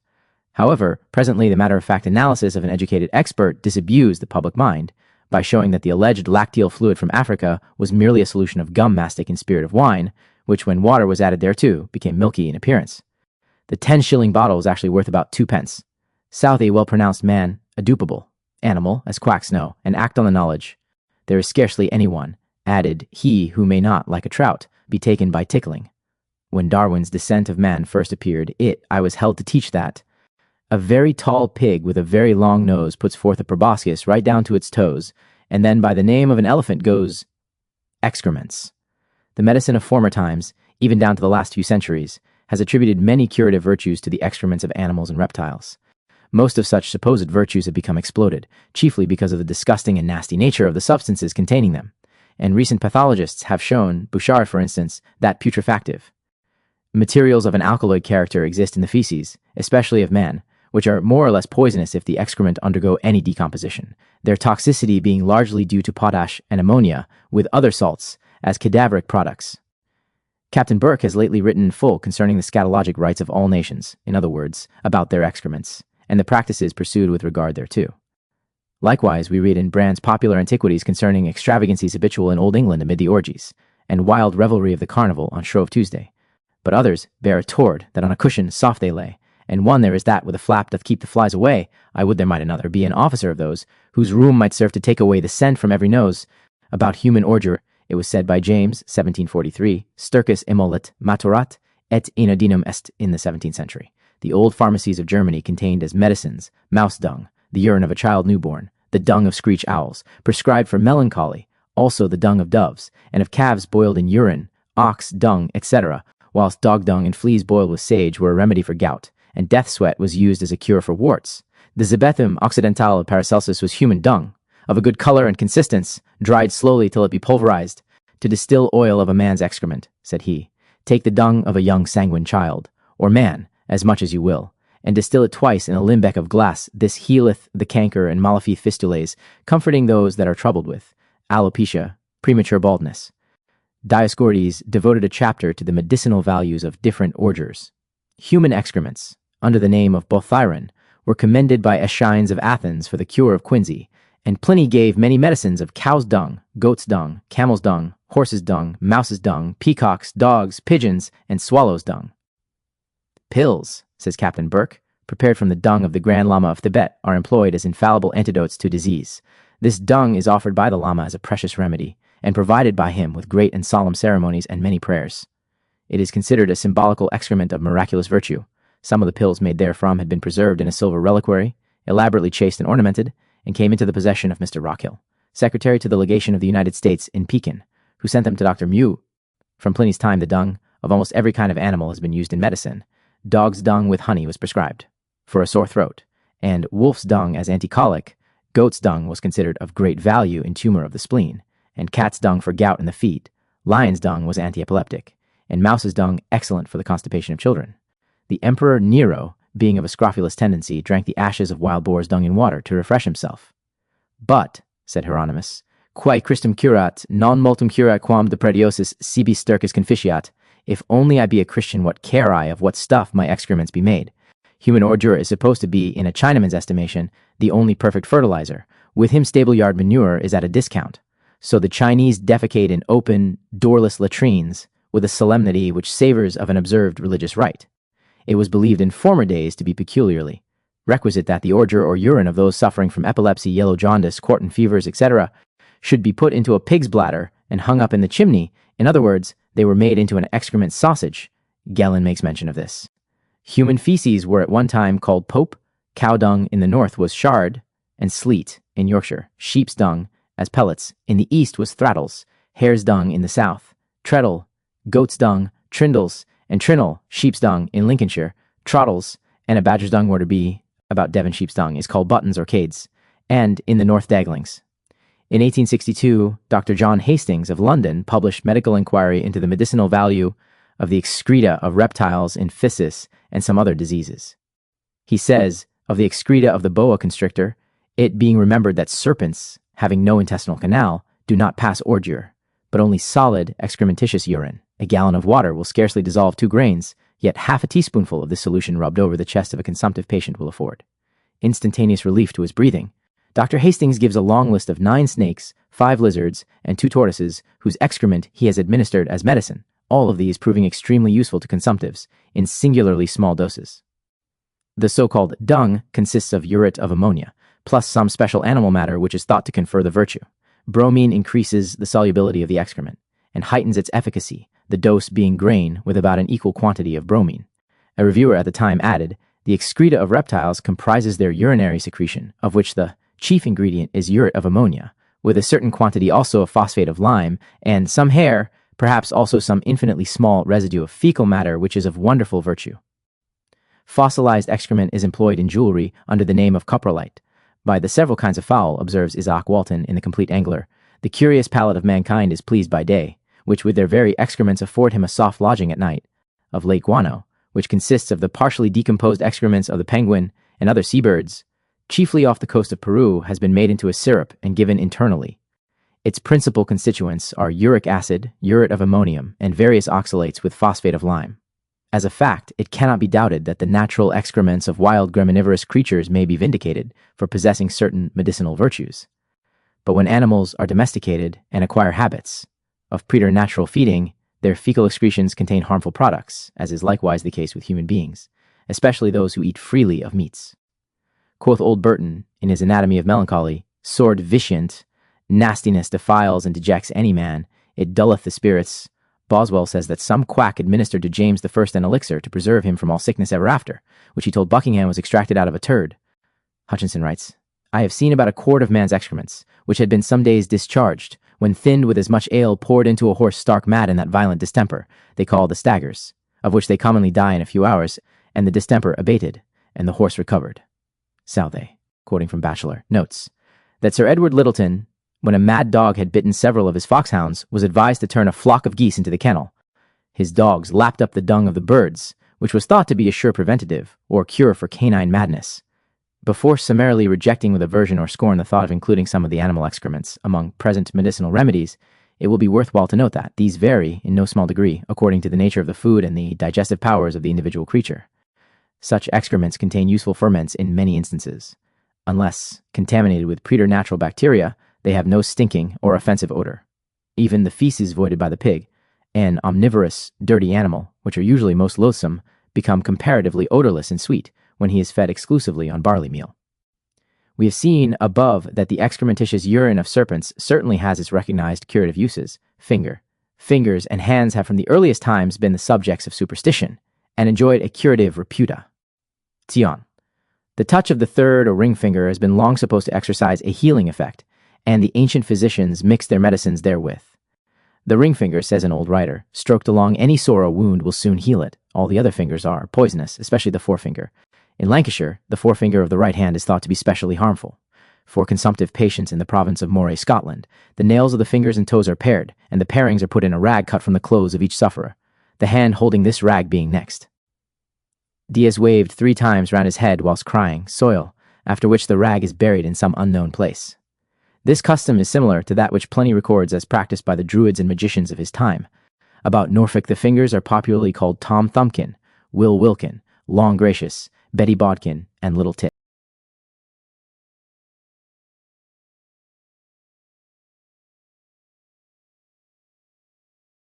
These fish was flogged and flung back into the sea, upon which all the hakes left that coast and kept away for years.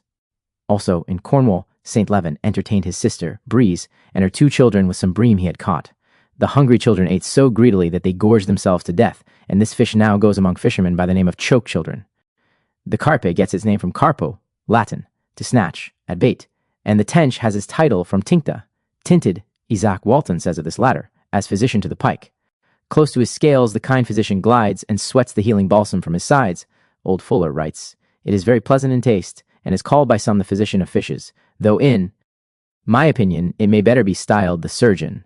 For it is not so much a disease as a wound that he cureth, nor is it any potion, but a plaister which he affordeth, Ari, his natural unctuous glutinousness, which quickly consolidateth any green gash in any fish. Some have observed that the pike, though never so hungry, forbeareth to eat this fish, which is his physician.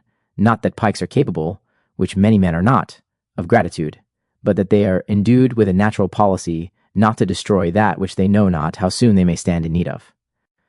Frank Buckland denied this fishy friendship, saying you cannot put a better bait for a pike on trimmer than a young tench. He speaks amusingly, too, of a fine old sailor who yarned of it as a curious thing, as any fish will eat boiled cabbage, or boiled onions, for which rubbish they comes about the ships at Spithead.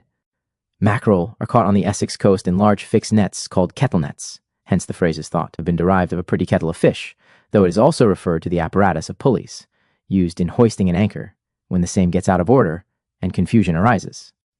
Counters used at games of cards are often made in the shape of fish, from a misapprehension of the French word fiche, a 5-sou piece. The 2 points given for the rub at whist are called la fiche de consolation. Theodore Hook enjoyed his soup, and his fish served so liberally that at last he playfully declined another plate of turtle on the plea that he was not a soup or fish all-person fish, says a proverb, must swim thrice, once in the water, then in sauce, and next in wine after, reaching the stomach, poisson, goré, et couchon vide en l'eau, et meurt en vin, fish and swine, live in water and die in wine. The mullet was for the Romans the fish par excellence. It was costly and cooked on the table to please the guests. In a glass vessel filled with clear brine and mackerel's blood, the live mullet stripped of its scales was enclosed, and as its fine pink color passed through many a dying gradation, the guests looked on admiringly. From its liver, the best and most expensive Roman garum was concocted. The old Latin botargo, or botargum, was a kind of salt cake or sausage made from mullet roe with eggs, blood, and salt. It was eaten with oil and vinegar, being thought to strengthen the stomach, help the appetite, increase seed, and is good against consumptions. It also created a thirst for wine. Robert Lovell, 1661, wrote, "The flesh of the sea mullet's head with honey helps vices of the fundament. From the mackerel, or scomber, pickled, the Romans made their ordinary garum, a favorite sauce, which was also used by them medicinally in clysters. Experantis ad hoc scombri de sanguine primo, actipe fastosum, munera cara, garum of brine and blood fresh from the dying fish. Take garum, my fond gift, a sumptuous dish. 'Twill doubly serve your appetite to mend and clear by clyster at the other end. The curd, or fatty substance, which is found between the flakes of salmon flesh, is wholesome only for 12 hours after the death of the fish." Folkestone beef, said Frank Buckland, is a local name given to the rig or common taupe, the huss, six, or robin huss, a small dogfish, the bull huss, or large spotted dogfish, the fiddler, or shark ray, and uncle owl, a species of skate. Freshly caught rigs at the bottom of the boat are savage. They all goes mad, sir, and it's like being among a lot of wild beasts. When cut up or split into halves, the dogfish are salted and dried, being taken by the poorer class as food, and tasting when broiled like veal chops. The livers are cleaned and boiled for oil. There is a great amount of gelatine in the heads and fins. These fish are viviparous, and produce their young ones alive, each in a loose, membranous bag. Name, dogfish, is a happy one, seeing that they hunt after a submarine quarry in packs, somewhat as dogs do on land. Old Neptune doubtless has fine sport mackerel hunting on the Warren Bank off Folkestone with his spotted dog pack. The huss has only one bone, the vertebral column, say the fishermen, and can be readily cut up into filleted sole, for which purpose considerable numbers of this fish find their way eventually to Brighton. The rig shuts its eyes when asleep. Codfish are caught, also, largely in the same waters. The dried heads of cods are used in Norway as fodder for cattle, being taken by these animals with much fondness.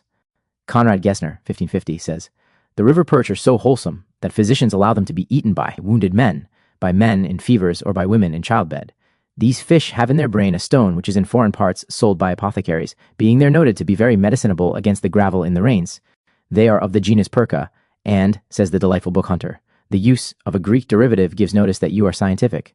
If you speak of anan, a candopterygian, it is plain you are not discussing perch in reference to its roasting or boiling merits, and if you make an allusion to monomyarian, malacology, it will not naturally be supposed to have reference to the cooking of oyster sauce. About applying the pickled halleck, or herring, to the feet as a cataplasm in fevers for drawing the humors. Downwards, and thereby relieving the head, Dr. Quincy, 1728, pertinently says, such a property seems more likely to arise from the salt which is used in the pickle than the virtues of the fish. Flea. The common flea is the classic pulex. It is remarkable that fleas and other parasitic insects never infest a person who is near death, insomuch that to notice this has become a popular sign of approaching dissolution. The fact is, in all probability, says Timms, caused by an alteration then in the state of the fluids beneath the skin, either in quality or in quantity. This little sable beast called a flea, if thirsting much after blood, argues reign, as we learn from nature's secrets.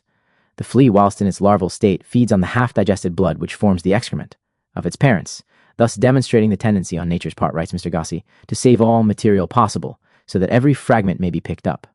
Among water fleas, the male is a puny, insignificant creature compared with the female, and living on her as a parasite. Lord Beaconsfield, when he was Mr. Disraeli, spoke of the national debt as a mere flea bite.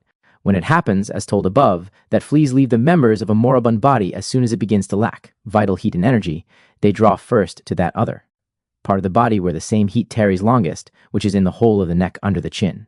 That's a valiant flea, says the Duke of Orleans in Henry V, that dare eat his breakfast on the lip of a lion. In folklore, the 1st of March is intimately associated with fleas, and it is still a practice in Kent to keep the doors shut on that day, thus securing immunity from fleas for a 12-month. It is far from unlikely that fleas, which infest only persons in health, may possess certain medicinal virtues, and may sometimes do general good even when causing local irritation. The subject is worth experimental inquiry. Dr. Francis, USA, supposed the cui bono of the mosquito, an allied insect, is to drive man from malarial districts. If he won't go, then the mosquito by its bite injects beneath the skin a minute quantity of a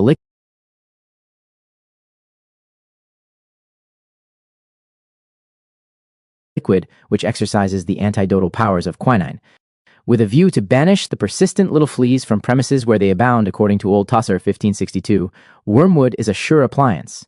While wormwood hath seed, get a handful or twain to save against March, to make flea to refrain, where chamber is swept and wormwood is strewn, no flea for his life dare abide to be known.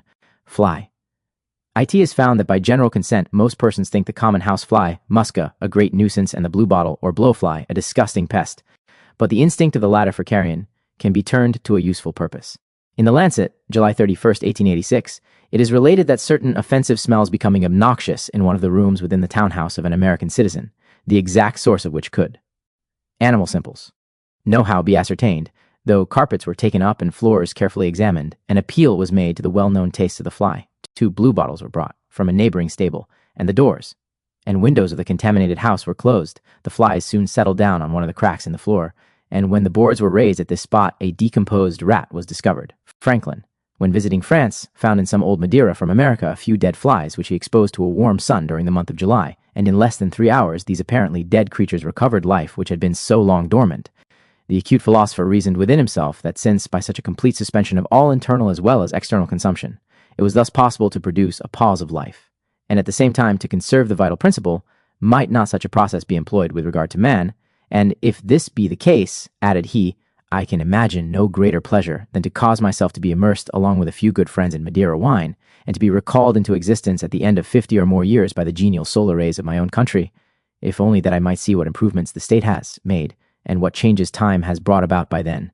Flies, especially the bluebottle, are able to pipe like the wind. The Spanish fly, Cantharis vesicatoria, or blistering fly, is really a beetle, which is found, though rarely in England, on the lilac, the privet, and other shrubs, but is collected chiefly in Hungary and southern Russia.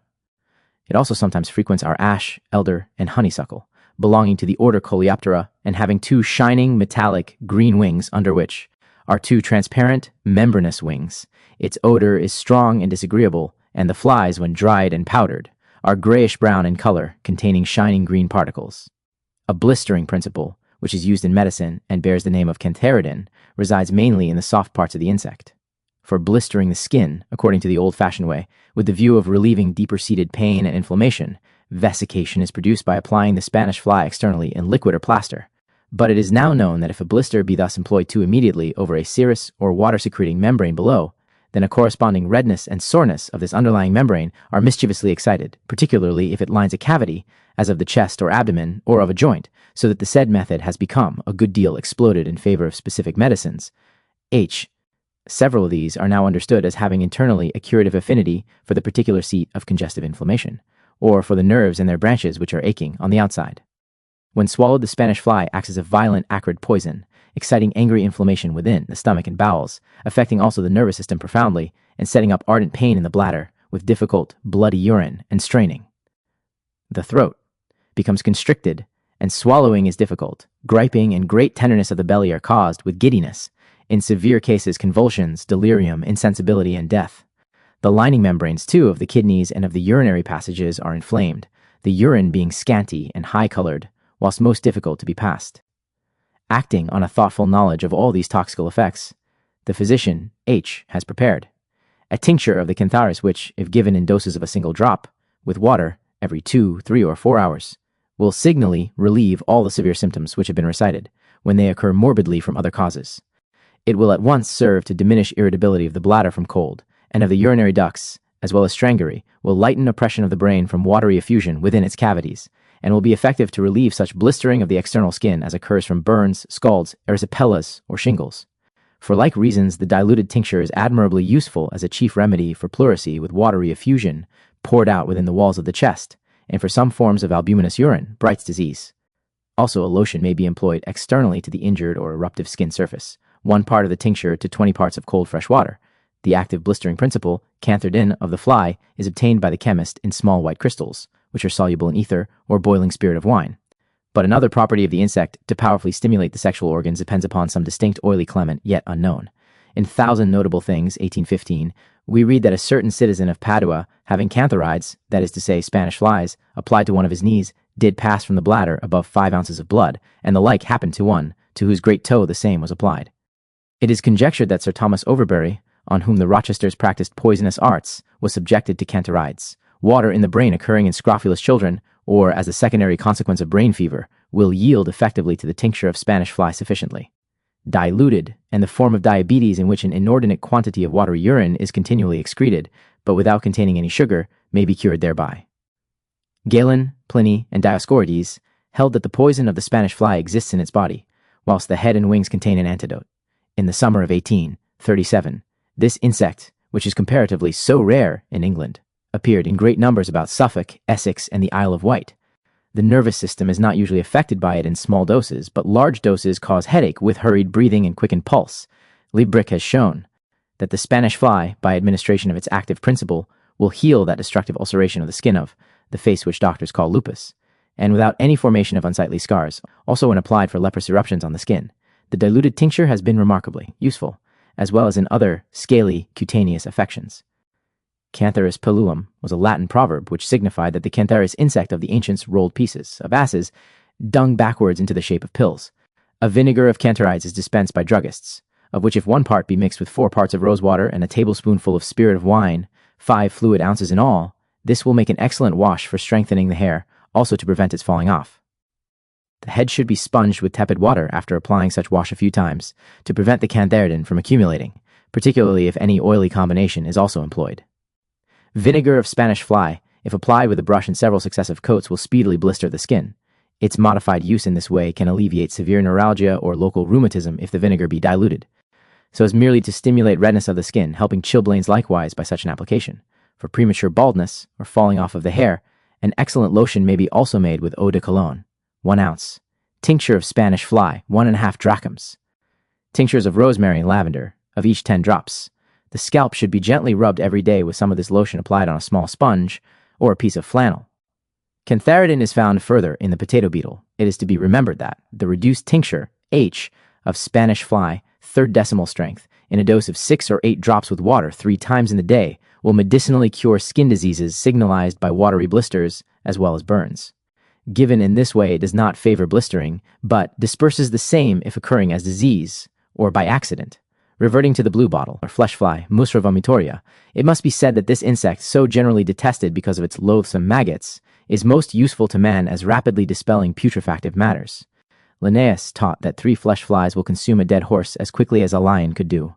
Aquila non captat muscas is the armorial motto of the Graves barony. The lordly eagle does not deign to catch flies, any more than the large-minded man occupies himself with empty frivolities. On attrape plus de mouches avec le miel qu'avec le vinaigre, says a French proverb. In Alice, Through the Looking Glass, 3 remarkable flies are described with charming humor. The rocking horse fly made entirely of wood, which lives on sap and sawdust, being very bright and sticky.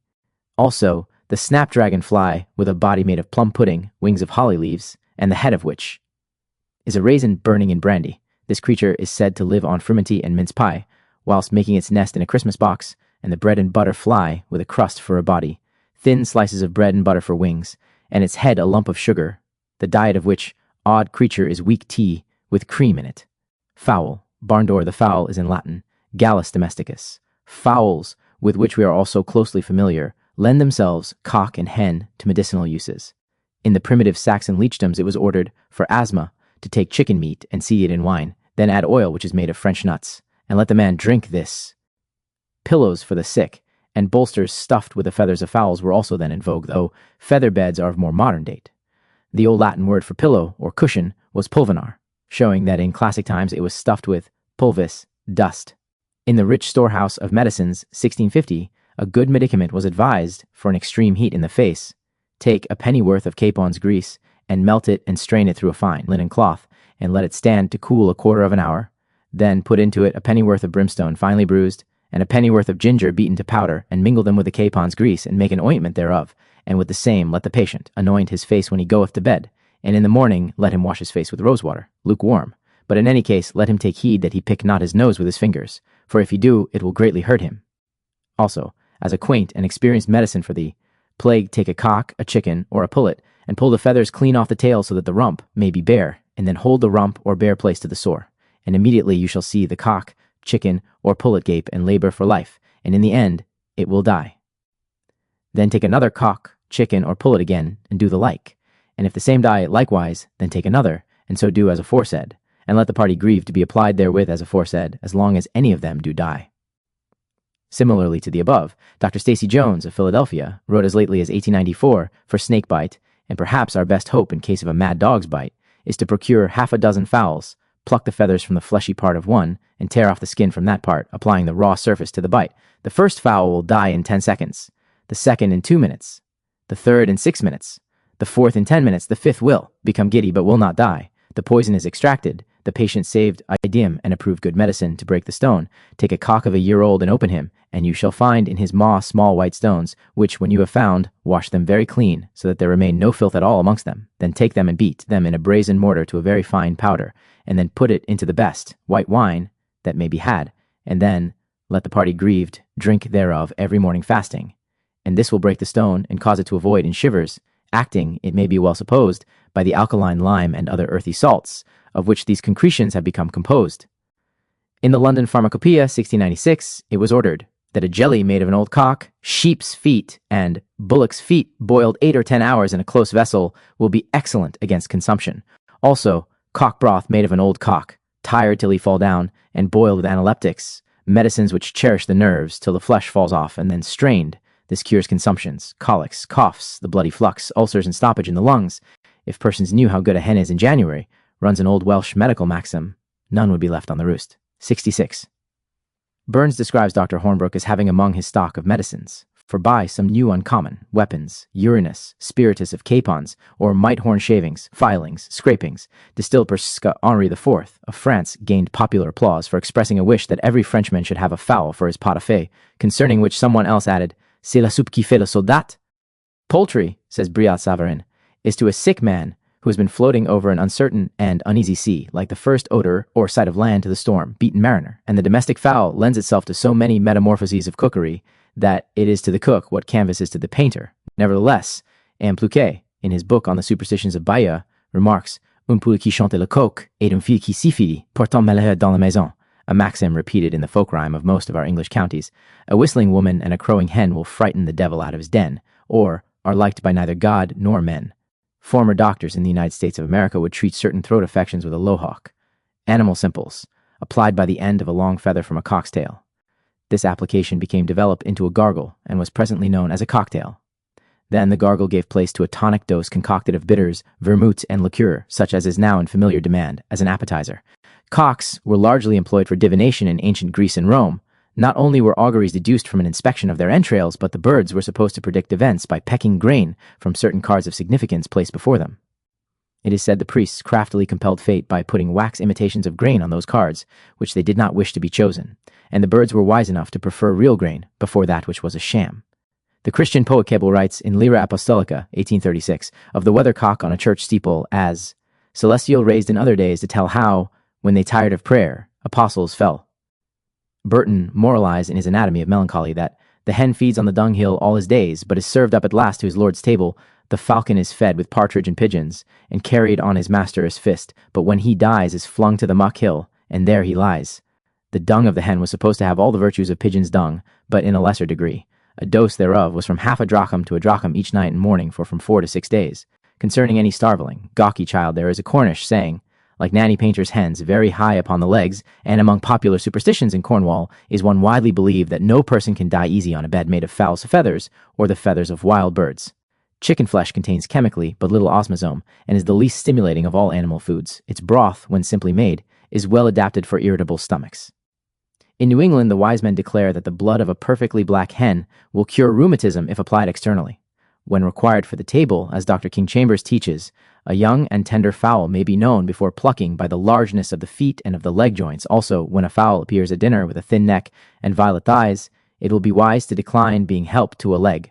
Quoth the comic Latin grammar, pectoribus inhians, mos and deserit alas, which means, as translated by an eminently practical schoolboy, intent upon the breast, lo, he deserts the tender wings.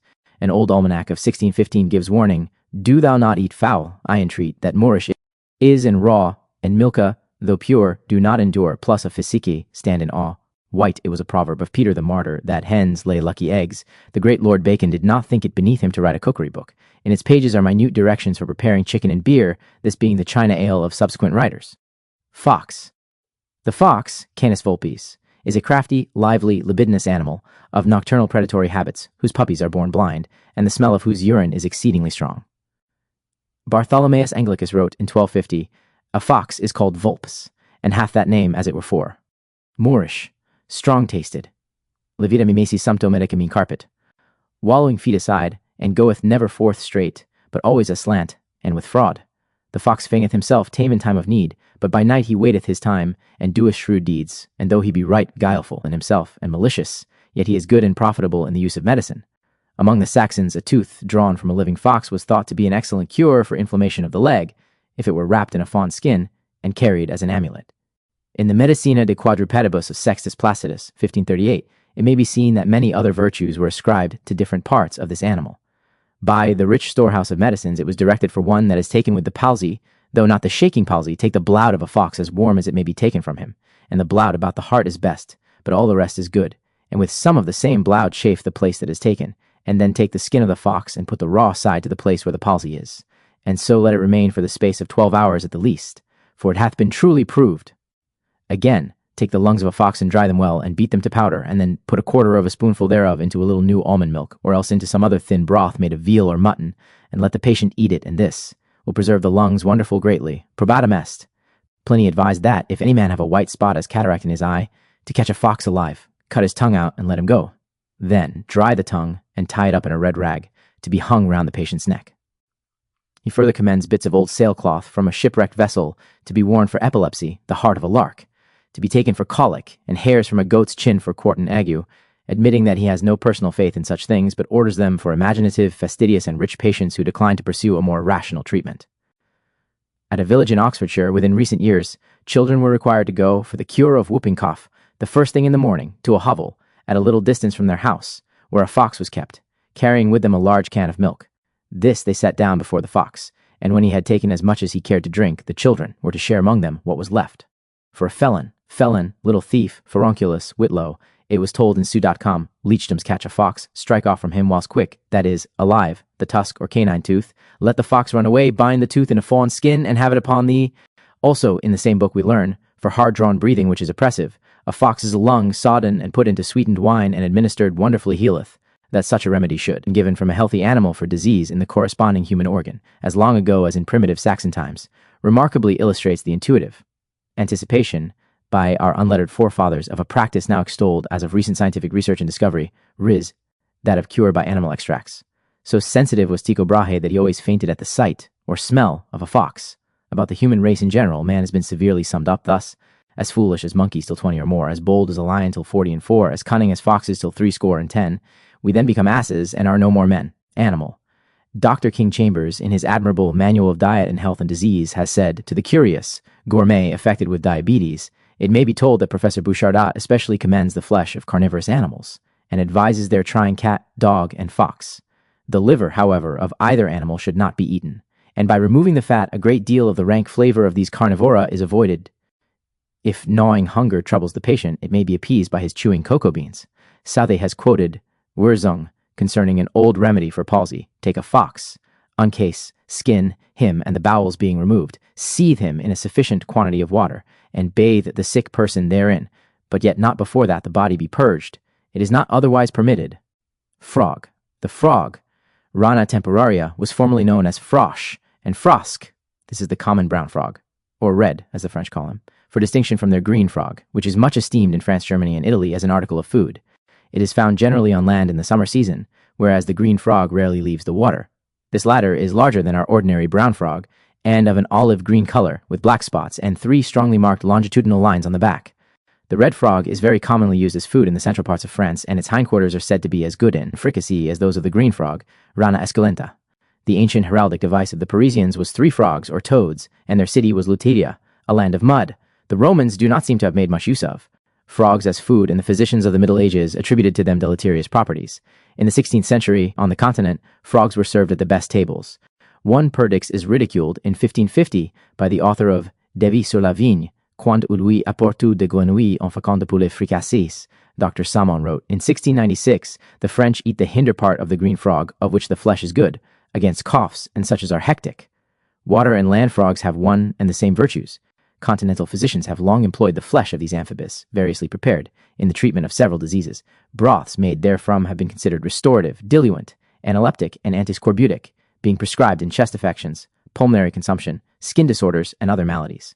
Some of the earlier doctors adopted very absurd notions and practices in this respect.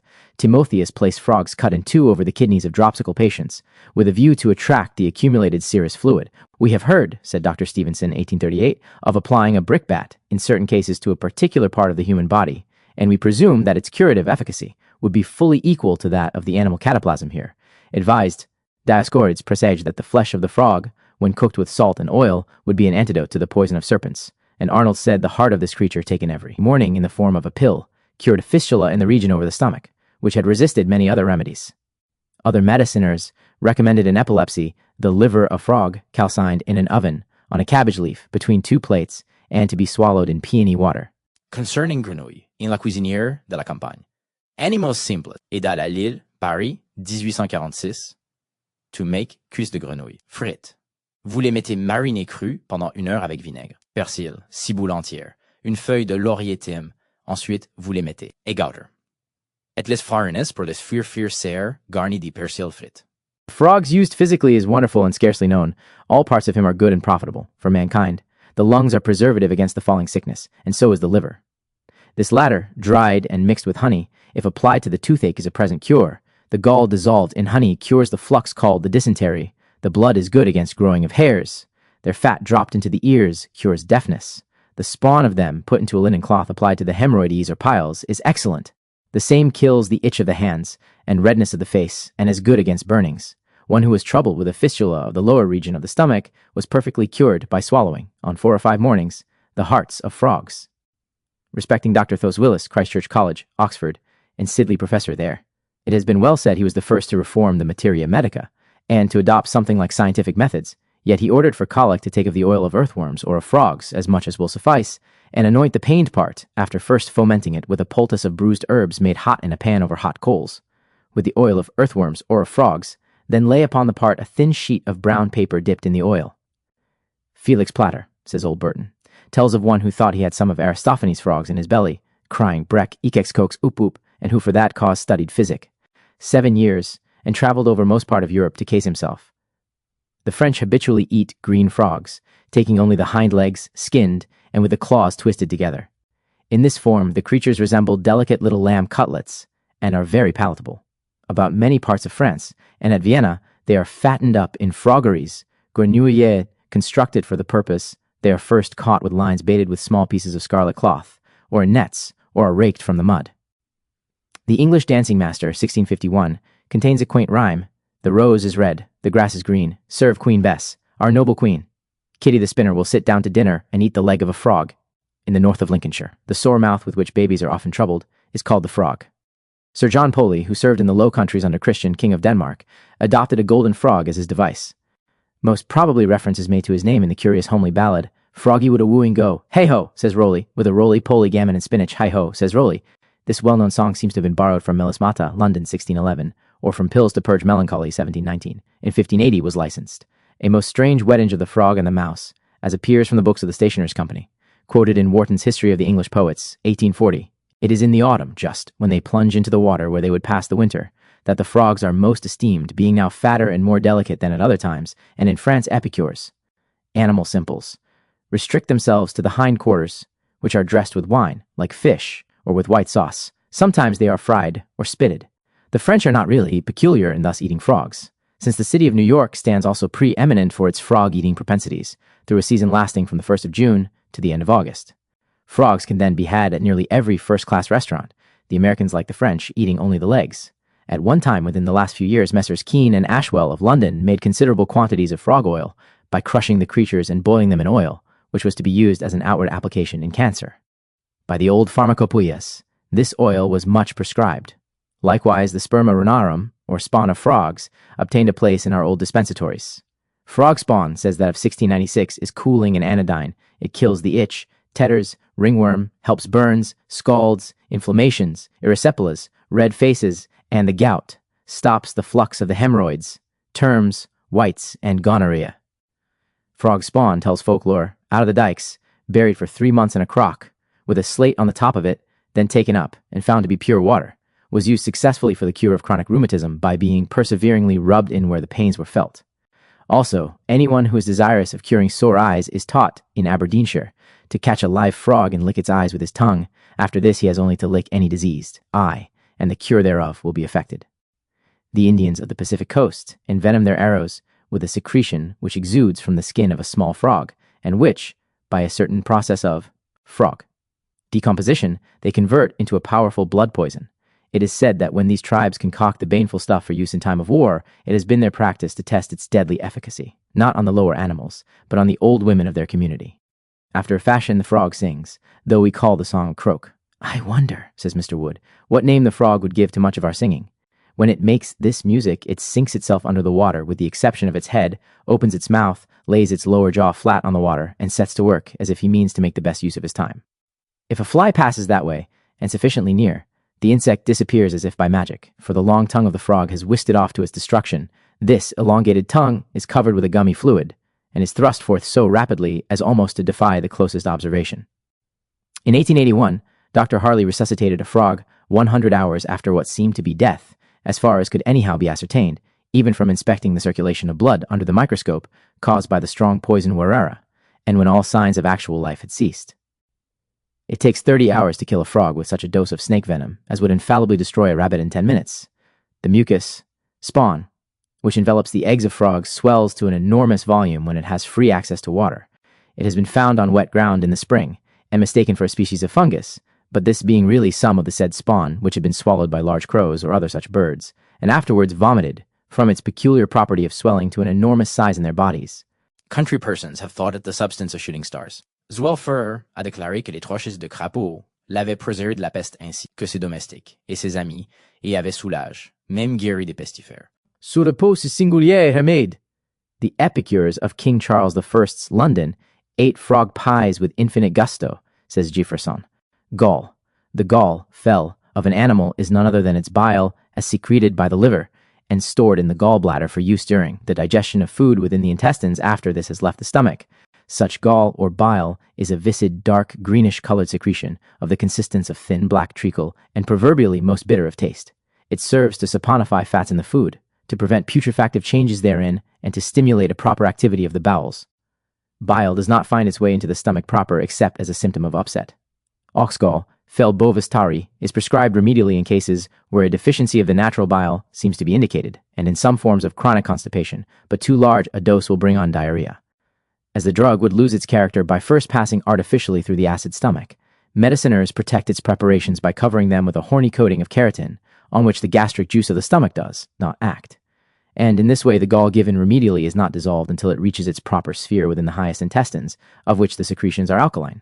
The gall consists chemically of biliary matter, mucus, alimentary extract, chloride of sodium, that is common salt, lactate and phosphate of soda, and phosphate of lime. It contains an excess of the sodium salts over.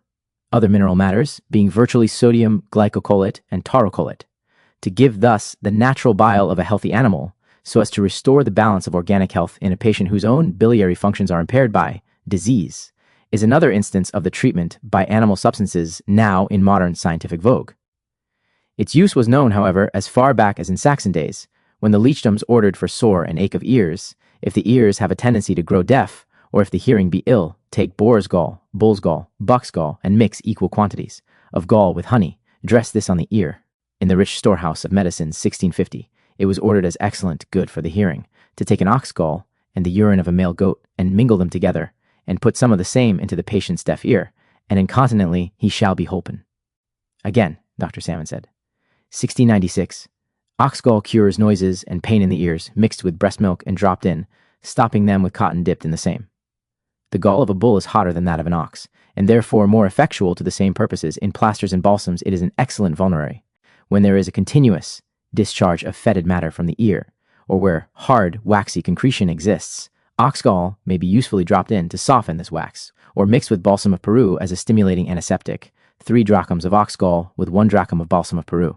Taken in doses of from 20 to 30 drops fresh ox gall promotes the female monthly flow. At Paris, in 1858, Dr. Bonardin found the external application of ox gall highly useful for reducing tumors and hypertrophied enlargements, particularly of the animal simples. Female breast. He contended that it has a special effect on the blood vessels of the skin and a surprisingly rapid reducing action on the size of the swelling, doing away, in many cases, with necessity for the knife. It was combined by him with olive oil, adding some extract of hemlock if there was pain, or some liquid ammonia if there was torpidity, 3 drachms of the thickened ox, gall, 1 drachm of hemlock extract, 2 drachms of soap, natronat, and 1 ounce of olive oil mixed all together and rubbed in 4 times a day. Also, for enlarged tonsils, the gall was rubbed up with water to a proper consistence and applied with a brush twice a day, the patient soon becoming used to this. In thickening of the outer coat of the eye, cornea, or for an outgrowth therefrom, a drop or 2 of the fresh gall was to be dropped into the eye 2 or 3 times a day. Medicinally, it has been likewise suggested for hypertrophy of the heart, because exercising a remarkable power in lessening the action of that organ. For indurations of the womb, this is an equally efficient remedy. Ox gall has been further found of service to expel round worms from the intestines. There is an officinal preparation of the purified and thickened bile, fel bovis inspisat, of which from 3 to 6 grains are given for a dose. Experiments have recently shown, 1897, that bile can prevent death through a fresh, lethal snake bite, and there has now been separated from the bile of the ox a constituent which possesses anti-venomous qualities in a more powerful degree than the original bile. Only very small quantities of this need be used. Doctors Clay and Allnut employed bile in open cancer of the breast, with fungus ulceration, both the pain, and the fodor of the discharge abated after the gall was taken. This has proved equally useful to overcome obstinate constipation because of deficient natural bile, or in diarrhea with clay-colored stools from a like lack of such bile. Snake venom and the bile from another snake, when mixed together and injected beneath the skin, are found to render the former innocuous, and the bile is so powerful an agent in doing this that a quantity smaller than the quantity of venom proves sufficient for the purpose. It has been similarly discovered that the gall or bile of the ox is able to antagonize the poisonous action of serpent's venom. When injected under the skin or into a blood vessel, the bile salts and bile pigments act as poisons, therefore it is of evident importance to maintain free excretion of bile by the liver. Again, many poisonous matters, called toxins, find a way harmfully into the intestines, but probably at once lose their noxious power by coming into contact there with the fresh bile. For which reason, again, it is essential that the liver should form a sufficient quantity of healthy gall. The bile of a grazing ox is more watery than that of a man. The bile of a growing boy, who could digest any amount of meat, has been found to contain nearly double the amount of solids contained in that of an old woman, whose age would for this reason much limit her carnivorous powers. Because of the known antagonism between the bile and the bacillary germ of tuberculous disease, it has been advised in pulmonary consumption to rub the chest systematically with fresh ox gall. That of the pig is supposed to be more analogous to human bile than the ox gall. This is also a very efficient remedy for animal simples, habitual constipation depending on atony of the intestines, with distension of the large bowel by flatulence, such as should never be restrained from escape merely because of doing outrage to the laws of good breeding. At least so thought the teachers of the Salernitan school, 1608. Quatuor ex vento veniunt in ventre retento, spasmus, hydrops, colica, vertigo, quatuor ista. So cramps and dropsies, colics have their breeding and maize brains, for want of vent behind. Besides, we find in stories worth the reading, a certain Roman emperor was so kind. Claudius by name, he made a proclamation. Escape to be no loss of reputation. It is quite certain that, in doses of from half an ounce to an ounce, fresh ox gall acts as a laxative, but that if persistence be made in its use, it is very apt to excite a burning sensation in the lower bowel, and to induce piles. Equally familiar is the fact that, when from any casual cause bile gets into the stomach from the intestine, it occasions nausea, or even vomiting, with loss of appetite, mainly because, being alkaline, it neutralizes the gastric juice of the stomach. Some men, wrote Bartholomeus Anglicus in the 13th century, ween that the spleen is cause of laughing. For by the spleen we are moved to laugh, by the gall we are wroth, by the heart we are wise, by the brain we feel, by the liver we love. French physicians have found ox gall of service for patients with digestions impaired by the abuse of alcoholic drinks. It must be a medicine of ancient date. Plantus, the Latin comic dramatist, 150 BC, wrote concerning love, amor mel effel es fecundissimus, gustum dat dulcem et amarum. Of honey mixed with gall and full of charo, love is a bittersweet beyond compare. Gelatine, see isinglass. Gizzard, the gizzard of our domestic fowl, Pentriculus colossus gallinaceus, or the strong muscular third stomach in grain-eating birds, affords a medicinal remedy which has received considerable attention from physicians, and which has been named ingluvin. It acts as a substitute for pepsin, the digestive principle secreted by the stomach proper, and was originally found to be a specific remedy for the intractable sickness of pregnancy, in which respect it still serves most usefully. This ingluvin is prepared as a yellowish-gray powder, and is administered in a dose of from 3 to 10 grains, dry, or on bread and butter, or in some simple liquid. Likewise, for the wasting and sickness of children from mesenteric disease, this powder has proved signally beneficial, giving 3 grains, with the same quantity of sugar of milk, 3 or 4 times in the 24 hours. Pregnant women, to prevent sickness, should take the ingluvin half an hour or so before a meal. Ostrich pepsin is ordered by doctors for like purposes in the Argentine Republic, being known there as pepsina nostru. Anything which a man cannot stomach is said to stick in his gizzard, French queue, throat. Hudibras tells of fretting the gizzard, or being vexed. Glowworm, see miscellaneous. Glycerin, see oil. Goat. The goat, Capra hircus, has been from early times associated more or less with medicine in the public. Mind and its general appearance has seemed uncanny to the superstitious. It was thought by our forefathers to be cunning in simples, and the herbalist among quadrupeds, taking rank as the physician of its kind. A billy, or nanny, is still maintained in many a modern farmyard, not for any real use, but because its odor is supposed to be good for the animals of the homestead generally. In the choice of wholesome herbs it is exceptionally wise. Old Fuller in his Book of Worthies tells that goats are called capri. A carpendo from cropping their milk is accounted cordial against consumption, Yea, their very stench is used for a perfume in Arabia, the happy, and yea, if that ornamental excrement which groweth beneath the chin be the standard of wisdom, they carry it from Aristotle himself. Sextus Placitus, in Serenliciums, attributes various curative virtues to this animal. Thus, for blood, running from the nose, dry some goat's blood, and rub it down to dust, apply that to the nostril, it withstandeth. Also against the evil humor have him drink goat's blood, that will heal him. For cancer, a goat's turd mingled with honey and applied to the wound, quickly it healeth. For sore of ears, apply goat's new urine to the ear, it relieveth the sore. If a man may not discharge his bowels, seethe together, and give him to drink goat's milk and honey, and salt. Also for cancer, take goat's gall and honey, mingle together of both equal quantities, and apply to the wound, or burn a fresh bound's head to ashes, and apply to the wound. If the wound will not give way to that, take a man's dung, dry it thoroughly, rub it to dust, apply it. If with this thou art not able to cure him, thou mayest never do it by any means. 2. Get sleep, a goat's horn laid under the head turneth waking into sleep. This must have been by the force of what is known today as hypnotic suggestion. Likewise, as exemplifying a rude, practical acquaintance in former times with the healing power to a sick organ of the same organ taken from a healthy animal as medicine, it is given as an old recipe in 1,000 notable things, to dry a goat, sheep, or neat's bladder, and make powder thereof, and let them drink thereof with vinegar and water when they go to bed that cannot hold their water, and it will help them. In the London Pharmacopoeia, 1696, goat's milk was held to be cleansing. It nourisheth much, and is good in consumptions, and hectics, and strengthens the stomach, but is nothing near so fat as cow's milk. The marrow is accounted the strongest of all marrows, dissolved into an oil, and mixed with oil of amber it cures deafness. Gall of goat was an evil charm put into the cauldron of bell broth by the third witch in Macbeth. Goat's flesh formed a staple article of food among the Jews, and is now eaten in Italy, whilst from the milk is made a kind of cream cheese, ricotta, which is sold in the streets, and being sweet and palatable, is much appreciated.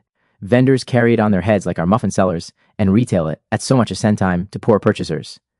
Goat's milk is richer in solids than that of the woman, the cow, or the ass, containing the largest proportions of nitrogenous, casein, and fatty constituents, as well as of salts, but it is comparatively poor in sugar. It also affords a peculiar smelling acid, hirsin, or hirsic. This is the most highly nutritious of the several milks, but not the most digestible. It often proves of use in checking obstinate diarrhea. Whey made from goat's milk is curative of scrofulous affections. An account of the treatment by this whey was given by Dr. Lee in the American Medical Times. He tells that it first came into vogue now more than 90 years ago, 1863, in Switzerland because some high personage recovered under its use, and the cure was chiefly carried on at Gais, one of the highest of the Appenzell Alps. The goat's milk is heated to 86 degrees Fahrenheit, and then rennet is added, whilst agitating it constantly. Next the serum is pressed out from the curds and carried away while yet warm to the different establishments.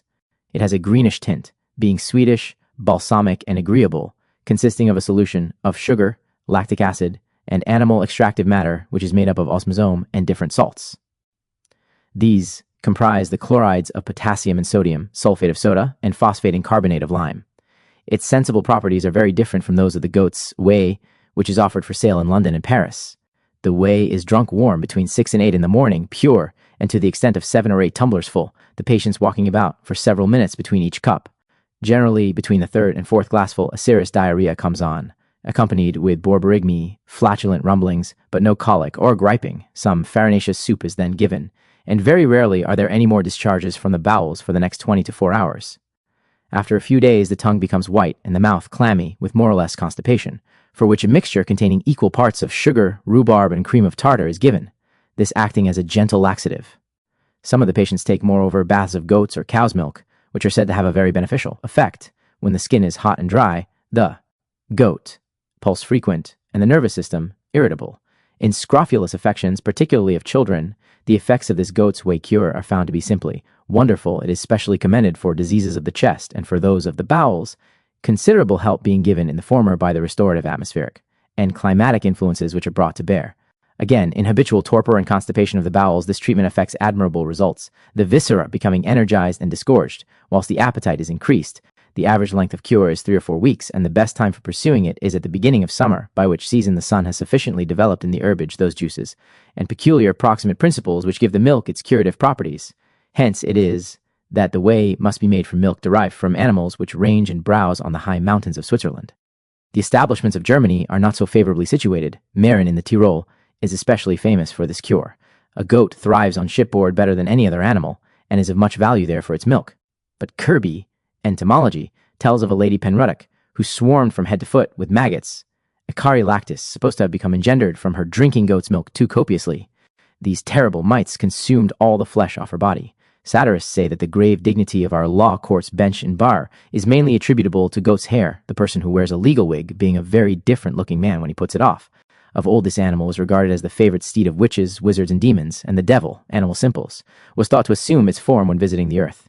It is found to be figured beneath church stalls as a thing of abhorrence, especially to priests taking a vow of chastity. The life of a goat lasts about 8 years. It appears to prefer before every other kind of green food the leaves of the white bryony, which no other animal will touch, and it eats with impunity the poisonous tops of the yew. An old proverb puts it that a piece of a kid is worth 2 of a cat. Reverting to some of its ancient uses, the southern Irish peasantry have long looked upon the goat's dung as a sovereign remedy in scarlet fever and measles, whilst in the Pathway to Health, Peter Levin's 1664, it is ordered to take the hot lights of the goat and clap it to the head of a patient that is vexed with the frenzy, and it taketh it away presently. The ancients believed, says Sprengel, that goats will operate upon themselves for a cataract by pressing a thorn into the eye, and that men learnt the proceeding from them. In the case of stables on fire, a goat will face the flames to make good its escape, and then the horses will follow. Gold, see ass.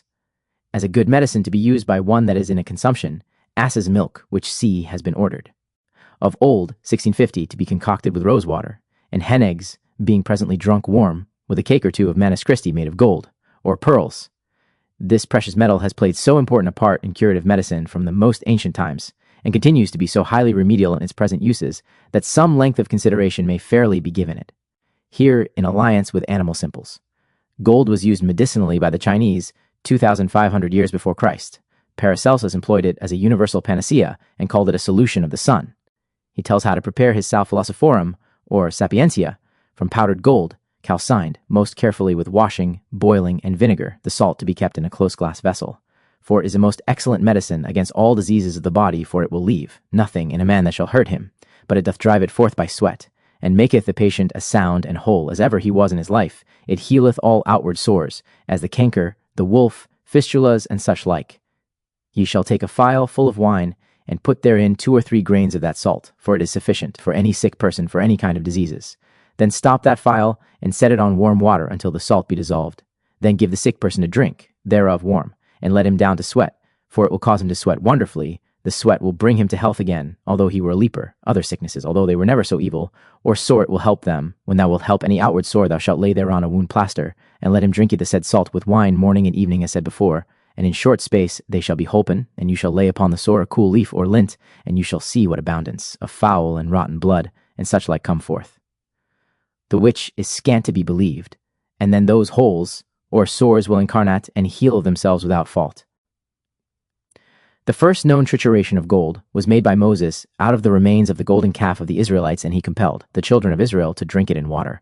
Bartholomeus Anglicus, 1250, wrote, "And among metals there is none fairer in sight than gold. And therefore among painters gold is chief and fairest in sight, and so it embellisheth colour and shape, and colour of other metals. Also among metals nothing is so effectual in virtue as gold. Plato describeth the virtue thereof, and saith that it is more temperate and pure than other metals. For it hath virtue to comfort and cleanse superfluities gathered in bodies, and therefore it helpeth against leprosy and measles, measles. The peelings of gold taken in meat or in drink, or in medicine preserve, and let breeding of leperhood, or namely hideth it, and maketh it unknown. In the rich storehouse of medicines, 1650, was given a sovereign drink for any infected person. Take a piece of fine gold, or the leaves of pure beaten gold, and put it into the jice of lemons, and let it lie therein for the space of 24 hours. Then take the same jice, and put to it powder of angelica root, and then mingle them with white wine, and let the patient drink a good draught thereof. This is a most precious drink, and it is greatly to be wondered at what help and remedy some that have used this drink have had thereby, although it hath been supposed by many learned physicians that the sick persons were past all hope of remedy, yet by God's providence they have recovered again. The New London Dispensatory, 1695, ordered gold, or sol in several forms, such as thundering gold, sweating gold, potable gold, flowers of gold, salt of gold, transparent glass of gold, Faber's tincture of gold, and dye of gold. Evidently much curative value and importance were attached to this leading metal at that time. Dr. Salmon, who compiled this dispensatory, authoritatively ascribed superlative virtues to gold as a universal remedy against all diseases, as a sudorific and counterpoison, restorative in consumption, curing the plague, All sorts of fevers, epilepsies, apoplexies, palsies, megrims, leprosy, scabs, itch, ulcers, fistulas, and old virulent sores which are hard to heal. Reviving such as are almost dead, given in Canary, it will revive such as are senseless. And stupid, how excellent for pedagogues, it takes away the malignity of cancers, causing their speedy healing. It exceeds, says Horstius, all other secrets in strengthening the heart, brain, liver, and all other parts of the humane body which serve for the conservation of life. It keeps back old age, and renews the radical moisture. It may be taken at any time in cinnamon water, or broth, or milk upon any occasion, or in any disease, cujus virtuts infinite sunt, nec libro integro comprehendi possunt, beatissimus est medicus qui eo uti potest, ut honoris culmina curat, et oculos omnium, et linguas, laudes, et encomia predicantes in se convertat. Again, materia hatificans, eti in juventud corpus conservans. So Prince Henry is made by Shakespeare to speak of gold as preserving life in medicine potable, because of the opinion which anciently prevailed, that the incorruptibility of gold might be communicated to the body impregnated therewith. As far back as in the 8th century, Arabian physicians were given to use a fine powder of metallic gold, and in 1811, Chrétien revived its administration in Paris, especially for syphilis, scrofula, and cancer of the womb. Das Gold hat große Untersetzlichkeiten. A. Crafta. Gold has great curative powers such as no other can confer, wrote Hahnemann, 1805. Medicina Catholica insenibus et juvenibus aurum. Provings of the metal when given experimentally to healthy persons in varying doses have shown that its toxic effects are burning and boring pains in the bones, sometimes accompanied with redness and swelling, especially in the face and feet, sometimes as on the head with bony knots, nodes, producing also often a marked action on the nose, which becomes inflamed externally, whilst the nostrils are blocked with ulcers and internal crusts, the smell being putrid to the patient.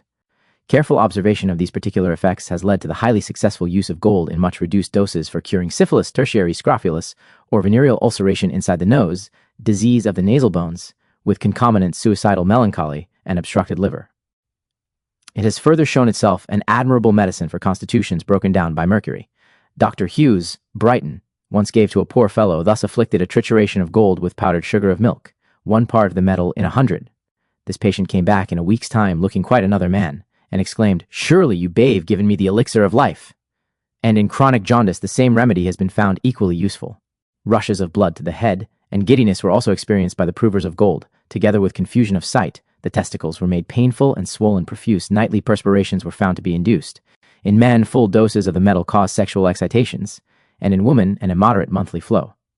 Furthermore, gold in toxic quantities makes the gums sore and the teeth loose, and one noted dentist, zealous for the usages of his craft, has claimed that its attenuated dosings, from wearing false sets fixed with, or largely composed of the metal, which would be chemically acted on more or less by the sulfocyanogen of the saliva, far from hurting the teeth, make them firm again when loose, and may tend to build up the general health. Large, harmful doses of gold have been followed by tightness of the chest with difficult constrictive breathing, and the symptoms of breast pang. Erastus said, as quoted by Burton, about gold, "It maketh the heart merry, though in no other sense than as it is in a miser's chest. Simul assi numos contemplor in arca." The chloride of gold is prescribed medicinally in the present day, besides the powdered leaf, H, made of the finest metal. This chloride, when exceedingly diminished in strength, is injected beneath the skin for ulceration of the face, if of the scrofulous sort and destructive in its ravages. Again, the bromide of gold is frequently found to completely control epilepsy, and a combination of gold with soda, the orotor chloride of sodium, is doing marvelous things as a drink cure, producing a harmless repugnance to alcohol which no other treatment has yet achieved. This salt is made according to a formula of Dr. Clark, University of Michigan, and being given in doses at first of 1/4 of a grain, can shortly be reduced to 1/24 of a grain. As Chaucer saith, "For gold in physic is a cordial, therefore he loved gold in special pharmacadas agrato aurum tibi porigit oscar tu morbum curas ilias iste tuum." 6. Dr. J.C. Burnett, Gold as a Remedy in Disease, says, "Having used it in practice for many years, I cannot do without it. To my mind, there are varieties of disease that gold, and gold only, will cure, and others that gold, and gold only will alleviate to the full extent of the possible. And not a few of these varieties of disease are of the greatest nature. As a heart remedy alone, it claims the most earnest attention of every doctor. Dr. Burnett highly commends gold leaf triturated to a 2nd or 3rd centesimal dilution and given in 4 grain doses for the labored breathing and troubled heart action of old age. It is a well-known popular custom for a sty in the eyelids to rub it with a gold ring first wetted with fasting spittle, and as long ago as in Pliny's day, gold was declared to be a cure for warts by applying it thereto. In 1854, the chloride of gold and sodium was introduced as of a special value for reducing enlarged glands of children's necks, or their scrofulous mesenteric glands, 1/24 of a grain being mixed with orris root, and rubbed on the tongue by a piece of wood covered with wash leather, as also for disease of the hip, being rubbed on the tongue in the same manner twice a day. Again, gold is thought to possess a special elective affinity for glandular tumors. Nevertheless, we are admonished in classic lines. Non domus, et fundus, non seris acervis, et ari, e grotto passant domino deducer febris. It has been recently alleged that in America, the transmutation of silver into gold by continued hammering with the use of cold has been at last accomplished, and, so to speak, the philosopher's stone of alchemical research realized, but as yet the process is laborious, and costs half the value of the gold produced. In the fabled Seven Champions of Christendom, the golden fountain would convert any base metal into gold within 24 hours. Pious George Herbert in the church quaintly sings that the true elixir is to see God in all things, that turneth all to gold, for that which God doth touch and own. A servant with this clause, who sweeps a room as for thy laws. Poor Thomas Hood, of lifelong sickness and domestic straits, knew but little, we must fear, about the curative virtues of gold in any respect. Thus plaintively does he sing on the subject. Gold may soothe adversity smart, nay, help to repair a broken heart, but to try it on any other part were as certain a disappointment as to try and rub the dish and plate taken out of a Staffordshire cretin, the hope of a golden service of state with Singleton's golden ointment. Dr. Quincy wrote, 1728, many tinctures of a yellow color are nowadays the golden tincture of something or other, this name being used to enhance the price of worthless preparations, for there are still jugglers and quacks who amuse and impose upon weak people with their golden medicaments. Goose. Caesar wrote in his commentaries that the ancient Britons did not think it lawful to eat the hare, the cock, or the goose, answer, these animals being held sacred, and among the Romans geese having saved the capital were set apart and kept for sacrifice. Artificial means, animal simples, were employed in those days for enlarging the livers, which were as highly esteemed then as they now are by lovers of pâté de foie gras. Horace describes how the slaves behind in mighty charger bore a crane, in pieces torn, and powdered o'er with salt and flour, whilst a white gander's liver stuffed fat with figs bespoke the curious giver. A yearly Roman festival was held with a goose carried in procession to commemorate its vigilant services. Also, the learned German Noack sees in our Michaelmas bird traces of the goose offered of old to Prosperina, the infernal goddess of death, on which account the figure of this homely creature is so often seen on modern monumental remains. As to its medicinal attributes, John Taylor, the water poet, 1620, said, her lungs and liver into powder dried, and fasting in an ass's milk applied, is an experienced cordial for the spleen. And again, her brains with salt and pepper.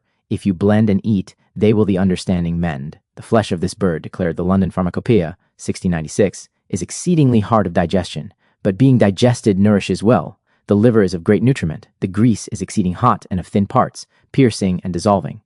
It cures baldness, chaps in the lips and other parts, helps deafness and pain, and noise in the ears, and loosens the bowels. The dung is excellent against the scurvy, gout, jaundice, and green sickness. You may give from 1 to 2 drachms in Rhenish wine. It provokes urine, and the terms powerfully. Much curative importance seems to have been attached to goose dung by all our early writers on.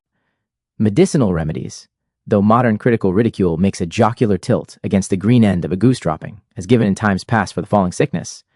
In Saxon leechdoms it was directed, if a thorn or a reed prick a man in the foot, and will not be gone, let him take a fresh goose, toward and green yarrow.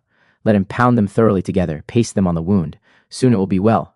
For a canker, said the rich storehouse of medicines, take goose dung and celandine, bray them well together, and lay it on the canker 2 nights. Again, as an excellent good ointment for the gout.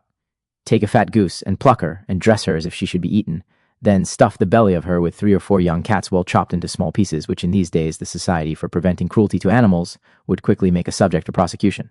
With a handful of bay salt and 20 snails, and then sew up her belly again, and roast her at a small fire, and save all the dripping of her, and keep it for a precious ointment as well as for the gout, as also for all other kind of diseases in the joints, probatomist, and an excellent good remedy for the black jaundice. Take wheat straw, and lay it abroad upon a fair floor in a close house, and put geese into the place where the straw is, and watch when they do dung, and take it up whole, and with a knife scrape off the white that is about it, and keep the same white until you have a good quantity thereof.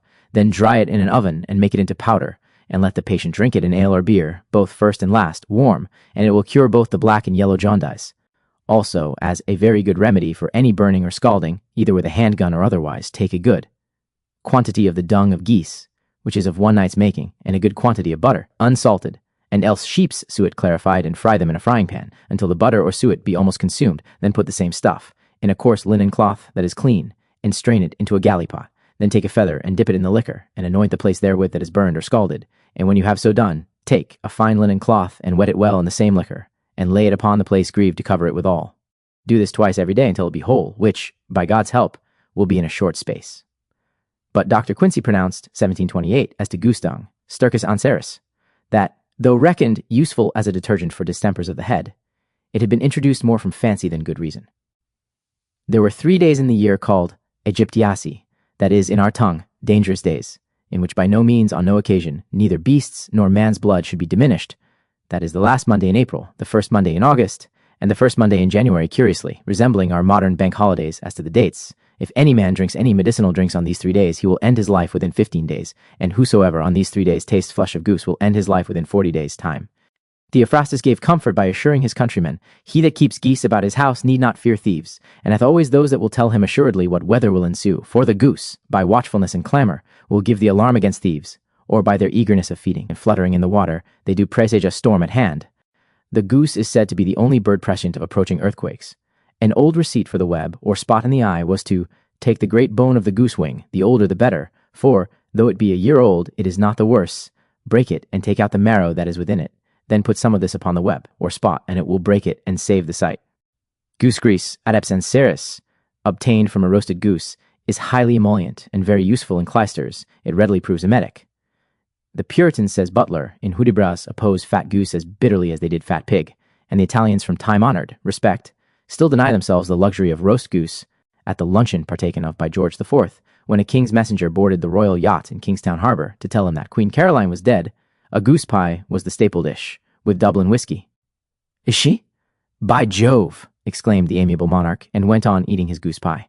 In Manchester, a favourite bit at table is that spongy lining of a stubble goose's brain, known to epicures as the soul, but through eating a stuffed goose kept too long, a dozen persons met their death of late because of the developed products of corruption.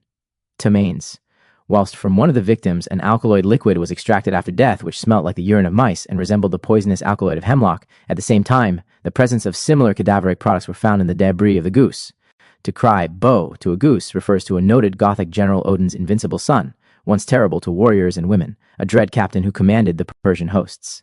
His fearsome name, after serving as a rallying cry to armies whose foes it filled with fright, became a menace to fractious children, and presently a jest of nurses. Losing its alarming significance altogether, the child was as foolish as a goose if Bo could alarm him. Likewise, when crying "Peep Bo" in play to the babe in her arms, the nurse really utters the name of this doughty general. A tripthong, says the comic English grammar, is a union of 3 vowels in one sound, as "ew" in the word bow, a term applied to a dandy, and addressed to geese, probably because they are both birds of a feather. In the year 1661, Surat was pillaged and burnt by a certain robber named Bogey. He was the original, another mythical being who has for many years served to terrorize unruly children in the nursery. Ferrara geese were famous for the large size of their livers, one of which is said to have weighed more than 2 pounds. With this food, tells Smollett, in Peregrine Pickle, exquisite as it was, did Heliogabalus regale his hounds. Modern poetry leads us in pleasant fancy to look for pâté de foie gras as a natural product about the realms of romance, in the sweetly impossible land of cocaine, that Elysium of everything happy and nice, where for hail they have bonbons and claret for rain, and the skaters in winter show off on cream ice. Where so ready all nature its cookery yields, macaroni au parmesan grows in the fields, little birds fly about with the true pheasant taint, and the geese are all born with a liver complaint. Gerard believed in the Barnacle Goose as a metamorphosis of the barnacle shell produced by a fructifying tree.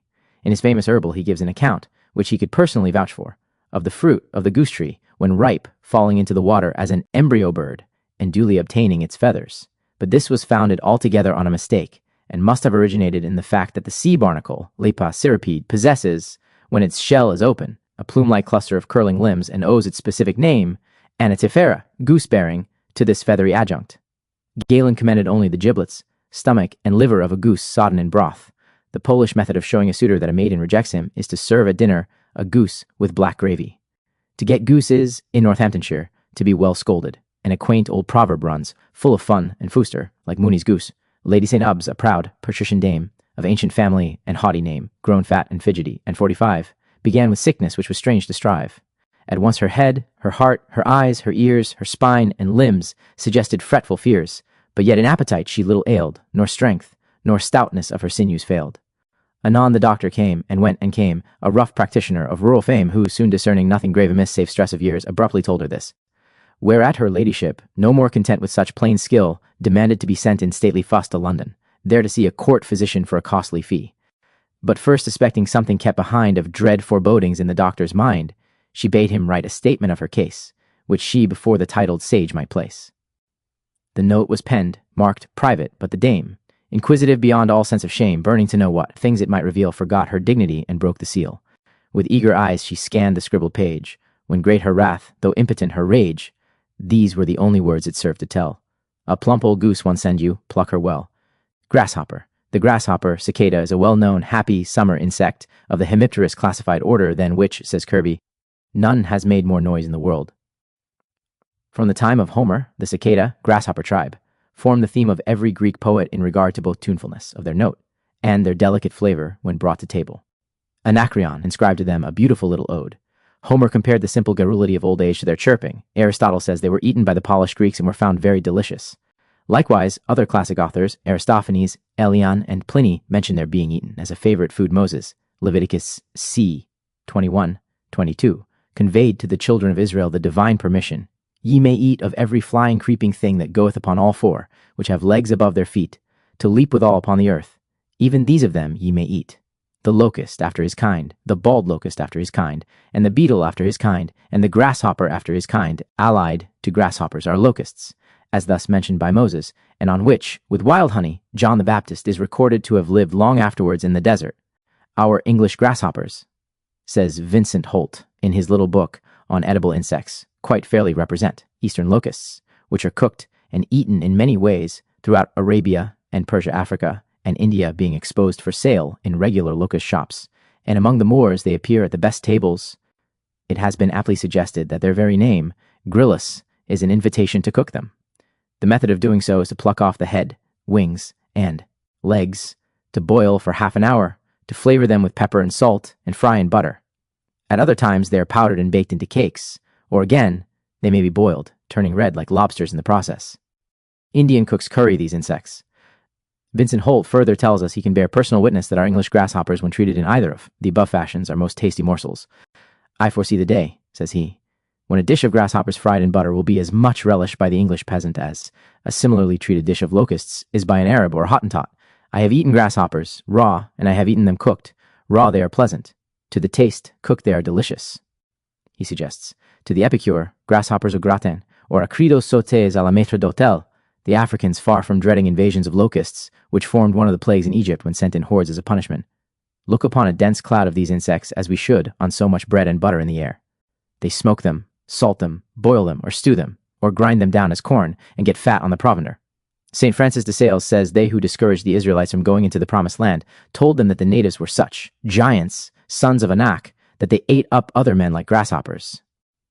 Nevertheless, Joshua and Caleb protested that the land was good and beautiful, also that the acquisition of it would be easy and pleasant.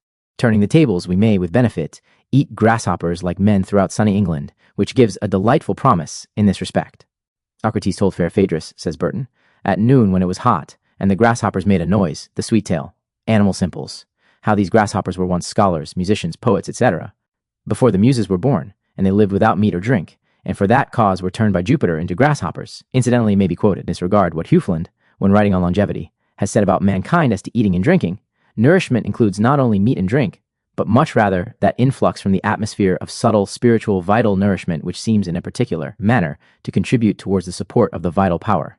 In a word, not that alone, which passes through the mouth, and the stomach serves to sustain life, since our lungs and skin receive from without an abundance of vital nourishment, and for spiritual support are of much greater importance than the stomach.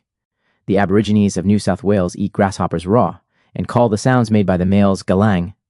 Galang, this chirping is produced by the insect drawing its springy legs over the rigid, resonant wing covers, just as a bow is drawn over tight violin strings, but the females are said to make no noise. So Lenarchus wittily sang, "Happy the cicada lives, since they all have voiceless wives." Medicinally, the powder of dried grasshoppers given to 6 grains with pepper helps the cholic and difficulty of urine. The London Pharmacopoeia, 1696, tells of the cicada as a creature having no mouth, only a pipe in the breast by which it sucks dew on which it lives. It is reported, as we read in Isaac Walton's Complete Angler, that grasshoppers and some fish have no mouths, but are nourished and take breath by the porousness of their gills, man knows not.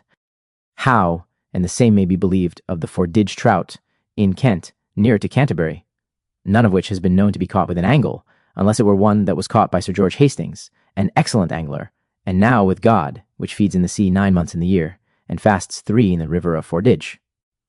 Grasshoppers, wrote Robert Lovell, 1661, are begotten of putrefaction, love men, and live not long. The grasshopper, as the sign of a grocer, was the crest of Sir Thomas Gresham, the merchant of that calling. Before the fires in London of 1666 and 1838, the Royal Gresham Exchange used to be profusely decorated with grasshoppers, and now the brass one still displays itself there. But winter comes, alas, at length to the merry improvident insect, as La Fontaine pathetically puts it. La cigale ayant chanté tout l'été, se trouva fort dépourvu quand l'abysse fut baigné. And so with ourselves, when the winter of life draws on, fear shall be in the way, and the almond tree shall flourish, and the grasshopper shall be a burden, and desire shall fail. Ecclesiastes the 12th, 5. Dr. Richard Mead, in Medica Sacra, 1749, De morbis insignioribus qui, in Biblius Memorantur, says of old age or senectus morbus, the grasshopper shall be a burden, shall grow big, pinguescit locusta, signifying that old age shall bring about a hernia or rupture or descent of some of the bowel through its confines, into the scrotum. In scrotum devolutus intestinus, et hic morbus infestus cum locusta comparatus, deforme autem animalculum est locusta, ex solo fer abdomine constans, quam imprimis cum ovulis sui gravesit, scrotum hernia tum factum, cum parte virili, refer quodam mododici potest. Guinea Pig, see miscellaneous. Har. Martial wrote of the hare, lepus, inter quadrupes gloria prima lepus. Thus much, told Cogan, in the Haven of Health, 1589, will I say as to the commendation of the hare, and of the defense of hunter's toil, that no one beast, be it ever so great, is profitable to so many and so diverse uses in physic as the hare and parts thereof, as Matthiolus showeth. For the liver of the hare dried and made in powder is good for those that be liver sick, for example, an animal substance according to modern practice, and the whole hare, skin and all, put into an earthen pot close stopped and baked in an oven so dry that it may be made into powder, being given in white wine is wonderful good for the stone. Again, whilst epicures devour the animal with keen relish, physicians have found it of singular efficacy for the cure of several diseases. Thus, by one who attended Maximilian II, its liver, dried and powdered, was given as a specific for bilious disorders. The hare was used in divination by the ancient Britons, and was never killed for the table. When their queen, Boadicea, harangued her soldiers to inspirit them against the Romans, she opened her bosom, and let go a hare which she had concealed there, so that the augurs might proceed to divine, and the frightened creature, by the course it took, prognosticated a happy success, which was straightway realized through the ardor of the warriors, though a proverb was current at the time to the effect that inauspicatum dat eider oblatus lepus. It has always been thought unlucky for a hare to cross one's path, because witches were reported to change themselves into hares. If a hare cross the highway, said Sir Thomas Browne, there are few above 80 years that are not perplexed thereat. Some prefer, writes Fuller, their sport in hunting the hare before its flesh for eating, as accounting it melancholic meat and hard to be digested, though others think all the hardness is how to come by it. All the might of this silly creature is in the flight thereof. I remember, says he, the answer which a schoolboy returned in a Latin distich, being demanded the reason why hares are so fearful. Cur metuant lepores? Terrestris nempe marinus, etheris quod sit, tartaros canis. Why are hares frightened? Lest on land and sea, in heaven and hell, the dog should always be. The Egyptians, says Burton, in their hieroglyphics expressed a melancholy man by a hare sitting in her form, each being a timorous and solitary creature, quoth Mercutio in Romeo and Juliet, an old hare whore, and an old hare whore, Sextus Placidus in Saxon Lectums, advised for falling hair to seethe or dress on a pan in good oil a hare's wham, smear the hair in the head, then the hair holdeth on, and the salve compels that it shall grow, for blood running, hare's liver burnt, and rubbed, and spread on quickly stilleth it. Cato taught that a man would go comfortably to sleep after eating hare, and, says Plinius, there must be something in the general persuasion that after hare, a man is good looking for 9 days. The Honorable Richard Boyle, 1696, commended as a successful medicine for hysterical and convulsive. Fits, take the liver of a hare, if it hath been hunted it may be the better, and hang it up in a dry place till it be somewhat friable, having a care that it putrefy not.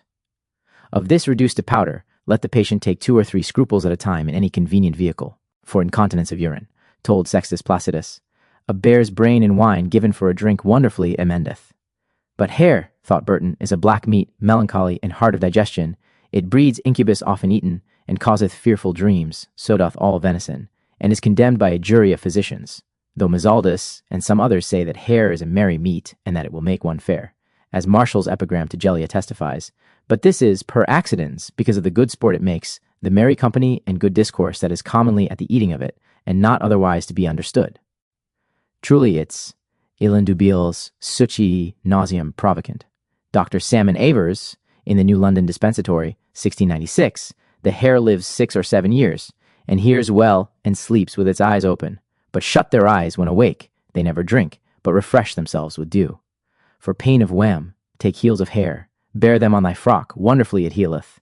Baptista Porta taught, if a great-bellied pregnant woman see a hare, her child will often have a hare lip, as we call it. Se mater impregnata leporem imaginatur infans editor supremo libido et dissecto. In Brown's Britannia's Pastorals, 1615, we read, "'Tis supper time withal, and we had need make haste away, unless we mean to speed with them that keep the hare's foot. Reams are bred, some say, by going supperless to bed." To kiss the hare's foot was to come too late. Post festum venisti. In Cornwall, the appearance of a white hare at night on the quays is believed to predict a storm. Cogan, Tempora Elizabeth, used to bake the whole hare, skin and all, in an oven, till it was so completely deprived of moisture that the pestle and mortar could grind the charred flesh to a fine powder, which was deemed a sovereign remedy for troubles of the bladder and urinary organs. "The gall of hare," says he, "doth take away flueness of the eye, and helpeth dimness of sight. The stronger hairs of the animal skin served when burnt to staunch hemorrhage from open wounds, and a person bleeding from the nose was admonished to sniff up into the nostrils some soft down plucked from the belly of a leveret. So late as in the middle of the last century, Pulvis Leporus was advised by our writers on pharmacy. Had Napoleon III, says Jefferson, languished in Elizabethan times of the renal and bladder disorder which killed him in Victorian England, he would have been dieted on raw kidneys of the hare, with a porridge of barley meal and hare's blood. In 1,000 Notable Things, 1815, it was stated, "The blood of a hare dried doth help, and stay the bloody flux, or any other lax though it be never so sore or extreme, so that the bones of a man or woman made into fine powder and taken in red wine." A well-known lullaby of the English nursery from primitive times, as Halliwell tells, runs thus, 66 by Baby Bunting. Daddy's gone a-hunting to get a little hare's skin wrap to Baby Bunting in. This perhaps implies some soporific virtues in the skin of the hare beyond its use for retaining warmth in the wearer. Curiously enough, bunting, as employed for flags, is a thin woolen stuff which would make only cold clothing. Venando pater est intentus parv quies vult velis tenerum quod tua membra teat. Habit maker of West London, as was confidently stated by George Augustus Sala in The Art of Cookery, 1747, wrote about roasting this animal. Take your hare when it is cased, and make a puddinge, etc. Skin it. The old writers often calling an animal skin its case. So some ignorant reader must have thought the word cased a misprint for catch, and made the correction in error, giving rise to the phrase which has become a popular proverb, "First catch your hare." But Dilly Edward, bookseller of the Poultry, told Dr. Johnson at table before several other guests that Mrs. Glass's Cookery was written by Dr. John Hill, 1716 to 1775, and that half the trade know this, also that Mrs. Ashburn, who then kept a flourishing glass and china shop, agreed to sell the book over her counter for a small commission. It bore on its title page, "The Art of Cookery made plain and easy, which far exceeds anything yet published." Printed for the author and sold at Mrs. Glass's china shop, the corner of Fleet Ditch, Tempor George II. Replying to which Dr. Johnson said to Dilly, "I doubt if the book be written by Dr. Hill, for in Mrs. Glass's Cookery, saltpeter and sal prunella are spoken of as different substances, whereas sal prunella is only saltpeter burnt on charcoal, and Hill could not be ignorant of this." The right 4 foot of a hare, worn constantly in the pocket, is considered in Northamptonshire a fine preventive of rheumatics. In the Rich Storehouse of Medicines, 1650, a very good remedy is advised for the cramp, and for the sounding and shaking of the heart, which cometh thereby, to take the little bone that is in the knee joint of the hinder part of an hare, and touch the grieved place therewith, and it will speedily help the cramp. "If thou wilt eat a bad thing, eat roast hare," was an old Welsh maxim in the Red Book. Hares have their rutting season about March, during which month they are unusually excitable, wild, and shy, insomuch that to be as mad as a March hare is a common saying. For a most charming illustration of this read, the Mad Tea Party of Alice in Wonderland. Burton has somewhere gathered it as recorded of the hares that with a general consent they went to drown themselves out of a feeling of their misery, but when they saw a company of frogs more fearful than they were, they began to take courage and comfort again. None the less, as Lucretius found, medio de fonte leporum surgit amari aliquid quod, in ipsis floribus angat, even in the midst of laughing, there is sorrow. Isaac Walton observed there be many country people that believe hares change sexes every year, and there be very many learned men think so too, for in dissecting them they find many reasons to incline them to that belief. A sportsman's former name for a hare was Wat, so, on the Old Market Cross at Walton, Norfolk, were a Wat and a ton. Also the animal was known as Old Sarah, or Old Sally. Pope wrote, 66, "Happy the man whose only care a few paternal acres bound, content to shoot his native hare on his own ground." It is to be remarked that the fur of the Irish hare is of no practical use to the hatter. In America, hares and prairie hens sometimes become poisonous through eating certain foods which are then in season. The hare, when hunted, has the peculiar power of doubling, of turning sharp round with the utmost swiftness, whilst its pursuing animal cannot do so with equal adroitness. That the early Romans were fond of hares we gather from Martial's epigram, written in the reign of Domitian. In aves turdus, si mi judi certet, inter quadrupeds gloria prima lepus. Of all the birds the thrush I deem the best, among quadrupeds the hare beats all the rest. In the Isle of Man, local folklore says that the women are turned into hares and can only be shot with a silver sixpence. Hares, quotes Sude, in Norway catch mice and pursue them under the snow, where their own likewise catch field mice and are thence called puss. We submit to our sportsmen. 66. Heart, or stag. Formerly, Andrea Gratz, a physician of Jena, wrote a treatise upon the heart, Servus Elaphus, entitled Elaphographia, sive servi descriptio physico medico chimica. He inferred from the supposed longevity of the stag that nature had stored it with a balsamic, preservative salt in a greater proportion than most other creatures, and that therefore all its parts, even the excrementitious one, were endued with medical virtues. The podagric unguent of the much-famed Franciscus Bori was made up of almost all the parts of a stag, but though useful generally as food, the heart, or stag, is mainly medicinal by its horns. Fuller wrote in his Book of Worthies, 1650, "The flesh of the stag may well be good whose very horns are accounted cordial. Besides, there is a concave in the neck of a green-headed stag when above his first crossings, wherein are many horns, some 2 inches in length, very useful in physic, and therefore put up by many skilled physicians. The horns of a stag consist principally of gelatine and phosphate of lime, giving off when exposed to heat in closed vessels a large quantity of fused carbonate of ammonia, together with an empyreumatic oil.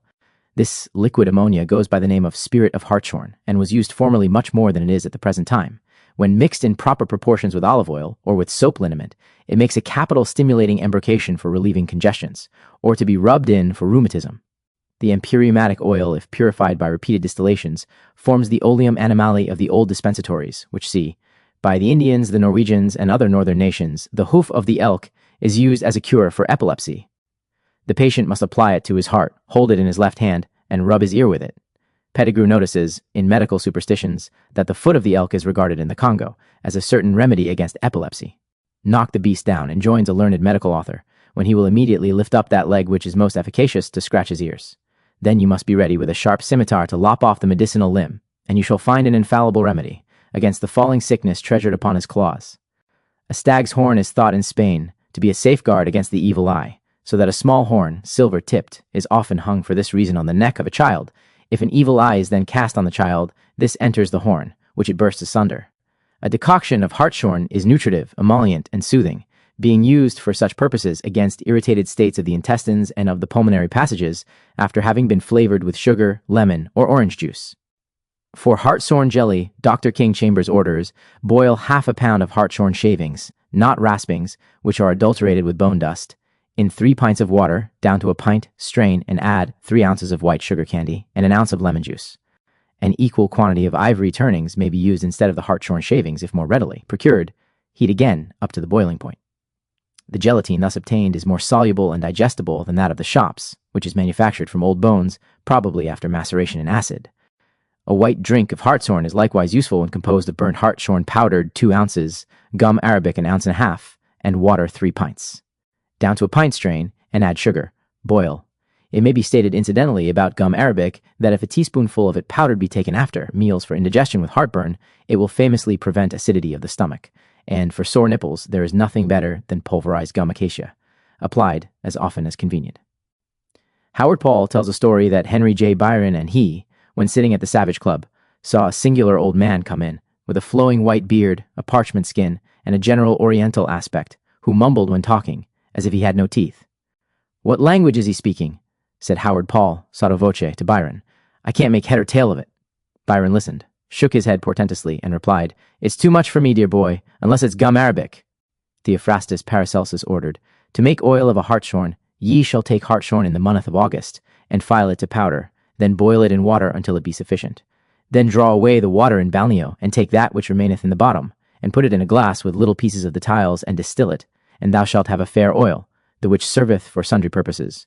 In Saxon leechdoms, Sextus Placidus teaches that against wagging of the teeth, hartshorn burnt and pounded steadieth the teeth, if one wisely useth it. For difficulties of women, hight by the Greeks eusteriketix, use the smallest dust of hartshorn for 3 days in a drink of wine. If she be feverish, Then let her drink it in warm water. That is a good leechcraft. Against kernels or swollen glands, if thou hast with thee a heart's grinder tooth, the kernels will not arise, and those that before arose, at the touch of it, will depart away. Ut coitus appetitus excitator sum servi testiculos, an adapted animal substance, as is taught, at the present advanced enlightened time, sicetos ad pulverem redige, partemque in poculum vini indito, ita appetitum ad congressum cum muliere excitabis. This was an early form of today's didymin, also for the flux of a woman. Let her drink in wine hartshorn beaten to a dust. Soon she shall be well, for loathly wheels, and flex, pernion is equal to chilblains, heart's grease melted and pounded with oyster shells, and mixed up and reduced to a salve, and applied, wonderfully, it healeth. A modern recipe for making excellent hartshorn jelly, such as will be grateful, and of service as light sustenance for invalids and convalescents, runs as follows. 1/2 pound of the shavings are to be boiled down in 3 quarts of water to 1 quart, adding to the strained liquor 1 ounce of Seville orange juice, or of lemon juice, 1/4 of a pint of mountain wine, and 1/2 pound of fine sugar, then boil down to a proper consistence. Hartshorn shavings, risura, as Dr. Quincy relates, 1728, are chiefly in esteem amongst family doctresses, and for the jelly which it is easily boiled into in common water, and is accounted very strengthening. It is a domestic liniment known as hartshorn, and oil is to be made with 3 parts of spirit of hartshorn to 4 parts of oil of sweet almond, mixed together until thoroughly blended, and shaken before use. Said a stag or buck will live over 100 years. Ivory closely resembles hartshorn in its composition and qualities, being put medicinally to the same uses. Formerly, when calcined to whiteness, it was regarded as absorbent, astringent, and worm-expelling, some pharmacists calling this spodium, whilst others knew it as caput mortuum. Also until latterly artificial teeth were made of elephant's ivory, before porcelain and the various hard, imperishable enamels now employed were introduced. Pommet, 1712, druggist to the French king, wrote, "There is a spirit and volatile salt prepared from ivory by the retort, which is highly esteemed in diseases of the heart and brain. It is a pestilential antidote, moderately binding and strengthening the bowels. The spodium, white calcined ivory, is made into troches, lozenges, which exercise the same virtues as coral, and other alkalis, being antacid, and useful against gout. From the distilled blood of the hart or deer there was collected by order of the London Pharmacopoeia, 1695, a balsamum sanguinis cervi, a noble balsam. Dr. Salmon gives its formula of distillation. This cures the gout in a very wonderful manner, being used 3 or 4 times a day for a week together, making the pain, redness, and tumor, swelling, vanish. The stag was reverently supposed of old to symbolize our Savior because of the superstition that it draws serpents from their holes by its breath and then tramples on them. When the mighty Prime Minister Pitt lay dying at Putney, a Mr. South arrived in a post-chaise from London, bringing with him a bottle, oil of hartshorn, which he declared would revive the rapidly sinking patient. Sir Walter Farquhar permitted that a dose should be given to the moribund Premier, who was, however, too far gone for its virtues, whatever they might have been, to do any good. Robert Herrick, 1640, has made reference to an odd little domestic proceeding with regard to this animal product. Ralph pares his nails, his warts, his corns, and Ralph in several tills and boxes keeps him safe. Instead of hartshorn, if he speaks the troth, to make a lusty gelly for his broth. Hedgehog. The hedgehog, Erinaceus europaeus, formerly called the hedge pig or urchin, is now popularly known as Furzeman pig in Gloucestershire, and as pochin, or porpin, in Somersetshire. It is a small animal familiar in country districts throughout England, being of nocturnal habits, feeding by night and sleeping by day under dead leaves and similar herbage. On the approach of danger, it usually rolls itself into a ball, presenting at every point numerous sharp spines of defense. The animal is proof against poisons of every description, such as the venom of the adder, from the effects of which it has a complete immunity, prussic, acid, arsenic, opium, corrosive sublimate, and other such deadly drugs, these when administered producing no sort of effect. The sound of the hedgehog's voice is similar to the voice of a person snoring, or breathing very hard, and might be supposed in the silence of night by a superstitious person to be the moaning of a perturbed spirit. Nothing is relished more by a hungry gypsy than a fine, fresh hedgehog baked in a coating of clay, which defends the little creature's body from ill-favored empyreumatic products of charring, as being a slow conductor of the hot fire, whilst the fat and the gravy which ooze out within the clay assist the cooking. The prickles come away with the baked clay, and the flesh is said to be very savory. The Romany name for a hedgehog is Hachiwichi. We read, in Iowin, 1899, of Sinfi, the gypsy, saying about Winnie Win, "She looks at me as scared as the eyes of a Hachiwichi, as knows he's a bane uncurled for the knife." Hedgehog pie is a dish which is much relished on the continent. The hedgehog, if fed occasionally with flesh, will speedily clear the kitchen of beetles, cockroaches, mice, and even rats. Albertus Magnus gravely asserted that the oil in which the eyes of a hedgehog have been fried will, when kept in a brass vessel, enable a person to see by night as well as by day. In the rich storehouse of medicines there is given as a present remedy for one that cannot hear, to take an hedgehog, and slay him, and roast him, and let the patient put some of the grease, or fat which cometh from him into his ears, with a little liquid storax mingled therewith, and he shall recover his hearing in a short space. This hath holpen some that could not hear almost anything at all, and have been troubled with such impediment for the space of 20 years, and yet were holpen with the medicine. Again, in Levin's Pathway to Health, 1664, it is directed for deafness in the head. Take a hedgehog, and roast it, and take the drippings thereof, and put it to the patient's ears so grieved, and stop it with black wool, et v.e. Hertfordshire hedgehogs are proverbial, says Fuller, plenty being found in this highly woodland country, where too often they suck the kine, though the dairymaid con them small thanks for sparing her pains in milking them. Gellius writes that the hedgehog makes the mouth of his hole, cabin, or cove always contrary to the wind. In the London Pharmacopoeia, 1696, it is said, the flesh roasted some commend as pleasant meat, the ashes of the body burnt are digestive, strengthen the stomach and cure dropsies, as well as the bed wetting or not holding the water. The second witch in Macbeth, as part of her weird incantation, croons, twice the brindled cat hath mewed, and once the hedge pig whined. Speaking of the excellent method which gypsies practice of roasting the delicate hedgehog in a ball of clay, as stated above, Dr. King Chambers has said, in the same way the Cornish pasty is the most perfect dinner a laborer or sportsman can have brought to him at midday, meat and fish, and potatoes being enveloped in a thick solid crust baked slowly, if then packed in several layers of some woolen fabric, it will keep hot for hours, and is the ne plus ultra of outdoor refreshments. During all winter time the hedgehog hibernates, having first rolled itself among dead leaves which its prickles embrace, so that it becomes a big ball of dry foliage. The entrance to this burrow being closed. It occasionally eats the eggs of game, but is wrongly accused of milking the kine. From the character of the dung which these animals drop on the turf, it appears that beetles form no inconsiderable part of their food. At one time the hedgehog was represented on our signboards, and with apples stuck on his quills, through his wallowing in them when they be fallen down. In some parts of the country, the thorn-studded skin of the hedgehog is used for weaning calves, this being fixed on the calf's muzzle, so that when it goes to suck, the mother will not permit its prickly approaches. Herring, see fish, hog, see pig, hoglouse, or pill millipede.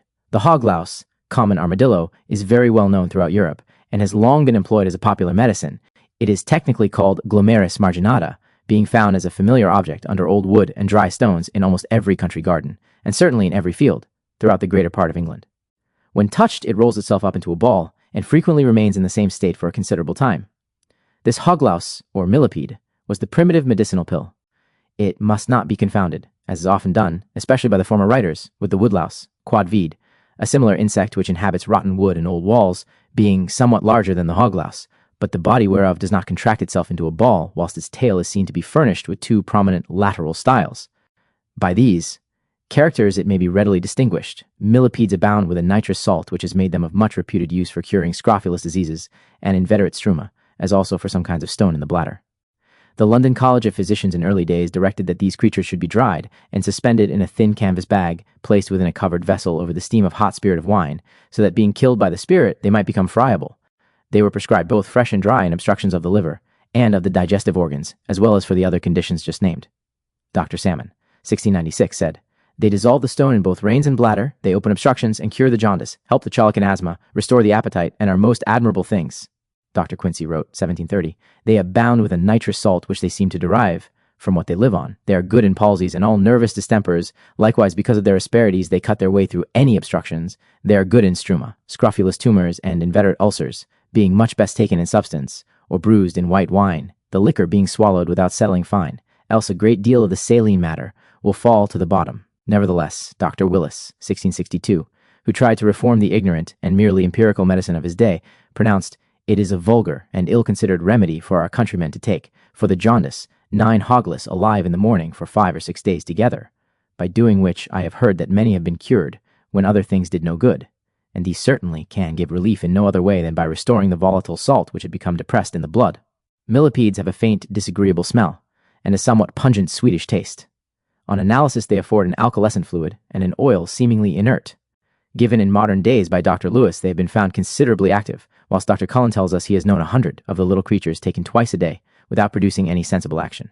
Perhaps the difference of experience may have been partly due to a confusion between the kinds of insects administered, whether the millipede, or its simulator, the woodlouse. In Scotland, the Porcellio scaber, allied to the hoglouse, which is called their sclater, has been, for some while, in rustic medicinal vogue. Various names are commonly given in this country to the millipede, such as thrush louse, tiki hog, chesslip, kitchen ball, chisel-bob, lugdor, and palmer, also cudworm, because it is sometimes put down the throat of a cow, like a pill, to promote the restoration of her cud. In the eastern counties it is known as Old Sow, or St. Anthony's hog, whilst the Welsh call the small creature Grammar Sow, the little old woman of the wood, and the little grey hog, their word gurach, like grammar or gamar, meaning a dried-up old dame.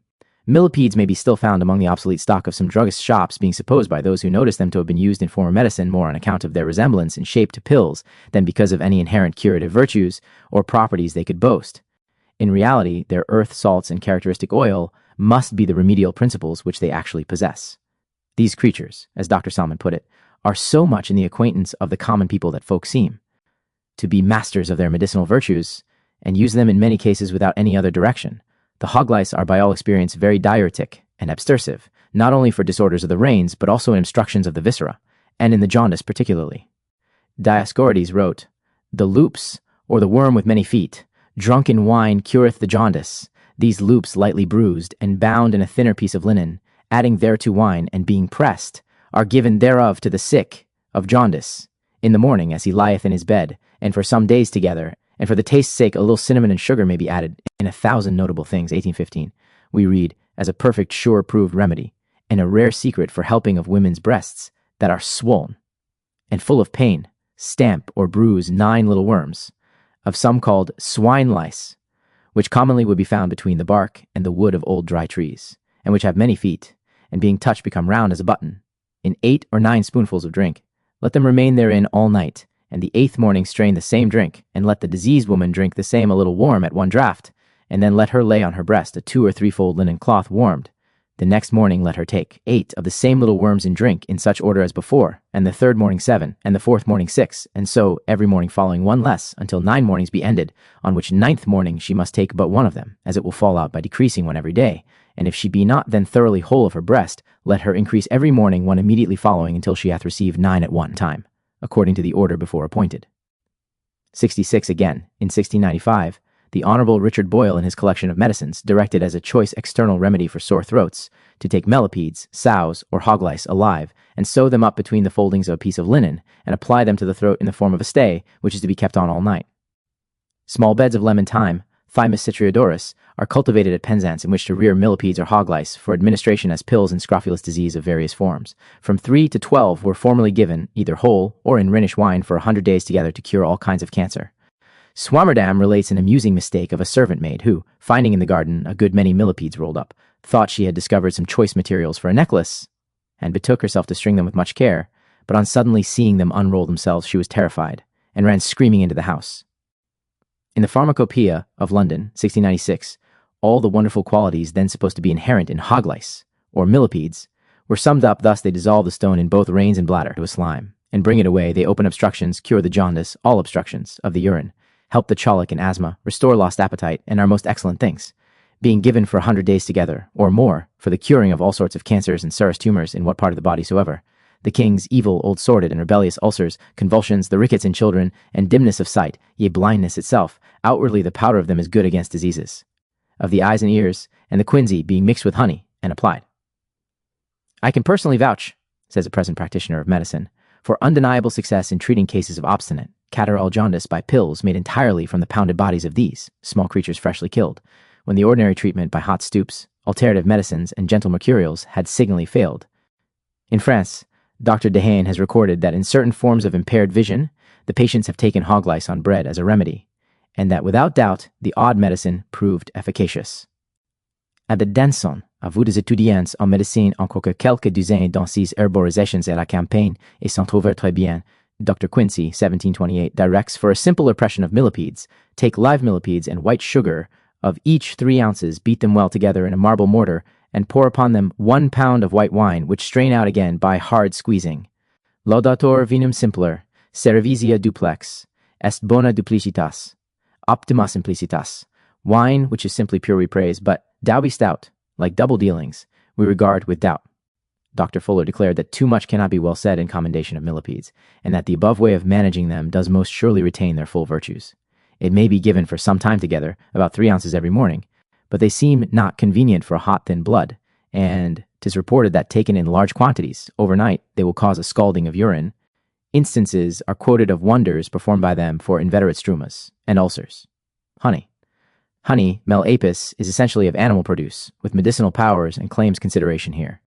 Succinctly in this respect, its folklore and vegetable bearings have been fully treated of in herbal simples. Theophrastus Paracelsus, translated by Dr. Hester, 1633, said, "To make the quintessence of honey, you shall understand that honey is a liquor rather divine than humane, because it falleth from heaven upon the herbs, and is such a sweet thing that the like cannot be found upon the earth, and this Raymond Lullick calleth the flower of flowers, because bees gather it upon the flowers in the field.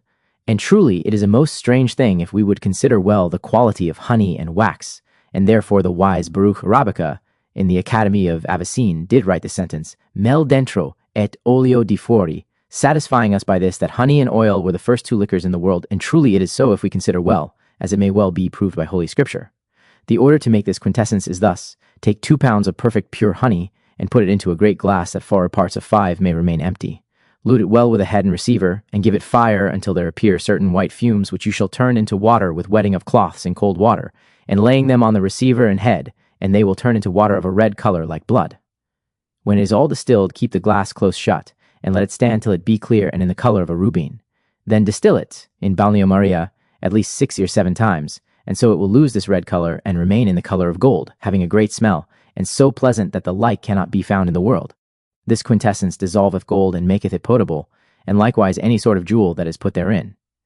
It is of such virtue that if any be a dying and drink it, 2 or 3 drams thereof, presently he will recover, as the quintessence of wine will do. If you wash any wound therewith, or other sore, it will heal quickly. It is also good against the cough, catarrh, and pains of the milt, and many other diseases which I will not speak of, for but few, and they very hardly, will believe the great virtue and operation thereof. I gave this 46 days unto one that had the palsy, and he was holpen. It helpeth also the falling sickness, and preserveth the body from putrefaction, so that by these you may perceive that it is a celestial medicine.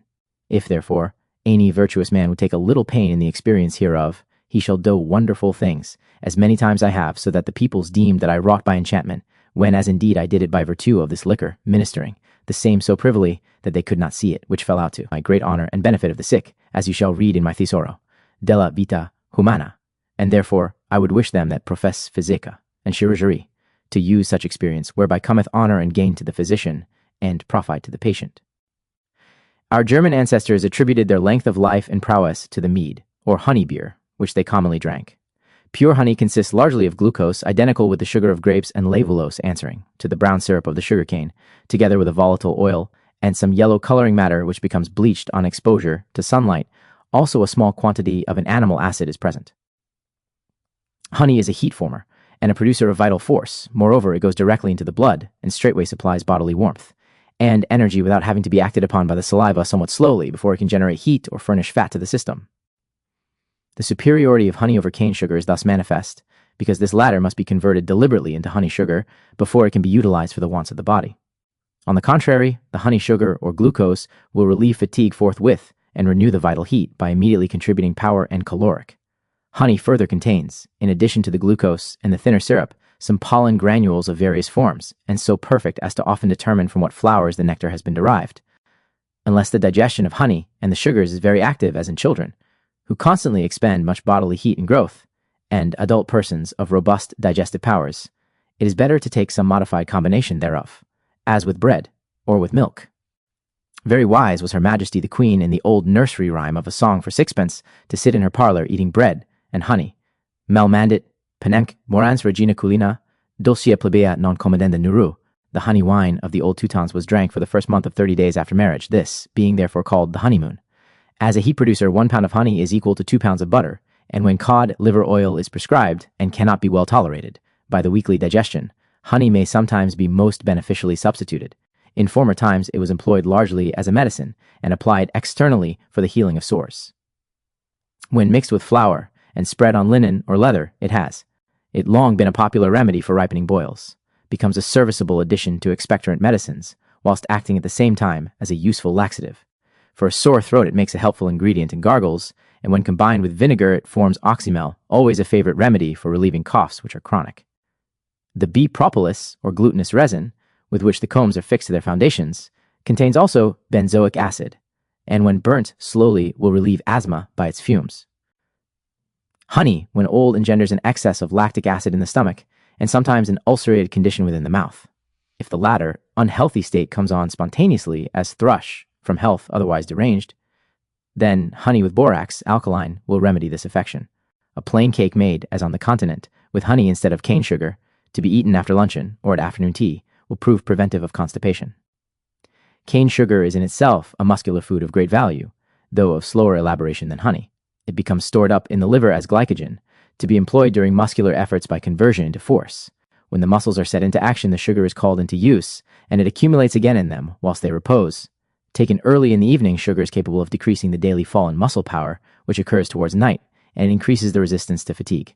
But when there is any constitutional tendency to gout, the sugar must not be had in combination with fruit acids or with butter, soon changing into butyric acid. Less fermentation should ensue, and should charge the blood with acid gouty products. Formerly all food otherwise insipid was sweetened, with honey before men betook themselves to sugar. It is medicinally emollient, nutritive, and a regulator of the bowels. The oxymel may be employed for flavoring fever drinks, and for mixing with water as a gargle, some sage leaves being added. Honeydew is found excreted as a sweet, viscid, glossy coating on the leaves of lime trees and other plants. It is an animal excretion from the aphis insect, whose belly is sometimes beaten by the ant with its antennae, so as to expel therefrom the limpid, luscious drops, of which ants and bees are remarkably fond. Old Fuller admonishes in his Book of Worthies that honeydew is very sweet, but causeth an atrophy in the grain. Oh, how luscious and noxious is flattery, said St. Francis de Sales. All kinds of precious stones cast into honey become more brilliant thereby, each one according to its color. An allied product to honey is manna, which is a medicinal food caused by the punctures of a small insect, Coccus maniferus, to flow from the bark of Itamaris manifera in Calabria and Sicily, where the tree is cultivated for the purpose. Manna may also be obtained from the sap of our ash tree. It occurs in sugar sticks, or cakes, flattened and friable, of which the larger and better kinds are called flake manna, and consists chiefly of mannite together with common sugar and extractive matter. It is nutritious when freshly obtained, and a gentle laxative very suitable for young children or delicate persons. From 1/4 ounce to an ounce may be given as an agreeable sweetmeat mildly preventive of constipation, and which causes no stomach ache or griping. Dr. Schenk, of Vienna, has lately advanced the theory that when the saccharine element prevails in a parturient, woman's system there occurs a predominance of female offspring, and that when, by a strict dietary, this element becomes eliminated, the offspring is male.